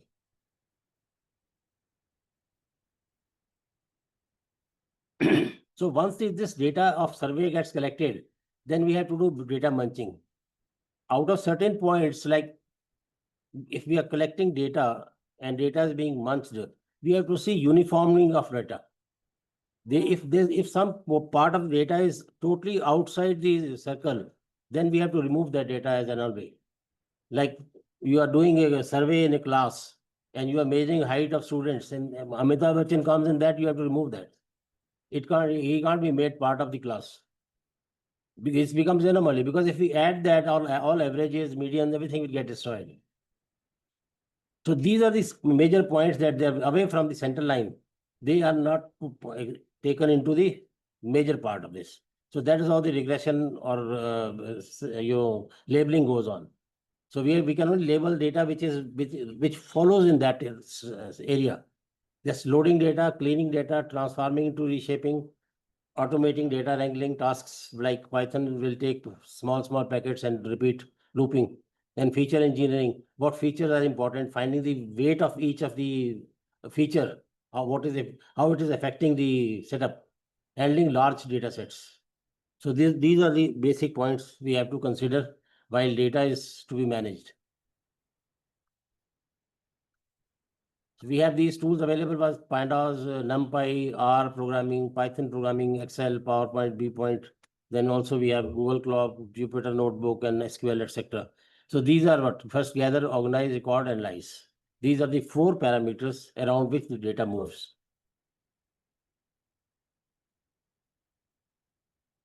Then we have machine learning basics. Now here we have to understand, from data we have moved to machine learning. How machine learning models are made, how machines are trained. So the first point of machine learning is supervised, then unsupervised, then deep learning, or we call it, before that we have reinforcement. So first is basically supervised. Supervised, we already have known data. It is labeled. Like I tell my small child, my nati, to separate aloo and pyaj. Separate their toys in a different colors, because he got AI in school. So these are the small exercises we do. Once I ask him to weight every part which is available, every toy of yours should be weighted. So you weight and note down their weightage and then sort them into order. So these are the small exercises which you can create and tell the person how the supervised model works. The unsupervised model is like, suppose a sportsman come, like cricketer. Now he comes and start playing. We don't know who he is, with what designation, what label we can give it to him, whether it's a batsman or it's a bowler or it's a wicket keeper. So he starts playing. Now, wherever he is found best, he is labeled. So unless when he comes, starting point is unsupervised. We don't know what label to give it. So once we give a label to that person, then becomes a labeled data. So then we can compare all batsmen, all fielders. So then they become categorized into different fields. So initially when a person comes, we don't know what it is, so it's unlabeled. Unlabeled means unsupervised. Hello? Round? Then there is a reinforcement. Then we settle him for, okay, he's a batsman. But when he starts doing, bowling, we found he's better in bowling than batsman. So we say, oh, no, he's not this, he's this. Now let's take it into our own example in a personal matter. You keep a maid. Now that maid is trained. First, shown the house, shown various parts, what is where it is left, and the label it is drawing room, this is bedroom, this is that room, this is that room, this is sofa, this is table. So all these things are shown, that's all labeled data. So once she gets into the kitchen, she looks at something and says, oh, it's a spoon, chammach. Oh, it's a glass. So that she learns automatically and she gives her own labels to that. So the supervised learning, unsupervised learning, and that's she got trained. Now, when you ask her to bring something for you, then she brings it in wrong plate, and then you reinforce. You say, no, don't bring in this. This has to be brought in the plastic plate or maybe some other plate. So that is what the reform is. Once all these things are done, the training is done, completion is done, then the AI is in place. You are sitting in the corner and enjoying. You have 4 guests coming, you tell her 4 guests are coming, she'll do everything. That is the AI. Creating that model is your task. And that we have done very well. Because when the guests come, he goes happy, well served. If he goes happy, well served, that means AI has done its work. Your model has worked. That is what this training is all about. That is what you expected out of that. So your expectations are fulfilled with that model. You are happy about it. Now let's take an example on a one-to-one. Because AI is me. I am AI. You are AI. Whose AI we are? We are God's AI. God has made us. And made that point that he doesn't have to do it every day, every time. Now you take the air in, oxygen is separated from that. That cleans your blood and gives you the energy required. Imagine if you are not able to take, then what happens? You go to hospital and the ventilator asks, शाम को 10,000 रुपये निकालो. Because he put that machine on to take the same thing which you are doing free. Nobody's asking you to do it. You can't stop it also. So the God has already placed AI. I have written a book on this. Biological intelligence is God's artificial intelligence. Biological intelligence is God's artificial intelligence. The God has already made us ready for this. There is nothing new coming in. We already have, already is within us. Now take the example of food. What you eat, 98% is thrown out. That's not required. You only need 2% of it. Now, once you take 2 capsules in the morning, 2 capsules in the evening, they are sufficient for you. Why you have potty home? Why you have kitchen at home? Why you have stomach? Not required. Because then that will be taken care of by those two capsules what your body actually needs to create energy out of you. So that is what the AI is all about. So once AI is in place, we are living. Now, what these people who are trying to create AI and create bigger picture out of this, they want to become God. We are creating AI. They are not creating AI, is already there. Now, this AI has to be put into various things which you have been doing. That you have to work at. That you have to look at. But unless you know how AI works, you will not be able to do it. You are learning tools, you are becoming consumers. You are not creating something. The idea is not to become consumer, to understand the basic fundamentals and apply on what you are doing. Like when I joined this Tegh Bahadur College, now Guru Tegh Bahadur College, they once in the class they asked me to take attendance of students. They gave me that register, the PPPP has to be put in. I said, who does this? PPPP. It's not possible.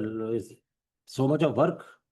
After every 6 months, you total them, then again 6 months, you total them, and then create reports out of that. This is not foolish work. I don't do this. Then I sat down, realized, understood what it is and how it is to be done, what is required, what statement they need, what information they need. Let's create something out of that.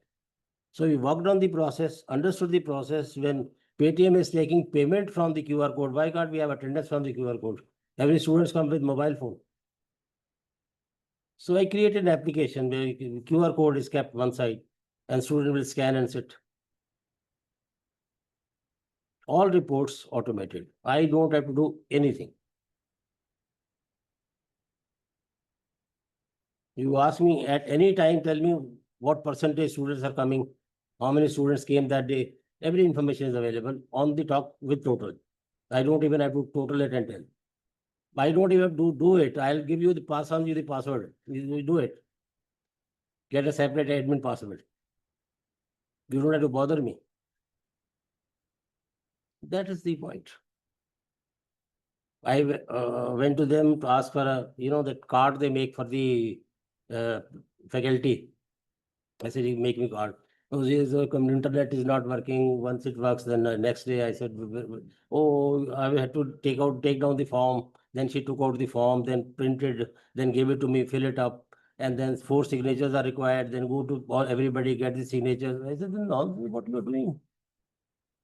This is simple work. You create a small application, ask me to fill it up, I'll fill it up, and it goes to the person. He will digitally sign it. It'll go to 4 people. They'll digitally sign it. Once they sign it, I'll approve.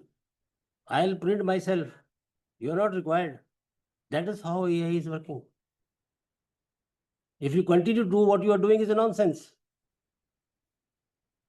What you are learning is basically trying to not spend time on what you should do.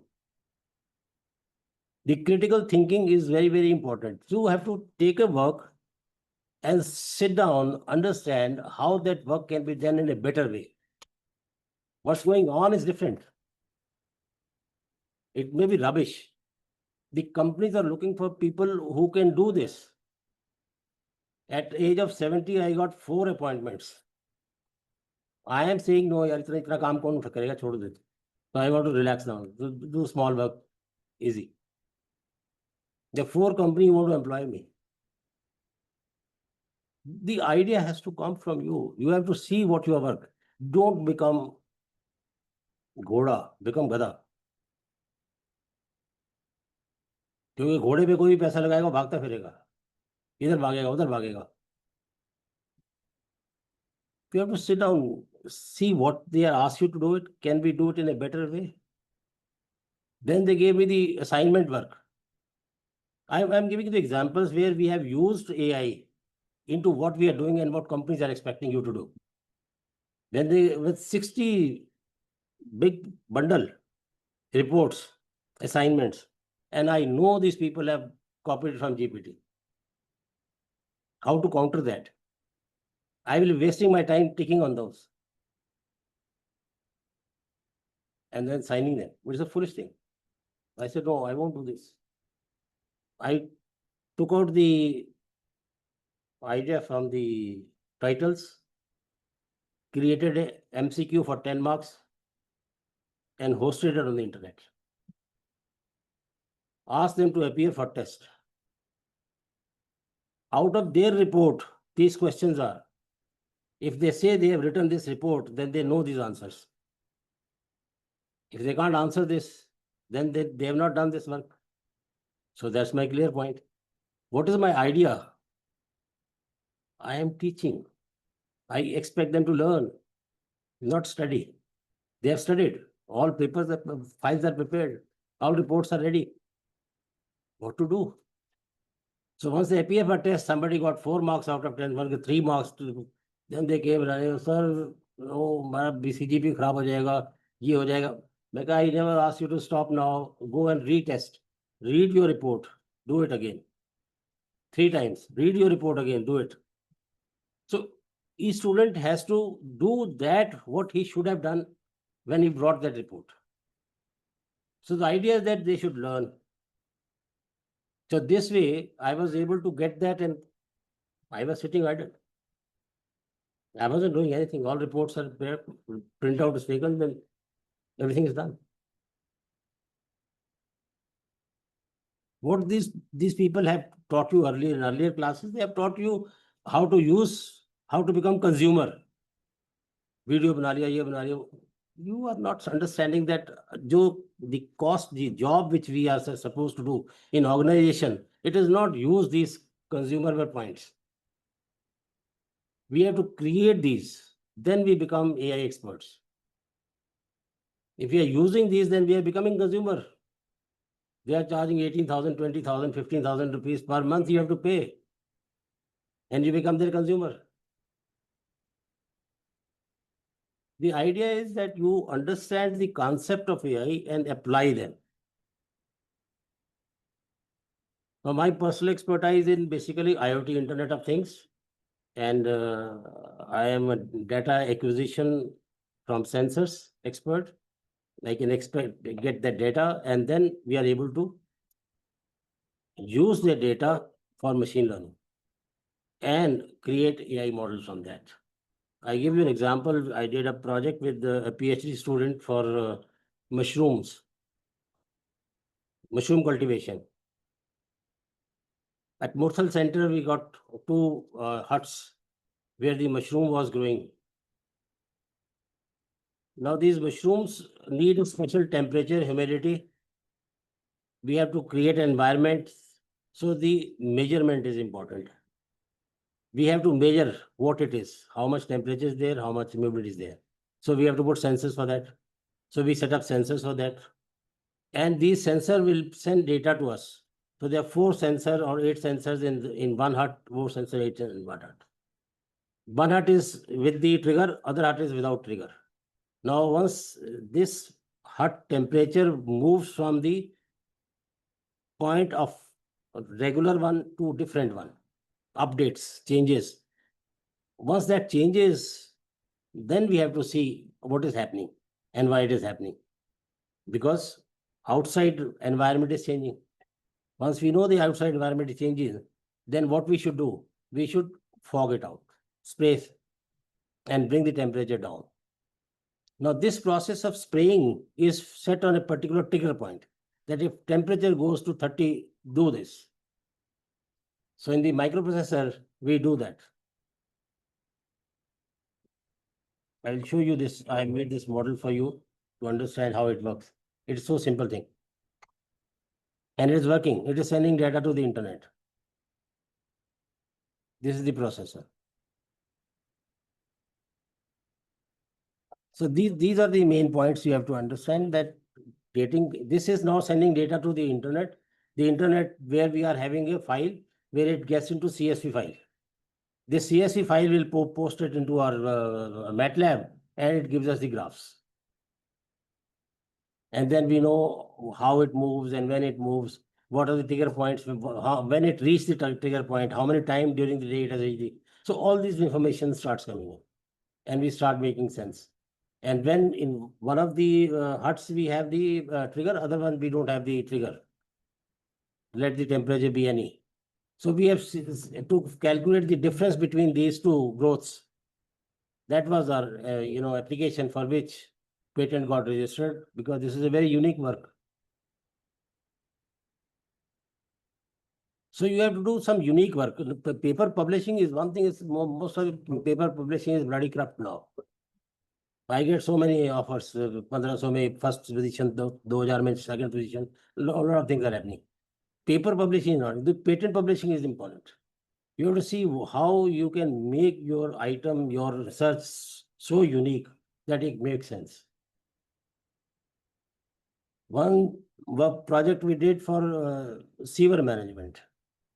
When people go to sewer for cleaning up, they die. So we created a sensor in bulb. Then you put that bulb inside the sewer, it starts sending data out, the level or ppm of gases. If a ppm level reaches a particular point, that means the person is 100% will go and die. No way. Nobody can save him. Because once your lungs get filled with methane or H2S, nobody can save you. and you become lethargic, your hands, your voice, everything gets stopped. You can't even shout. Forget about it. The moment it gets filled, you are totally out of any action. Your mind stops working. That is how people die in the sewers. So we understand that this is done. We also applied for patent on this. So these are the unique works. Nobody has done it for so many years. People are dying, but nobody looks at it. I'll give you even a simpler example. In 1849, basketball club was settled. They have a boom. On that they have a basket. People will come dribbling and put the ball into the basket. And then another person will come with the stair and he'll go up and take out the ball and give it. Unless somebody like me came and said, yeah, why can't we have a hole down? So when they make that hole in the basket, ball automatically start coming down. Now that stair wala is gone, is sitting outside on a strike that my job is gone. That poor fellow got AI then in 1800. Today we are crying that we are losing. AI will take jobs. AI will not take jobs. It will throw you out if you don't act. You have to see your job is to create models of your own, what you are doing, how best you can do it, how better you can do it. With the reduced power, reduced imagination, reduced working. Everything has to be taken care of. Then once that starts coming, then we have to optimize. Once the basic minimum models are ready, then you optimize them. Take them to next level. Maybe some work is already going on in a good way, but see how can it be improved. So these are the points you have to think of and become a creator rather than consumer. You're all becoming consumers of the technology. That is not required. Don't become consumer of it. You try and understand what's going on. Now see, the coding work is already going. It's no more there. All codes are written by Codex now. Because our basic training was wrong. We have created all chicken, 80%, 80%. Everybody, 80%. Everybody coder. You ask CS guy, you ask IT guy, you ask MCA person, you ask anybody, everybody is a coder. क्या आता है? Python आती है. क्या आता है? Java आती है. ये सब languages है. Programming तो आती नहीं उनको. They have not learned programming because it is not part of the course. Analyzing the system, what is going on at present and how to update this and create a model. That is not all. IP University, I went there on the gate, they have a register to write. I said, what nonsense you're doing here? ये तो कमाल है. 3 महीने बाद कोई पूछेगा कि वहां पर डॉक्टर सिंह आए थे कि नहीं आए थे. किसी को पता ही नहीं डॉक्टर सिंह आए थे कि नहीं आए. रजिस्टर लेके ढूंढोगे. What is the purpose of the register where you are writing all these information? Unnecessary work. That is what we are doing. We are wasting our time on unnecessary things which are not required. तो ये बड़े बड़े institute भी यही कुछ कर रहे हैं. हमारी यूनिवर्सिटी यही कर रही है, तो हम क्या करें? We can't do better. They have to set up a system. The QR code is there. You scan, fill up your form and give it. Why can't that be done? How difficult it is with so many engineers there. These are the problems because we are not realizing what is required to be done. We are just following the process. चल रहा है, चलता है, कोई बात नहीं. उसका use क्या है? कहाँ यूज करेंगे? कैसे डेटा निकालेंगे? क्या करेंगे उसका? कुछ नहीं पता. And we continue doing it for many years. जैसे बास्केटबॉल खेल रहे थे. बास्केट जाती थी तो बास्केट से निकाली बॉल, फिर बास्केट में गई, फिर बॉल को निकाली. यही करते रहे. 18 साल लग गए इस बात को समझने में कि एक छेद नीचे कर लेते हैं. Because we are not thinkers. We have to become thinker. Unless we become thinker, it is difficult for us to continue. So my request to all of you is to learn to understand problems, not study. Number आने से कुछ नहीं होने वाला. It's all on. जो हम पढ़ा रहे हैं उसको कैसे इम्प्रूव करना है, कैसे प्रैक्टिकलिटी में लाना है, कैसे प्रैक्टिकल्स बनाने हैं उनके जो यूज कर सके. We have to forgo the classrooms, we have to get to the labs where we create, think and design. Design तभी हो पाएगा जब हम सोचेंगे, सोचेंगे तभी जब हम उस पर काम करेंगे, बैठ के सोचेंगे. आप ये जो बंदे जब जॉब करने के लिए जा रहे हैं काम, तो उसको एक प्रोसेस सिखा रहे हैं. हमारे इंजीनियर्स प्रोसेस में लगे हुए हैं. Infosys, Wipro, HCL, Mahindra Tech, they all teach process of a particular task. And our engineers waste their time doing that task again and again. Ask any person from Infosys or Mahindra Tech or maybe HCL. They are doing some company's job. There is no creativity involved in their work. ये message आएगा, ये जवाब देना, ये message आएगा, ये जवाब देना, and then the fixed method is there. What engineer we are creating? एक भी व्हाट्सएप नहीं बना पाए, एक भी फेसबुक नहीं बना पाए.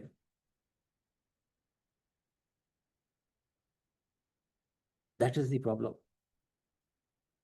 I studied computers for only 1 month in 83. When internet came in, I was able to create India's first search engine, bharatnet.com.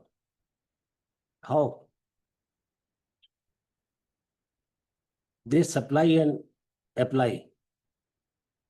You learn 20% and apply 80%.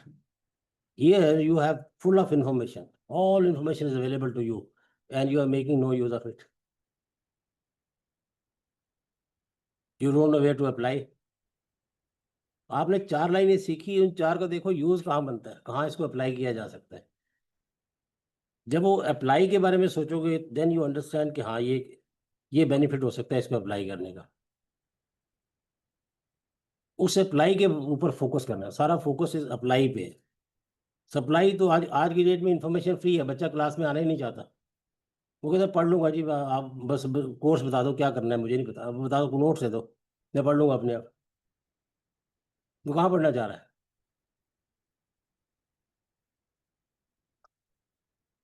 तो क्लास में आने का कोई मन नहीं करता, because he has more information than what we have. अगर आपको हनुमान चालीसा पूरी तरह से रटा हुआ है, then you are artificially intelligent. अगर उस 40 जो हनुमान चालीसा उसका कोई एक भी अक्षर आप उसका यूज कर लो ना अपनी लाइफ में, तो आपकी लाइफ बदल जाए. वो अप्लाई कहाँ है? अप्लाई है ही नहीं कोई. आपने रट्टा मारा, सब याद हो गया, पढ़ा हुआ, आपकी लाइब्रेरी पड़ी हुई है आपकी. So we are creating library in our mind. उसको अप्लाई करने के बारे में सोचते ही नहीं है. जब तक अप्लाई करने के बारे में नहीं सोचेंगे, unless we are sure that हाँ आई कैन यूज इट, कहाँ यूज कर सकते हैं. आजकल आप एक पॉइंट आप नोट कर लो, एबीसी सीख कर कोई भी पोएट नहीं बनता, और जो पोएट बनता है वो एबीसी सीखता नहीं है. वो सीधे वर्ड पकड़ता है और उसको राय में घुसेड़ लेता है, अभी इसको यहाँ बोलूंगा तो ये चल जाएगा काम. हम एबीसी के पीछे पड़े हुए हैं, पोएट बना ही नहीं रहे. वो जो उसके अंदर कला है उस पर हम फोकस ही नहीं कर पा रहे, बिकॉज हम उसको लैब नहीं दे रहे, हम उसको क्लासरूम दे रहे हैं. ये सारे क्लासरूम बंद हो जाना चाहिए, कोई क्लासरूम नहीं होना चाहिए. जैसे वो 3 इडियट में आपने देखा था, आपकी क्लास भी लैब में ही होएगी. अब बच्चा जाता है सिवाय कंप्यूटर के देखा ही कुछ नहीं होता. इंजीनियर जा रहा है कहीं पे, एक स्क्रू ड्राइवर लेके पीछे खराब हो जाए, कुछ खोल नहीं सकता उसको. उसके घर पे जो राउटर लगा हुआ है इंटरनेट का, उसके बारे में नहीं पता, बन गया इंजीनियर, इलेक्ट्रॉनिक्स इंजीनियर है साहब. अपने घर के राउटर का पता नहीं उसमें क्या आईपी एड्रेस लगा हुआ है, कैसे चेंज हो सकता है. जैसे साइबर सिक्योरिटी वाले हैं, उनको भी यही हालत है. अपने राउटर के बारे में कुछ नहीं पता, वो रट्टे मारे हुए हैं सारे. ये लगाओ तो ये हो जाता है, वो लगाओ तो वो हो जाता है. Concept of A I P is not know. TCP IP काम कैसे करता है पता ही नहीं है.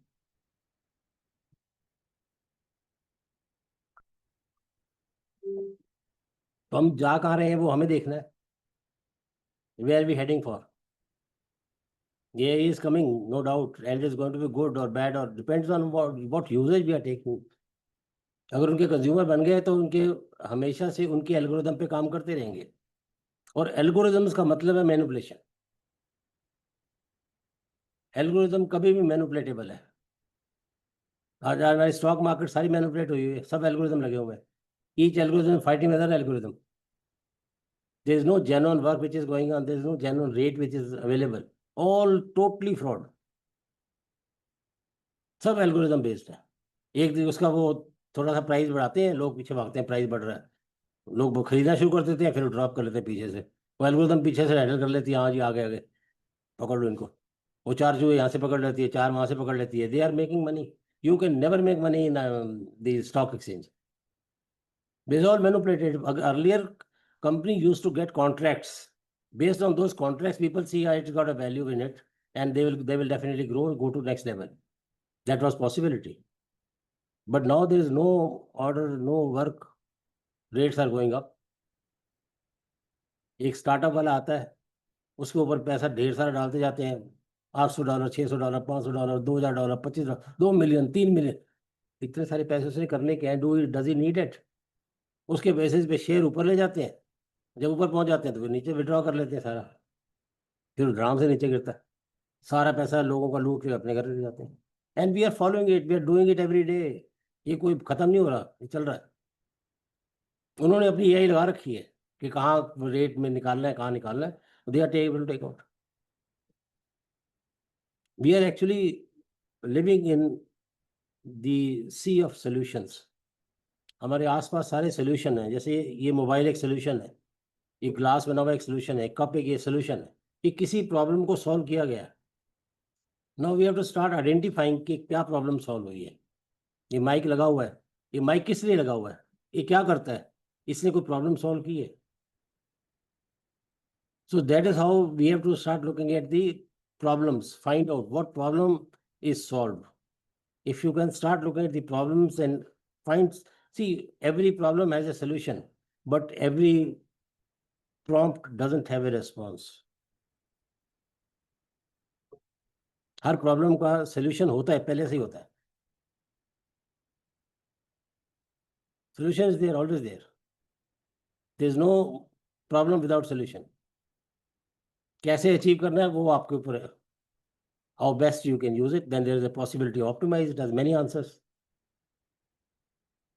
Same problem have many ways of doing things. How you have to do it, what resources are available with you, based on that you can decide on that and take action.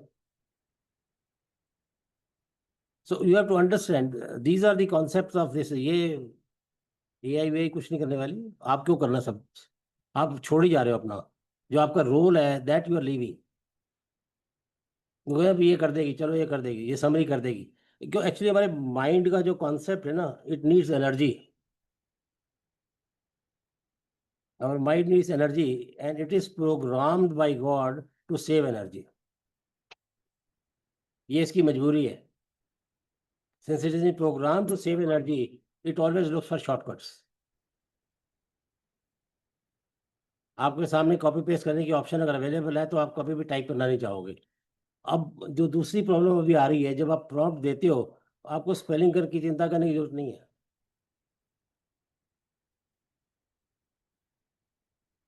That means for prompt generating, जो थोड़ी बहुत English आप जान रहे थे, अब वो भी थोड़े टाइम में निकल जाएगी। आज किसी के फोन नंबर नहीं याद आपको, काफी आपको रास्ते भी भूल चुके होंगे गूगल यूज करते करते।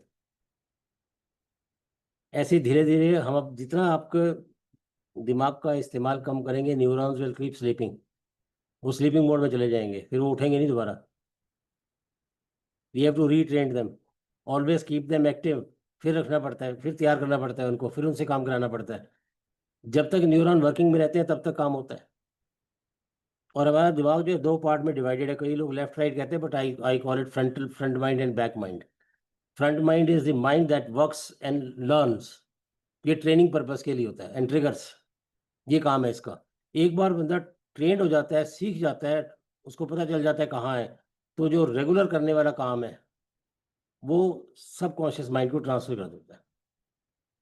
जैसे आप गाड़ी चलाते हो, इमेजिन करो जिस दिन फर्स्ट दिन आपने कार चलाई थी तो आपका हैंडल कैसे पकड़ा हुआ था? सारा जोर आपका उसको सीखने में था, तो आपने पूरा हैंडल पे पूरा जोर लगाया हुआ था, अभी छोड़ना नहीं इसको मैंने, किसी ने मुझे आगे लेके जाना है।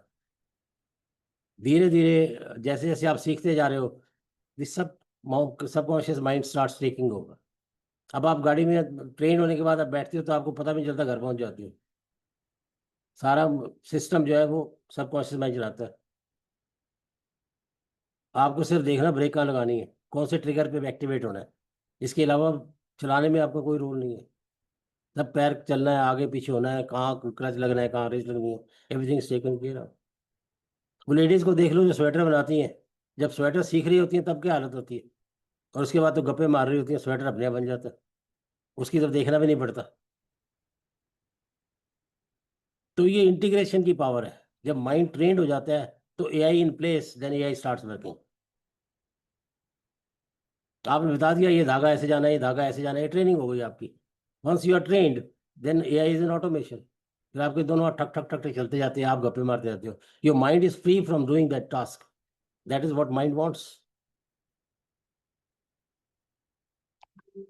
तो यू हैव टू अंडरस्टैंड कि मुझे क्या सोचना है, और इस काम को, जो काम मिला है या जो काम आपके पास है, उसको क्या बेस्ट तरीके से हम आउटपुट कर सकते हैं, ओरिएंट कर सकते हैं। मैंने एलएलबी की हुई है। कुछ यार दोस्त हैं अपने हाई कोर्ट में, उनसे मिलने चले जाते थे कभी कभी, तो वो मुझे 2-3 बार कैंटीन ले गया। कैंटीन में एक बहुत बड़ा बोर्ड लगा हुआ है जिसपे जज का नंबर लिखा होता है, और सामने कौन सा नंबर केस चल रहा है वो लिखा हुआ आता है। अब कोई भी जाएगा तो देखेगा, ठीक है जी, नंबर देखेगा, आ जाएगा वापस। जब मुझे तीसरी बार लेके गया वो, मैं कहा यार ये तो तुम बड़ा इडियट वाला काम करते हो, बार बार देखने आते हो। कहते मैं नहीं, सारे देखने आते हैं, पूरे बार वाले, इस जितने बार में चैम्बर बने हुए हैं इन सबको देखना पड़ता है, नहीं तो फिर जज के बाहर खड़े रहेंगे। तो उससे बेटर है अपने चैम्बर में बैठ के काम करते रहते हैं और बीच बीच में बोर्ड चेक करते रहते हैं। वो कहते कईयों ने तो मुंडू लगाए हुए हैं, भाग के जा बोर्ड नंबर, बोर्ड देख के आ कि फलाने नंबर जज का क्या नंबर चल रहा है। मैंने कहा अच्छा ऐसे भी होता है? कहते हाँ ऐसे भी होता है। तो मैंने कहा यार ये तो, और ये 2001 की बात है, तब आईओटी आया नहीं था। मैंने कहा ये बोर्ड तेरे कमरे में आ जाएगा। वो सरप्राइज, यही कैसे हो जाएगा? कहते पक्का आ जाएगा। मैं कहा हाँ। वो मुझे ले गया चीफ जस्टिस, उनका जो इंचार्ज होता है उसके पास में। तो मुझे कहते सरदार जी हो जाएगा। मैं कहा 100% हो जाएगा, कोई प्रॉब्लम नहीं। कहते किस तरह करोगे? मैं कहा वो साढ़ा काम है। कहते की चाहिए तेन? मैं कहा सामने कमरा चाहिए। कहते हाई कोर्ट में कमरा? यहाँ तो लोग बेटा पैदा करते हैं, कमरा नहीं छोड़ना, इस चक्कर में कमरा नहीं मिलता यहाँ पे, वो बहुत मुश्किल काम है। मैं भी देख लो, काम कराना है तो बताओ। उनका सेक्रेटरी से मिलो इसको। वो सेक्रेटरी के पास ले गए, सेक्रेटरी से बातचीत हुई। उसने कहा जी ये हो जाएगा। मैं कहा हाँ जी हो जाएगा। कहता अगर तू ये कर देगा ना तो मैं अपना आधा चैम्बर तेरे को देने को तैयार हूँ। मैं कहा ठीक है, दे दो। और 3 दिन में बुलाया उसने, 3 दिन बाद से अपना चैम्बर में पार्टीशन करवाया और आधा चैम्बर हमें दे दिया। हम लाइनेक्स पे एक्सपर्ट थे उस समय 2001 में। हमने नया नया भारत नेट बेचा था। तो हमने कहा चलो ठीक है। हमने वहाँ पे अपना सर्च लगाया। मेरी वाइफ इलेक्ट्रॉनिक्स इंजीनियर है। मैं कहा भाई डेटा निकालो इसमें से। वो डेटा निकाल के हम लोग सर्वर पे लाए। सर्वर पे डेटा हर 10 सेकंड में डेटा डंप करेंगे और वहाँ पर एक HTML का पेज तैयार करेंगे। वो पेज जो है वो नेटवर्क पे जिस चीज़ को चाहिए उसको डिस्प्ले कर देंगे। तो वहाँ से हमने वायरिंग करनी शुरू की, बिकॉज वाईफाई नहीं था तब, वाईफाई पैदा नहीं हुआ था। So all wiring was to be done. तो एक आपने हब लगाया, 7-8 कनेक्शन दिए, फिर दूसरा हब लगाया, फिर 7-8 कनेक्शन दिए। पूरे हाई कोर्ट में पूरा भरा हुआ था, सब जगह हमारी तारें तारें थी। ये 2001 से लेके 2015 तक चला। We made 1 crore out of this. 60-70 हज़ार रुपया महीना मिल जाता था हमको। उसके अलावा जो चैम्बर मिला था वहाँ पर हमने साइबर कैफे बना दिया। बार बार बारों से वकील जो आते थे वो इंटरनेट यूज़ कर लेते थे, मेल आ जाती थी उनकी। So you have to generate business. खाली हवा में बातें करने से बात नहीं बनेगी। खाली ये इम्पोर्टेड एल्गोरिदम पढ़ा पढ़ा के जी एक्यूरेसी आ गई, हम बड़े खुश हो गए जी हमारी एक्यूरेसी आ गई 80 पे। मैंने बहुत सारे प्रोजेक्ट करके दिए हैं इनके। हमारे पास बच्चे बहुत आते हैं लाइव प्रोजेक्ट के अंदर, हमारा काम ही यही था प्रोजेक्ट बनाना। तो हमारा सब तरह के MSc M.Tech B.Tech सब तरह के बच्चे आते हैं प्रोजेक्ट बनाने के लिए। बहुत प्रोजेक्ट बनाए हमने, बट हमने एनालाइज किया कि ये प्रोजेक्ट बना बना के कुछ लाइफ नहीं है, बेकार सिस्टम है। ये बच्चे बेचारे बेकार हो रहे हैं, क्या पढ़ रहे हैं ये, बेकार बेकार के एल्गोरिदम्स, इंपोर्टेड एल्गोरिदम, इसका कोई यूज नहीं है। अंडरस्टैंडिंग ठीक है, but then you have to apply it into your work. If you don't apply it, is got no meaning. तो अप्लाई करना सीखना है। वो उससे ठीक है, आपने आइडिया ले लिया कैसे काम करता है, जुपिटर में बना के देख लिया, then ultimately you have to go into your work and then see where it can apply. कंपनियां वो मांग रही हैं कि अप्लाई कहाँ करना है, ये कैगल वाला डेटा निकाल के उसका फायदा नहीं। First you have to learn how to take out data. हमारे पास एक ये मेट्रो वालों का केस था, जिसमें एक बिल्डिंग वाले ने कंप्लेंट की कि मेरी बिल्डिंग टूट रही है, अंदर से क्रैक्स आ रहे हैं उसके अंदर। तो हमारे पास प्रोजेक्ट आया किसी के थ्रू, उनका देखो कुछ हो सकता है इसका। तो हमने कहा जी ये तो वाइब्रेशन चेक करने पड़ेंगे इसके। तो वाइब्रेशन सेंसर मंगवाए हमने, और 12 जगह पर हमने सेंसर लगाए और उनका डाटा कलेक्ट किया। 2 महीने के डाटा में हमें पता चल गया कि वहाँ पर जो है हमारा, जो जिस बिल्डिंग की कंप्लेंट है उसमें थोड़ा सा एक्स्ट्रा पॉइंट आता है हमारा बाकियों से। तो फिर इनको समझ में आ गया कि हमें अंदर से रिपेयर करना पड़ेगा, there is weak point here, that is how is building is getting destroyed. फिर उसको रिपेयर कराया गया और उसको कंपनसेशन दिया गया। सो इस टाइप के काम, ये क्रिएट किए जाते काम, होते नहीं है, दे डोंट एग्जिस्ट। मुझे कोई कहता है अपनी वेबसाइट पे लिखो जी क्या क्या आप कर सकते हो, मैं क्या मुझे पता क्या कर सकते हैं, जो करवाओगे वो कर देंगे। हमें नहीं पता हम क्या कर सकते हैं, हमें ये पता है हम कुछ कर सकते हैं, लाओ क्या करना है। पीछे गूगल वालों के साथ एक्सपेरिमेंट था हमारा। एक गूगल वाज वांटिंग के इफ जो कंप्यूटर पे जो स्क्रीन वाली गेम खेल रहे हैं, इन गेम्स के अलावा फिजिकल गेम्स भी आ जाए। तो हमने फिर फिजिकल गेम्स काफ़ी सारे डिज़ाइन किए, उनके साथ में डिस्कस किए। फिर उसके रोबोट लगा के उन्होंने चेक किए, डिफरेंट डिफरेंट लोगों को भेज के, दैट मीन ऑफिस से उठा के लोग भेज दिए, कुछ छुट्टी वाले जो बुला बुला के उनको भेज दिया, कुछ आते जाते लोग घूमते फिरते देख रहे हैं उसको। तो इन सब के डेटा को कलेक्ट किया गया और एनालाइज किया गया कि वो गेम के साथ में उनका क्या रिलेशनशिप बनता है, और अगर ये रोबोट को ऐसी गेम खेलनी पड़ेगी तो वो कैसे खेलेगा instead of people playing it. So physical games को भी ट्रांसलेट करने की कोशिश कर रहे हैं इनटू दी रोबोटिक वर्ल्ड। आप सिर्फ पास खड़े होकर हंसते रहे, हाँ हाँ बहुत अच्छा है जी रोबोट खेल रहा है, आप खेलने लायक भी ना रहे। सो उनकी प्लानिंग बड़े हाई लेवल की है, हमें उस प्लानिंग को पकड़ना पड़ेगा ना। हमें समझना पड़ेगा कि हम क्या कर सकते हैं अपने लिए और क्या कर सकते हैं उनके लिए। और जब तक ये हम फंडामेंटल नहीं समझेंगे, हम फंडामेंटल समझ ही नहीं रहे। जितने लोग आप आपकी FDP में पढ़ाने वाले आए हैं, सब ने आपको कंजम्पशन सिखाई है, ये टूल कैसे यूज़ करना है, वो टूल कैसे यूज़ करना है, यहाँ कैसे करना है, अपना काम रिड्यूस कैसे कर रहे हो। काम रिड्यूस किसका कर रहे हो, आप आलसी बन रहे हो, क्योंकि जो काम आप करने चाहिए थे वो आप नहीं कर रहे। सो ये पॉइंट है। ऐसे ही मैं दिल्ली यूनिवर्सिटी एक प्रोफेसर को जानता था, उसके पास जा के बैठता था। तो वो कहते आज मैं बड़ा बिजी हूँ, मैं क्या कर रहा है, कहते हैं टाइम टेबल बना रहा हूँ। मैंने अच्छा कैसे बनाता है टाइम टेबल। तो उसने मुझे देखा आधा घंटा मैक्सिमम बताया होगा, कहता है ऐसे ऐसे बनता है टाइम टेबल। मैं कहा अच्छा ये तो बड़ा मुश्किल काम है, कहता है मैं 3 में लग जाते हैं टाइम टेबल, फिर भी कहीं फाइनल नहीं होता। कोई ना कोई आके उंगली कर देता है, इसको चेंज कर दो इसको चेंज कर दो, कुछ ना कुछ लगा रहता है इसके अंदर। मैं कहा इतना तो डिफिकल्ट टास्क है, तो इसको ऑटोमेट कर लेते हैं। तो ठीक है, तो हम बैठे, हमने कहा समझा उसको, पूरा सिस्टम ऑटोमेट कर दिया उसको। जब एक कॉलेज में लगाया तो और कॉलेजों में बुलाना शुरू कर दिया, हमारे यहाँ भी लगा दो। अब 20 कॉलेज में चलता है दिल्ली यूनिवर्सिटी के, सब्सक्रिप्शन मॉडल है, हर साल पे करते हैं। 70 लाख रुपए कमा चुके हैं एक छोटे सॉफ्टवेयर से, 35,000 रुपये हर बार देते हैं हर साल। तो आइडिया के ऊपर पैसे होते हैं, आप ऐसे ही लगे रहो, सुबह 9 से 5 वाली आपकी मर्जी है। अपनी लाइफ में AI लगाना शुरू करो, अपने काम को ऐसे AI मॉडल में कन्वर्ट कर सकते हो, वो सीखो और वो सिखाओ। That is what the training is all about. मैंने कभी नहीं काम किया अपने आप, मैं सिर्फ देखता रहता हूँ, एनालाइज करता रहता हूँ, ऑब्जर्वर हूँ। कौन सा काम चल रहा है, कौन से काम को ऑटोमेट किया जा सकता है। मुझे कहीं भी नजर आ जाता है तो मैं इमीडिएटली पॉइंट आउट कर देता हूँ कि भैया इसको ऑटोमेट कर लेते हैं, और ऑटोमेट हो सकता है। ऑटोमेशन में टाइम वेस्ट नहीं होता, टाइम उसको टाइम वेस्ट यही टाइम वेस्ट हो रहा है जो बिना ऑटोमेशन के चल रहा है। और ऑटोमेट करने से आपका टाइम सेव होता है, तो यूजफुल टाइम है आपका। अब एज ए टीचर मेरे पास सफिशिएंट टाइम है, ना मुझे अटेंडेंस लेनी है, ना मुझे कॉपी प्रॉपर चेक करनी है, मुझे पता है बंदे को चेक कैसे करना है। मेरे सवालों के जवाब देगा तो बात बनेगी ना, तब तो लर्निंग होगी। वे सवाल ही ऐसे होंगे जो जीपीटी में आपको मिलेंगे नहीं।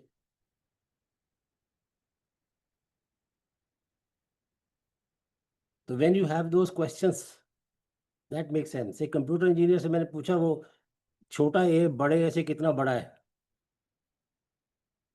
अब ये मैं हर इंजीनियर से पूछता हूँ, छोटा ए बड़े ए से कितना बड़ा है। इसके दो टाइप होते हैं, एक तो बंदा जवाब दे नहीं सकता, कहता है आपका क्वेश्चन गलत है जी, ये ठीक नहीं है जी, ये तो ऐसे थोड़ी होता है, छोटा छोटा है, बड़ा बड़ा है। तो जो बंदा इसका फाइनल आंसर ना दे सका ना ले सका, उसने पूछा भी नहीं कि सर कि क्या मतलब है आपका और व्हाट इज द आंसर, फिर वो बंदा इंजीनियर बने नहीं सकता, क्योंकि वो दिमाग से इंजीनियर नहीं है।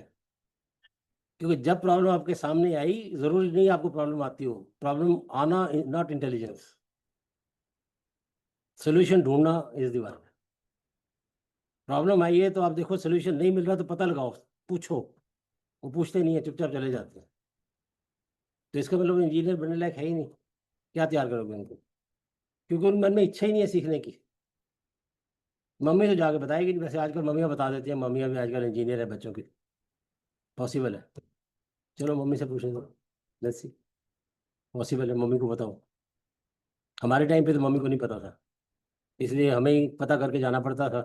तो जहाँ सवाल आता है तो हम पूछ लेते भाई इसका जवाब बता दो, नहीं तो नींद नहीं आएगी। बिना आंसर के नींद आ गई तो फिर वो क्यूरियोसिटी तो है ही नहीं, इसका मतलब वो क्यूरियोसिटी जगानी है बच्चों में, उसी को हमने हिलाना है, उसी को खड़ा करना है। ये इंटीग्रेशन के बाद application in teaching and research. अब ये कह रहे हैं पर्सनलाइज लर्निंग होगी, एक एक बंदा इंडिविजुअल लर्न कर पाएगा, मान लेते हैं। बट यू थिंक एक इंडिविजुअल बंदा लर्न कर सकता है? मुझे नहीं लगता ऐसा हो सकता है। वो रट सकता है, क्योंकि जब तक ये लर्निंग के बाद एक डिस्कशन फोरम ना ओपन किया जाए, दो लोगों के साथ डिस्कस ना किया जाए, उस प्रॉब्लम को आगे ट्रांसलेट ना किया जाए, it has got no meaning. आप अपना चैप्टर जो क्लास में पढ़ाते हो, दो दो दिन में पढ़ाओ, एक दिन में नहीं, 2 दिन में पढ़ाओ। पहले दिन चैप्टर का कॉन्सेप्ट उसको जो है ना ओपन कर दो, and you always start with question. उस पर्टिकुलर टॉपिक के रिलेटेड क्वेश्चन आपके पास तैयार होने चाहिए। फिर ये क्वेश्चन उसके माइंड में आने के बाद उसके 4 क्वेश्चन और उसके माइंड में आने चाहिए। फिर इसका ओपन डिस्कशन दो, उन्हीं को बच्चों को बोलो प्रेजेंटेशन बना के लाएंगे। दे आर एक्सप्लोरर्स, उनके बहुत कुछ है, हम एक्सप्लोर करवाएंगे तब ना। अगर हम ही पढ़ा देंगे तो क्या रहेगा फिर, हमारे से तो ज़्यादा इन्फॉर्मेशन के पास है ही ऑलरेडी। तो उन्हीं की इन्फॉर्मेशन का यूज़ करके आपने पढ़ाना है उनको, अपना कुछ नहीं देना। आप उनको लगा दो काम पे, बोला ठीक कल ये बना के लाना प्रेजेंटेशन, ये 4 बच्चे प्रेजेंटेशन देंगे, अगला चैप्टर दूसरे 4 बच्चे देंगे, और फिर 4 बच्चों को कंपेयर बताओ। अब 4 बच्चे अलग अलग कर रहे हैं, तो 4 हमारे पास आइडिया डिफरेंट डिफरेंट आ गए, 4 अदर एक्सप्लोरर ने इस पे काम किया। So they will come with their independent ideas, make sure they do it independently, और फिर उनसे खड़े हुए क्लास में प्रेजेंटेशन कराओ। उससे आपके 2 टारगेट अचीव हो गए। एक तो आपने बंदा खड़ा कर लिया जो प्रेजेंट कर सकता है अपनी प्रॉब्लम को, अपने केस को, और जस्टिफाई कर सकता है कि हाँ आई नो दिस।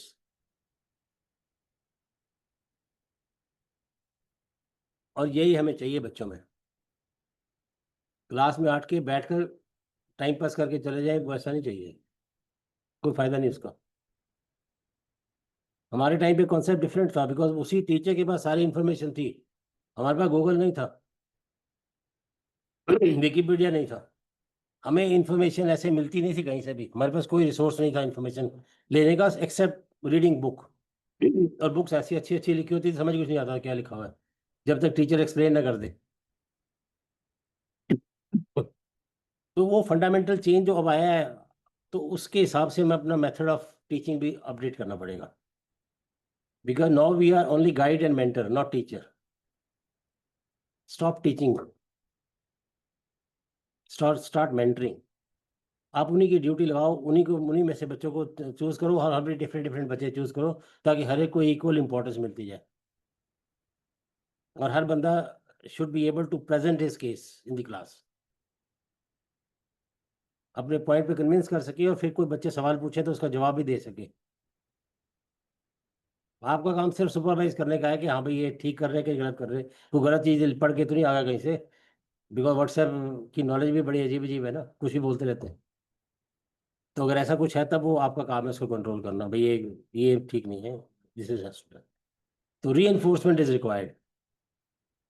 लेबलिंग वो कर चुके हैं, आपने करके दे दिया भैया ये वाला चैप्टर पढ़ के आना, वो आपने लेबल कर दिया, अब वो अपने आप जाके ढूंढेगा, सर्च करेगा, उससे आउटपुट निकालेगा, उसकी प्रेजेंटेशन बनाएगा और आपको प्रेजेंट करेगा। अब भले वो प्रेजेंटेशन आपकी जीपीटी से बना ले, कोई प्रॉब्लम नहीं है, प्रेजेंट तो खुद करेगा। अगर कोई आंसर पूछने होगा तो पूछेगा, अब उसको जीपीटी यूज करना है तो क्या प्रॉब्लम है, कोई बात नहीं, टाइम सेव हो रहा है उससे। कॉलेज में जीपीटी बंद कर देंगे, ये कर देंगे, इस टाइप के मैसेजेस आ रहे हैं, तो वो बंद कर देंगे तो क्या होगा, उससे टाइम वेस्ट होगा उसका। वो अपना टाइम जो है एक क्रिएटिव जॉब के लिए लगाए, जितना पास क्रिएटिव है वो काम करे, जिसमें फालतू का मेहनत इन्वॉल्व है वो करने की जरूरत ही नहीं, वो करवा लो जीपीटी से,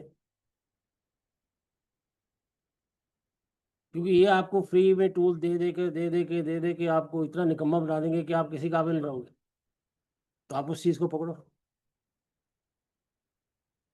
अब ये गूगल देखो कैसे मैनिपुलेट करता है, हमारा जो इनका मैप आता है, अगर आप उस मैप को देखो तो मैप में एक ब्लू लाइन आती है, एक ऑरेंज आती है, एक रेड आती है, और ये क्या है, it is based on traffic. और लगा क्या हुआ है, if then else, if low traffic blue line, more traffic orange, more traffic red. अब इस इफ देन एल्स को उल्टा कर लो, when there is no traffic then it is red. अब क्या होगा, गाड़ियां एक कोने में जाके फंसती जाएंगी, they will take more time. आपको इसका फायदा क्या है, इससे गूगल पैसा जनरेट करता है, उसकी इनकम बढ़ती है इससे। अगर आप अभी आज के बाद ये नोट करना, आपको पता चलेगा कई जगह पर आपको खाली सड़क मिल रही है और लाल हुआ हुआ निशान आपका, और आप कभी ऊबर वाले ड्राइवर को बोल के देखना कि नहीं इधर से नहीं इधर से ले जाओ, वो कहेगा नहीं जी मैप के हिसाब से चलेंगे, मैप जो बताएगा उधर से जाएंगे। अब ये जो सिस्टम है, इससे गूगल की इनकम इसीलिए इंक्रीज होती है बिकॉज उनकी ऊबर टैक्सियाँ चलती हैं, जो टैक्सी आधे घंटे में पहुंच रही थी वो 2 घंटे लगा रही है, 1.5 घंटा लगा रही है, और आप पैसे जो दे रहे हो टाइम के हिसाब से दे रहे हो। और ये ओपन है, आप खुद चेक कर सकते हैं पर्सनली, कई बार आप देखेंगे आपका ब्लू लाइन दिखा रहा है और सामने ट्रैफिक भरा पड़ा है, बंद है सारा रास्ता, लाइन खाली है आपकी, रेड लाइन दिखा रहा है। तो ये जो एल्गोरिदम हम आज की डेट में इस्तेमाल कर रहे हैं, जिनको हम फ्री मानकर चल रहे हैं कि ओपन सोर्स है, कल को कोई आएगा इन पे पैसा लगा देगा, फिर वो मैनिपुलेट कर देंगे। एक बार नीति आयोग वाले मुझे बुलाया, कह रहे जी वो मीटिंग चल रही थी राउंड टेबल, तो हर एक बंदा अपनी अपनी बात कर रहा था, एआई की बड़ी मोटी मोटी बातें कर रहे थे एआई की, तो मेरी बारी भी आ गई भी एआई के बारे में बताओ। मैंने कहा आपने घास देखी है, घास, ये इसको आप डेटा समझो, घास को डेटा समझ लो, भैंस खाती है ये हमारी एल्गोरिज्म है, और सारा दिन बैठ के डेटा मंचिंग करती रहती है, बार बार छोटे छोटे पैकेट्स लेती है और सारा दिन मुंह चलाती रहती है, डेटा मंचिंग हो रही होती है, फिर छोटा पैकेट आती है दूसरा उसको मंच करती है, फिर तीसरा पैकेट आती है उसको मंच करती है। ये पाइथन का लूप लगा हुआ है आपकी एल्गोरिथम के अंदर। और इसके बाद हमें क्या मिलता है, मिल्क आउटपुट में एंड गोबर आउटपुट में, दोनों यूजफुल है, अपने अपने काम के लिए यूज़ किए जा सकते हैं। और दूध से जो एआई वाले लोग हैं वो इससे दूध से घी बना लेते हैं, खीर बना लेते हैं, जो चाहिए उनको बना लेते हैं, अपनी इंटेलिजेंस के ऊपर है क्या उसका यूज़ करना चाहते हैं, कहाँ यूज़ करना चाहते हैं, they can use it like that. So ये उनका पर्पस ऑफ यूज़ जो है वो उनके ऊपर डिपेंड करता है। अब आप इसको इसको अंडरस्टैंड करने की कोशिश करो। आप डेटा तो आप इंडिया का दे रहे हो, बहुत बढ़िया डेटा, एक्सलेंट, ये भैंस तो हमारी नहीं है, ये तो किसी और की है। अगर इसको इंजेक्शन लगा होगा किसी चीज़ का, कोई मैनिपुलेशन की होगी, कोई बायस डला होगा इसके अंदर, तो हमारा सारा आउटपुट बायस हो जाएगा, जिसको हम देखकर खुश हो रहे थे। ये समस्या है। हम ब्लाइंड खेल रहे हैं कि ये एल्गोरिदम आज जो एक्यूरेसी दे रही है कल को वही एक्यूरेसी देंगी। अगर आपका डेटा करप्ट होगा तो आउटपुट भी दूध भी खराब ही निकलेगा। लेकिन डेटा आप कह रहे हो मेरा है, मैं अच्छा डेटा खराब बहुत बढ़िया डेटा दूंगा, पर एल्गोरिदम तो आपकी नहीं है, ये बाइस्ड हो सकती है, ये करप्ट कर सकती है आपके सिस्टम को, आपके आउटपुट को। तो यहाँ समस्या है। हम पढ़ भी वही रहे हैं, उन्हीं की एक्यूरेसियाँ निकाल निकाल कर खुश हो रहे हैं, केगल से उठाया से डेटा उस पर काम कर लिया, इस पे काम। आप खुद अपना डेटा क्यों नहीं जनरेट करते? अभी हम एक टेक्सटाइल मैन्युफैक्चरर बात कर रहे थे, तो उनका एक हॉल में हमने उसमें मॉल में एक सेंसर लगाया है। वो आने जाने वाले लोगों के कलर चेक करता है, सिर्फ कलर नोट करता जाता है। बाद में हम देखते हैं कौन सा कलर जो है वो मैक्सिमम यूज में है। इससे हम ये आइडेंटिफाई करने की कोशिश करते हैं कि ये जो कलर यूज हो रहा है टेक्सटाइल के अंदर, इसका मतलब ये मोस्ट पॉपुलर कलर है यहाँ का, आगे वाली प्रोडक्शन में ये कलर का इस्तेमाल होना चाहिए। सो यहाँ का डेटा आपकी प्रोडक्शन को मैनेज कर रहा है। अभी हमारा बेंगलोर का एक प्रोग्राम आया था, इनकी कुछ बार्स हैं बिस्किट की, इनको ये नहीं पता चलता घर बैठे हुए कि मेरी बार में स्टॉक कितना है, मल्टीपल बार्स है, तो वो बार में बोतल पलट पलट के देते जाते हैं, ये नहीं पता जो बोतल रखी है उसमें कितना स्टॉक पड़ा है। तो उसका हमने मॉडल बना के दिया, वो उसके क्यूआर कोड की फोटो खींचता है, उसका वेट लेता है, ये सारा डेटा वहाँ इंटरनेट पे जाता है। नाउ ये इंटरनेट वहाँ पर जाके प्रोसेसिंग होती है और उसकी शीट्स बनती हैं, पता चलता है कौन सा ब्रांड कितना पड़ा है। अब जब ये सारा हो गया तो उसके बाद में इसकी वैल्यू तो बड़ी ज़बरदस्त हो गई, बिकॉज अब हमें पता लगे कौन सा ब्रांड किस टाइम पे किस डे को ज़्यादा यूज़ होता है, कौन सा ब्रांड मैक्सिमम चलता है। अब इससे हम परचेज अपनी डिफाइन कर सकते हैं, हमें परचेजिंग इंप्रूव कर सकते हैं कि क्या परचेज करना चाहिए, कितना परचेज करना चाहिए। कुछ बोतलें ऐसी पड़ी हैं जो कई साल पहले खरीदी थी अभी भी पड़ी हुई हैं, कुछ बोतलें जो रोज खत्म हुई होती हैं, अगर वो खत्म हो गई तो हमारी सेल लॉस हो जाएगा, एक्स्ट्रा पड़ी है तो हमारा इन्वेंट्री वेस्टेज है। तो अगर हमें ये चीज़ों पे ग्राफ बनने शुरू हो जाए, डैशबोर्ड बन के आने शुरू हो जाए, तो ये हमारे को हेल्प कर सकता है, बिजनेस इंप्रूवमेंट कर सकता है, कि पहले कभी भी नहीं था। तो ये नए आइडियाज हैं जिनके ऊपर हम लोग काम कर सकते हैं।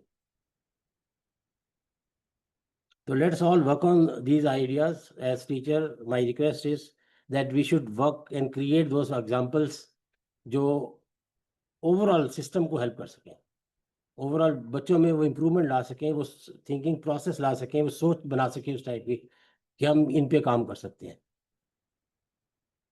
ये कुछ केस स्टडीज हैं, जैसे स्टूडेंट परफॉर्मेंस चेक करनी हो तो हम कैसे चेक कर सकते हैं। डेटा डाला, ये न्यूरॉन्स हैं बेसिकली, ये आउटपुट है। ये बेसिक छोटी छोटी एग्जांपल्स ली थी मैंने। ये केस स्टडी रिसर्च में ट्रेंड कैसे देखते हैं, जियोग्राफिकल, जैसे एक डाटा यहाँ के लिए तो बहुत अच्छा है, उससे चंडीगढ़ के लिए वही डाटा किसी काम का ना हो, देहरादून के लिए कुछ और डाटा चाहिए हो, ये वाले फीचर नहीं चाहिए होंगे। ऐसे ही हमने एक एयरपोर्ट पे का काम किया था जिसमें वो आइडेंटिफाई करना चाह रहे थे कि एक जहाज जब उड़ जाता है तो दूसरा जहाज कितने टाइम में वहां पर लगना चाहिए ताकि वो उड़ सके, गैप बिटवीन टू फ्लाइट्स, दो लैंडिंग के बीच में हमें डिफरेंस चाहिए। एक जहाज उतर कर आया, जैसे टच डाउन किया और जैसे अपने पार्किंग पॉइंट पर आकर खड़ा हुआ, उस पर कितना टाइम लगता है। इन चीज़ों को एनालाइज करने के लिए किस किस टाइप का डेटा रिक्वायर्ड होगा।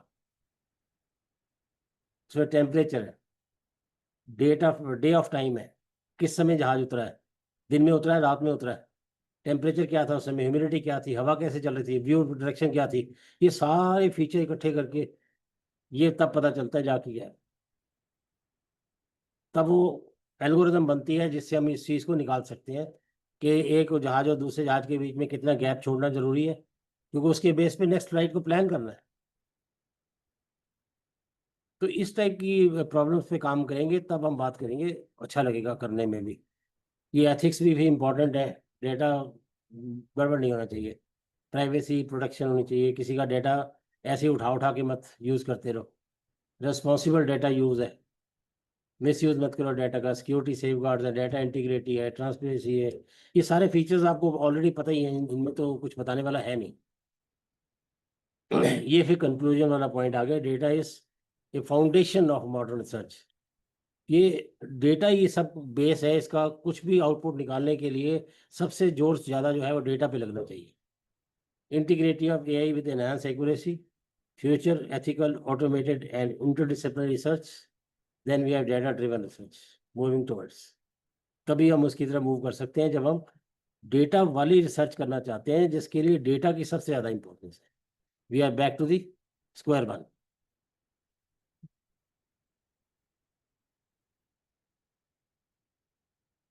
ये आपका थैंक यू. और सारे यही कह रहे हैं कि जॉब चली जाएंगी. कुछ लोग कह रहे हैं जॉब जाएंगी नहीं, नई जॉब आ जाएंगी. घबराने वाली कोई बात नहीं है. तो अभी जो हमारे जो डिलीवरी बॉयज आज की डेट में बने हुए हैं, ये delivery is also being taken over by the robots and the drones. तभी गुड़गांव में से स्टार्ट कर दिया उन्होंने. तो जब ये स्टार्ट हो जाएंगे तो ये डिलीवरी बॉयज का भी काम खत्म हो जाएगा. तो नेक्स्ट जॉब जो आ रही है, जिसके लिए हमें बिल्कुल रेडी हो जाना चाहिए, एकदम तैयार हो जाना चाहिए. तो ये उसका सैंपल है. आप देखिए, एंजॉय कीजिए इसको. In today's modern world, you can watch what you're doing, or you can watch where you're going, but you can't do both. And now, you don't have to, thanks to Guiding Hands. At Guiding Hands, we understand how important it is to stay connected when you're on the go. Simply request a guiding hand, and within seconds, we'll be at your side, ready to guide you to your destination. Let us navigate your world so you can navigate the web. Your guiding hand will take care of all the pesky distractions that once forced you to look up. We look out for you so you can keep an eye on the things that matter. Enjoy the security that comes in knowing you are finally, truly connected. Guiding hands. We got this. अब guiding hand बनने के लिए कौन कौन तैयार है? सोचो. We are actually moving towards this. जो हालत हम कर रहे हैं अपनी, मोबाइल की स्क्रीन छोड़ नहीं पा रहे. आपको जितने बच्चे इधर से उधर जाते हुए नजर आएंगे, सबके हाथ में मोबाइल होगा और सारे ऐसे ही चल रहे होंगे, इंक्लूडिंग मी. मैं अपने आप को अलग नहीं कर रहा हूँ, हम सब एक जैसे हैं. तो ये हमें गाइडिंग हैंड की बहुत ज़रूरत पड़ने वाली है.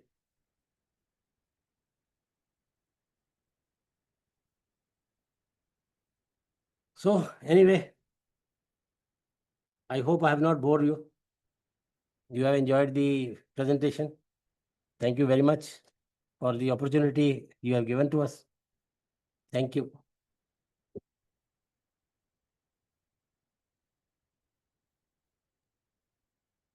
True, sir. Actually, we are teaching to Millennium and Gen Z, so they are from the AI.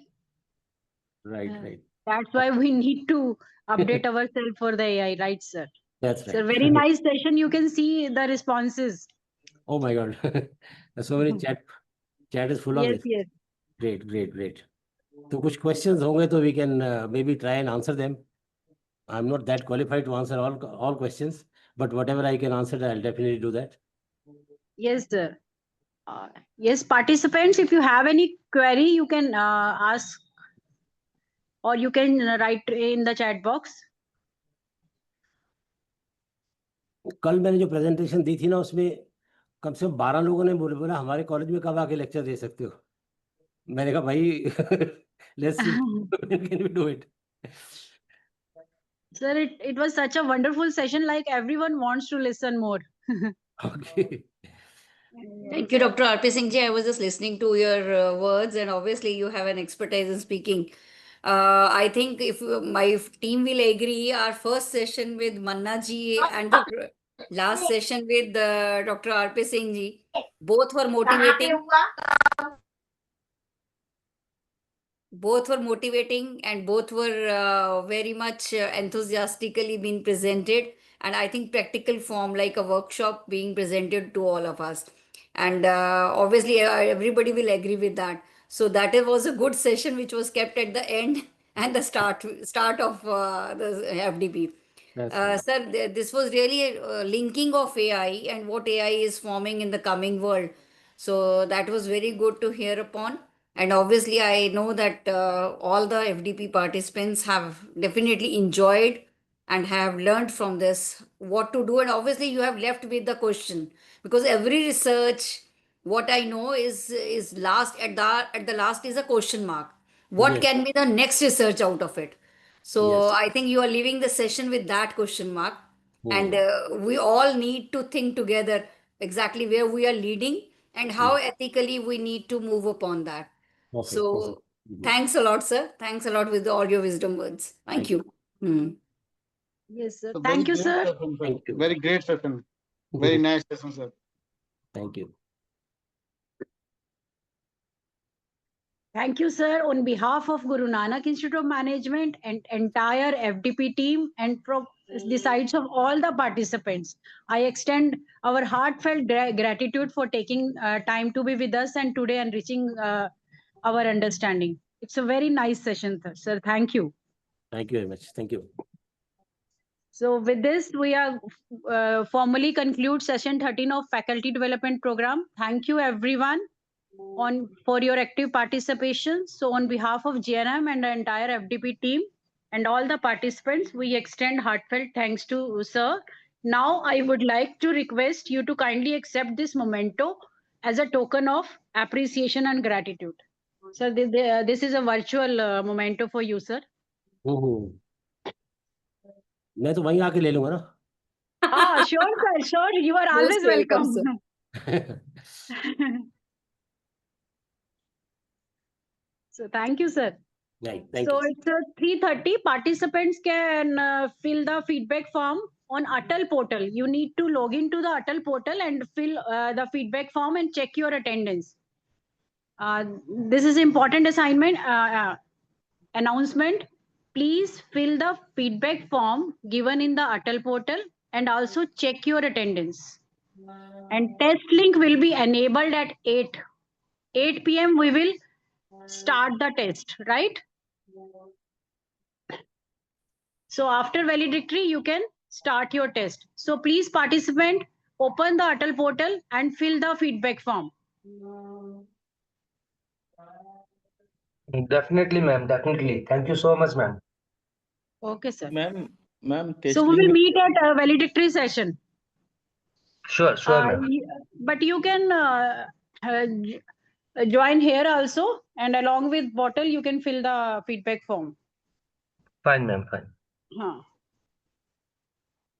ma'am, Ekta ma'am, test you link want will to say anything special or any important announcement you want to do? I think Mamta ma'am, you have done your part. That's great. The feedback link is open on Atal portal. All the participants can fill it. It is a mandatory requirement to generate the certificate, as well as you can check your attendance till date. If you have any glitches, you can definitely write to us. And all of you can join back at 7:30 for the validatory and followed by online test on Atal portal.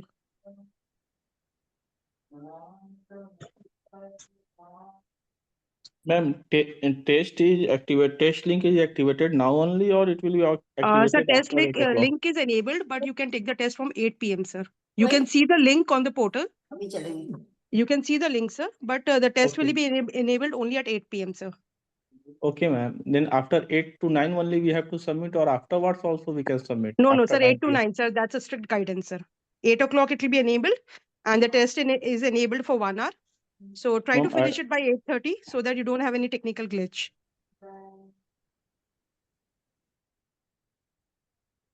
Thank you all. Ma'am, participants are saying share the link here also. So is it Ma'am, when possible they or? no, the link is auto populated on their Atal portal.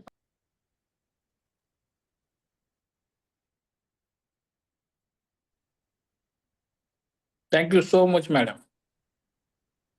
Sir, we are on the meet. We are connected. If you find any problem, you can definitely unmute yourselves and you can ask, sir.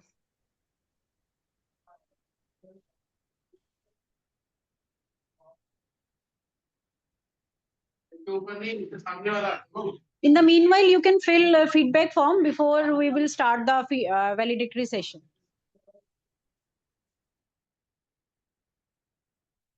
Good evening to one and all. Guru Nanak Institute of Management, Punjabi Bagh successfully organized the Atal Online Faculty Development Program on cutting edge AI technique for teaching and research from 10 to 15th November 2025. The program was held under the dynamic and visionary leadership of Professor Dr. Maninder Kaur Ma'am, Director of GNI, whose dedication to academic growth and innovation ensured the FDP's exceptional success. Her continuous encouragement, strategic planning, and commitment to excellence brought together experts from diverse domains of AI, making the program highly enriching and impactful. The 6-day FTP covered a wide range of themes related to modern artificial intelligence, applications in teaching, learning, and research. Sessions included in depth discussions on cutting edge AI techniques, machine learning approaches, accelerated research methodologies, network, analytics, cybersecurity, and responsible AI practices. The program also offered valuable insight into large language models, emerging AI tools, and data driven research strategies. Each session was thoughtfully curated to blend academic depth with practical relevance, ensuring participants gained meaningful knowledge and hands on exposure to contemporary AI trends. Thus, systematic structure of the FTP reflected the Institute's commitment to providing quality learning experiences for faculty members across the country. The collective expertise of all resource persons, combined with the unwavering leadership of Professor Dr. Maninder Kaur Ma'am, made the FTP a transformative learning platform. I humbly request Professor Dr. Maninder Kaur Ma'am to kindly deliver concluding remarks for the week-long FTP with her kind words. Over to you, ma'am. Thank you, Dr. Seema, for such nice words. And these were the words I think we were expecting at the last of the FDP, where my team tirelessly, including Dr. Seema, have been working. And obviously, the concluding valedictory remarks from her marks the 6th-day event. I, first of all, before beginning, I will like to congratulate my team Guru Nanak Institute of Management, tirelessly worked by Dr. Ekta. Though she was not keeping well and keeping her at the back front, still she have been working tirelessly. My IT team, Dr. Shubhra, Mr. Nilesh, Mr. Harminder, and of course all the teachers who have, all the faculties who have contributed towards a good making it a success. So this is not the success of only one person, but it is a teamwork, which I very strongly believe of everyone. So I congratulate everybody of Guru Nanak Institute of Management for such a thing. And obviously with the very thoughtful process that every research after follows the other research. So we had left with every question, we had left with everything, new things to learn, and we are faculties. Still, we will be the students at the end, and we will be there, the students, till we are there with our perception to teach, to learn, unlearn, and again relearn. So that is very important. That transformation is required because the AI tools which are coming up, we were knowing about it many, but yes, new aspects are every time gained from every conferences or FDPs attended or participated upon.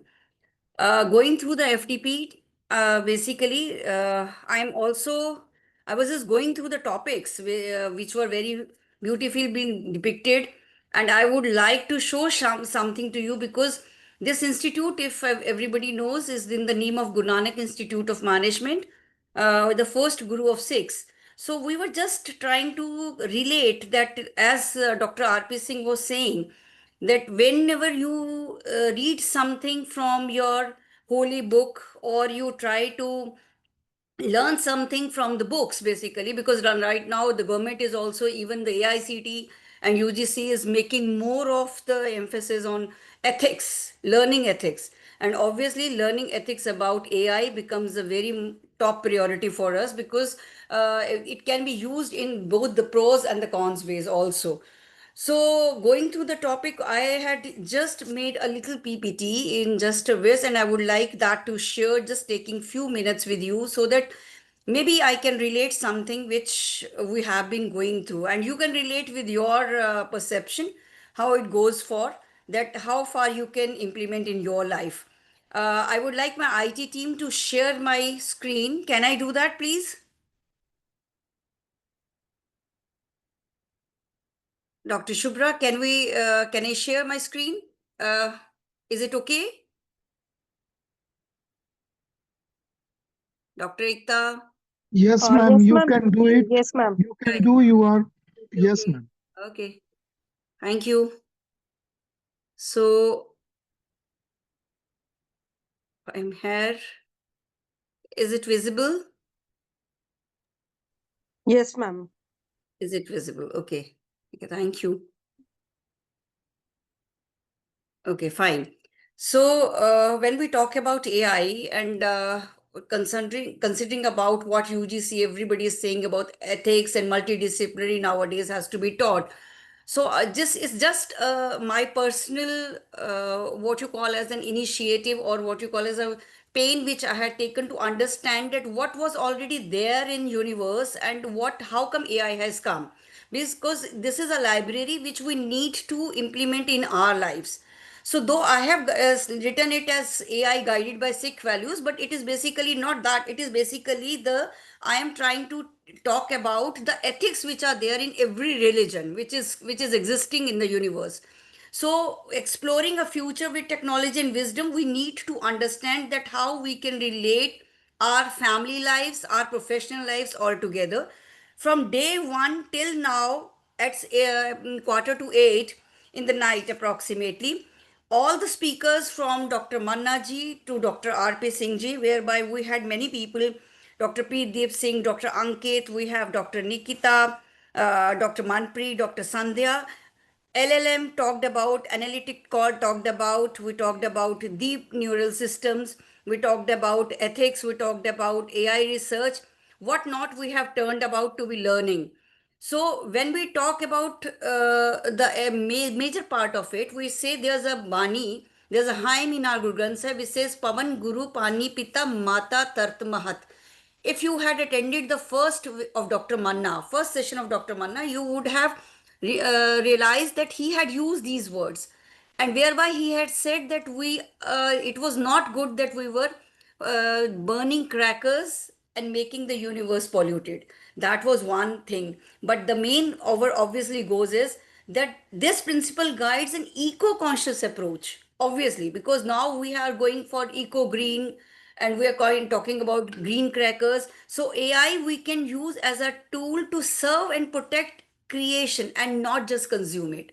So if we are consuming it, we have to owe the responsibility of what is coming around us. Technology serving creation and not consuming it was a main topic which was used in the first day in the sessions. Coming down to whereby we're talking about the second session, which was taken by Dr. Sandhya Makkar. And she has basically, her topic was uncovering employee job satisfaction using ML. We talk about seva in digital workplace space, caring about humans. So obviously, we need to have a tool. AI can be used only as a tool for a mindful and care, visualizing stress and promoting balance. So this selfless thing which we need to understand is that AI has to be very conducive at the workplace where we are talking about, where we're staying maximum time of a day. And then comes our one of the session, day 3, which was into deep dive into deep neural networks, which was taken by Dr. Ankit Rajput, and where we say that merging ancient script with modern AI. So I had just tried to link the research and analytics part, where deep learning meets the deep wisdom. If we are into deep learning, we need to have a deep wisdom along with us and understand the connection with Python code with the verses of our religious hymns or Guru Granth Sahib Ji, whereby they have been taught, they have been taken very clear in many, many years ago, much before the universe was even thought of to be. Then there was another session which was on LLM, And that was very much well taken on day 4 by Dr. Anand on insights into LLM. And the whole day session was there. And he was talking about tools like GitHub Copilot and LRM, and which is related to the collective intelligence. And here, when we talk about the concept in Sikhism, we talk about the concept of Sangat. We talk about the minds that connect with the greater purpose. What is the greater purpose? Is to serve the humanity. So, collective intelligence here, I am relating it to modern Sangat. Then comes as responsible AI and governance. Obviously, this was the topic which was taken on day 5 by Mr. Thamburaj. And Sir has very beautifully said that we can, this in the age of these algorithms, obviously we need a digital shield of truth. So that truth is definitely we need to have, because we have to do justice. We cannot be putting up a false statement and then we're talking and making, trying to make it a justification form, which is not there. So that therefore, when we connect it to Sikh values, we say it is based on discipline and ethics, providing a strong framework of governing AI, ensuring to stand for truth and non deception. Guarding truth in the digital world is the basic part, when very, very important as far as the governance thing is concerned. Further moving, there was another session which was on day 6 today on MLP, OPS and data driven, which was well taken by Dr. Shivam Sharma. So when he was talking about the preservance of ancient heritage.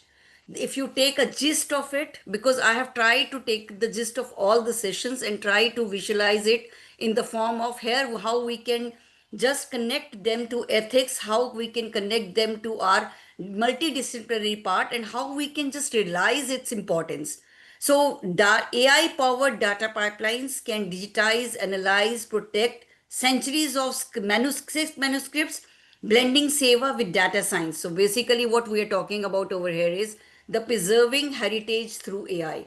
So this is what is there. And at last, I can only say that the Gurbani is full of questions with answers, not prompts and responses.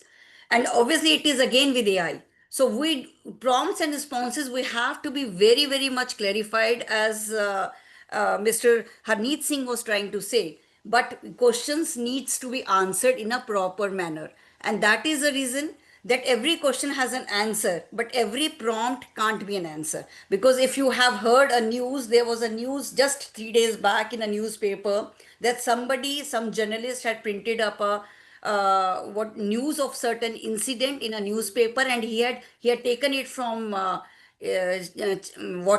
chat, and from that chat exactly what had happened, he has printed that news in the newspaper with the prompts.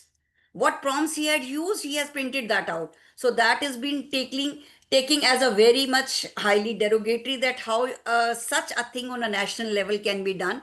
So you need to have that prompts cannot answer. If you know the answer, then that answer needs to be given with clear observance. So this is all from my side, that how AI trap has to be used in a very fruitful manner by us. And obviously that manner thing which we need with full governance, with full part, and we need to understand the things that they have to be in a justified and a truthful manner. Once again, it's getting too late, but congratulations to all my participants, and with the hope that you all have learned. Stay connected with the board conferences and FDPs which are coming out with Guru Nanak Institute of Management with a clear vision. My IQAC team has been working on it since day and night. And thanks a lot again. Thanks a lot to my whole team of Guru Nanak Institute of Management, my proud faculties who have been all together working day and night tirelessly. Somebody are for even having fever, but sore throat. I understand, and they were still saying, "No, ma'am, we will go ahead." So thanks a lot. My IT team also, my assistants, Dr. Harminder Singh is also there. Mr. Nilesh is there. Dr. Shubhra, Seema, Dr. Ayekta, Dr. Archana, Ravleen. So Dr. Mamta. So everybody is there. I'm really thankful to all of you who have been very much highly spirit to us. And obviously without which I would not have been able to do it. So thanks a lot, and Congratulations and thanks a lot to my all participants also. With all these words, thanks a lot and all the best. Thank you. Thank you, ma'am. Thank you for your kind, valuable, and encouraging words.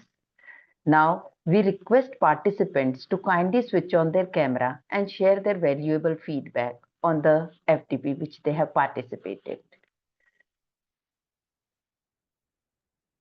Participants, kindly switch on your camera for the feedback, what they want to share. Dr. Seema, I would like my team also to do the same because obviously we'll start because we need to understand that how this FDP was conducted and what are your feedbacks too. Though feedbacks you have been filling up, but your testimonies are very important for us.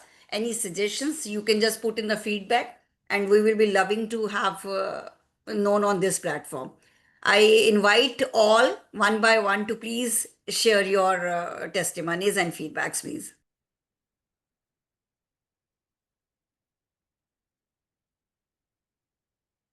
Hello, everyone. Thank you so much, Dr. Maninder, ma'am. I'll just give a general feedback. Like it has truly been a meaningful learning journey over the past days. This FDP has not only deepened our understanding about AI, machine learning, but has also expanded the way we think, we reflect, and engage with our subjects. This session, every session, I can say, mostly the first and the last session were rich, very insightful, and were delivered with exceptionally clarity by our distinguished experts. So I sincerely thanks to the organizers for this meticulous planning, resource persons for their valuable contributions. Thank you so much. Thank you. Thank you so much, sir. Any other next participant? Kindly share your feedback, which will help us in enriching the session.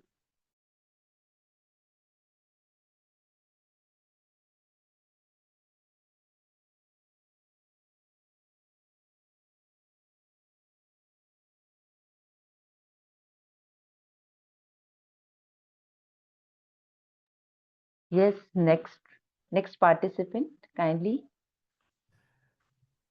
Good evening, ma'am. Myself, Dr. Praveen Kumar from MIT World Peace University, Pune.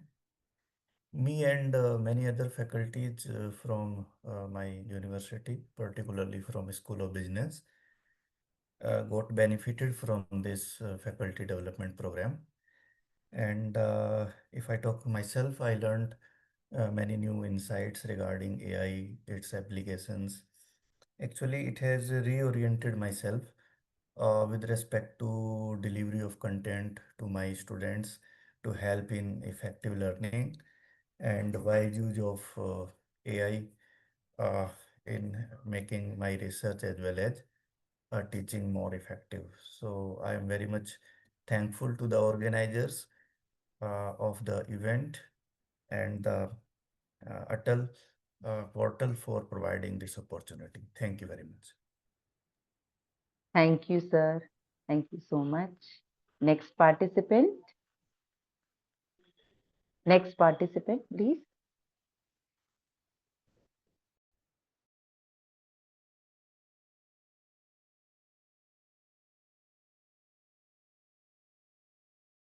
Hello. Yes, sir, you are audible.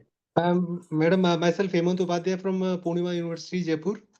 So it has been very nice experience all throughout this week, Monday to Saturday. Today it started in the afternoon. So from Monday itself, when we got impressed with the speaker, very first speaker, all the days there was so much learning in the particular domain in which this FDP has been organized.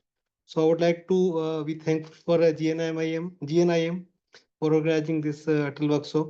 I had visited this institution earlier in 2018. So I was very much enthusiastic about joining this kind of program. So it is really so much worthy. Truly very worthy week for me as far as learning is concerned. Thanks. Thank you, sir. Thank you. These words are coming from your heart, what you have learned. Yes, sir. Yes, sir. Yeah, Dr. Devendra Buyar from CSMS, Chhatrapati Shahu College of Engineering, Chhatrapati Sambhaji Nagar, Maharashtra. Madam Speaker, you have wonderfully identified and they have delivered their things, whatever they have. We have learned lot of things. We have artificial intelligence and data science branch for AI tools. Yesterday's cyber security was very nice. So we have got the information and identify what are the threats that we have. That is the today's need. And wonderfully we are also interested in future too. I thanks to the management also. I thanks to the particularly Atal and the AICT program you have organized with very well discipline and manner. Thank you from my side. Thank you, madam. Thank you, sir. Next participant, please. Good evening, Madam. Dr. Asha Bharti from Jyoti Institute of Technology. Madam, I'm truly grateful for the wonderful 6-day FDP. The sessions were really highly informative and well structured, and it is perfectly aligned with the current needs of the educators. And moreover, each resource person shared deep insights, practical demonstration, and valuable tools that would really help us as an educator. And moreover, I sincerely appreciate all the organizers, coordinators, and all the presenters for their dedication and efforts in conducting such an amazing FTP. Thank you, madam. Thank you, ma'am. Yes. Am I audible? Yes, sir. Yes, this is Dr. Harjeet Singh from Symbiosis University, Pune.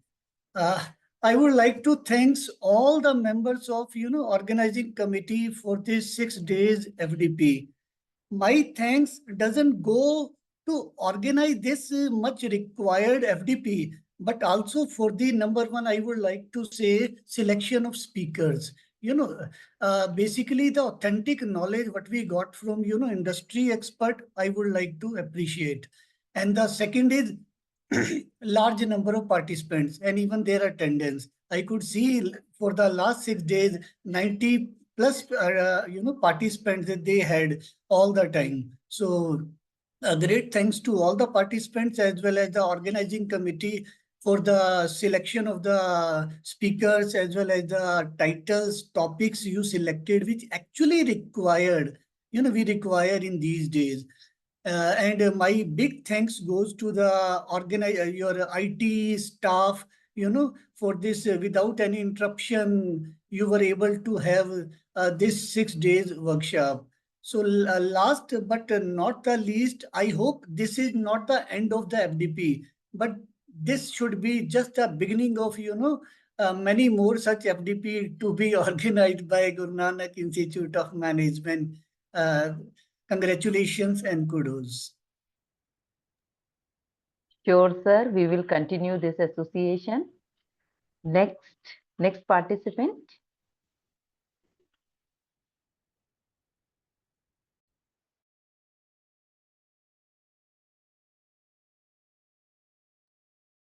Next participant.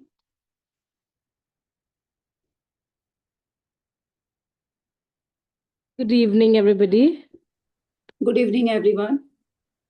Yeah, this is Ravleen Kaur from the Host Institute. Am I audible? Yes, Ravleen ma'am. Yes, Ravleen ma'am, you are audible. This 1 week long FTP was a very beautiful experience, mommy. I would like to share. The FTP was truly enlightening and enriching. It broadened our perspectives and definitely enhanced our knowledge. And also, it inspired me to now apply new ideas in my practice as well. As they say, learning never exhausts the mind, rather, it only ignites it. So, it was a beautiful session for me. Thank you. Thank you. I don't see any other participant to share their feedback. Good evening, Okay, ma'am. everyone. Okay, ma'am. Ma'am, I am Dr. Archana Singhal from DAV Centenary College, Faridabad. Am I audible, ma'am? Yes, ma'am. I extend my sincere thanks to GNIM and the Atal FTP organizing team for conducting such an insightful and well coordinated program. All the sessions were highly enriching and contributed greatly to our professional growth. It definitely gave us new avenues, ma'am, and I would also like to be a part of such valuable programs in future also. Thanks again to Thank you. whole team. Thank you so much, ma'am. Thank you, ma'am. Thank you so much. Now, heartfelt thanks to the entire management for their unwavering support and to our respected director, ma'am, for her dedicated leadership. I also sincerely appreciate all GNIM faculty members, Dr. Shubhra ma'am, Dr. Shipra ma'am, Dr. Ekta ma'am, Mr. Nilesh sir, Dr. Archana ma'am, Dr. Mamta ma'am, Ms. Ravleen ma'am, and Ms. Bamneet ma'am for their hard work throughout the program. A special thanks to Harminder sir for flawlessly handling the technical support from beginning till end. I also express my sincere gratitude to all the participants for their active involvement, enthusiasm, and contribution, without which this FDP would not have been so meaningful and so successful. Your feedback has enriched us a lot and enriched this session a lot. Now, learning is a lifelong journey, not a destination. I request all not to leave the FDP group so that we can update you with our shortly upcoming international conference. At last, for memories, I request all to put on their camera for a group picture. Kindly put on camera for a group picture. This would be the last picture of this FDP. We will have new pictures in future for other events. But for this FDP, kindly put on your camera, everybody. Seema ma'am, you can invite Harminder and Babneet also because I have not seen their pics ever. Babneet, if you are there, yeah. Bamneet ma'am, Harminder sir, kindly put on your camera because you people have also put a very, very hard work. Yeah. Yeah, Pavneet ma'am is there. Babneet is there. Okay, fine, good. And Harminder is there, Dr. Shubhra? No, ma'am, he's not there. I can't see him. Tell him to come. Okay, ma'am.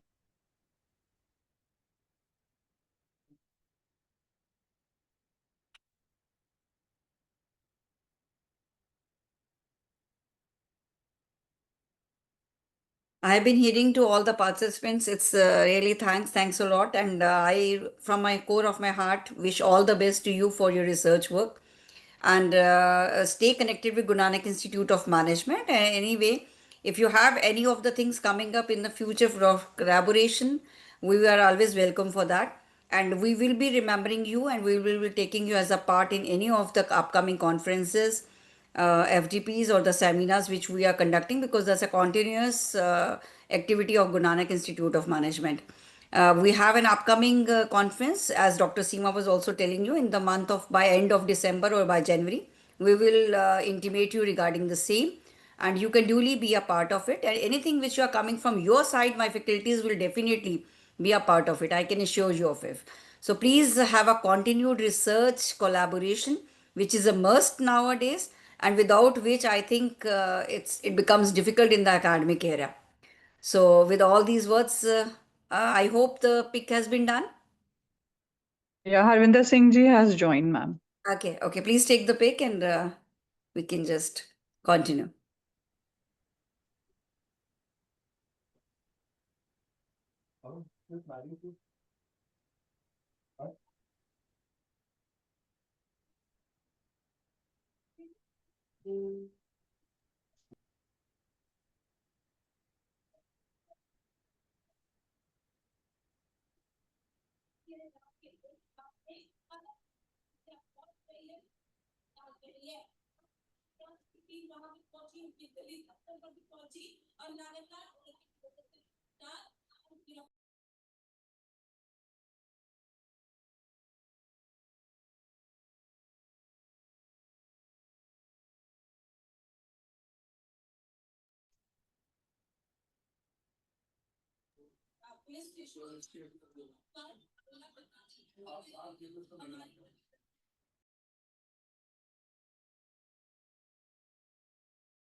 Ma'am, unmute yourself. You are not Is it? audible.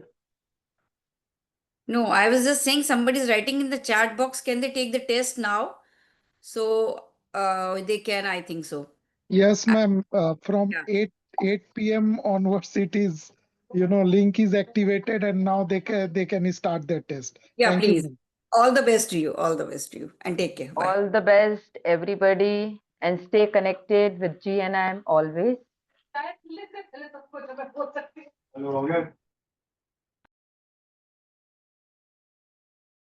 You can start your test.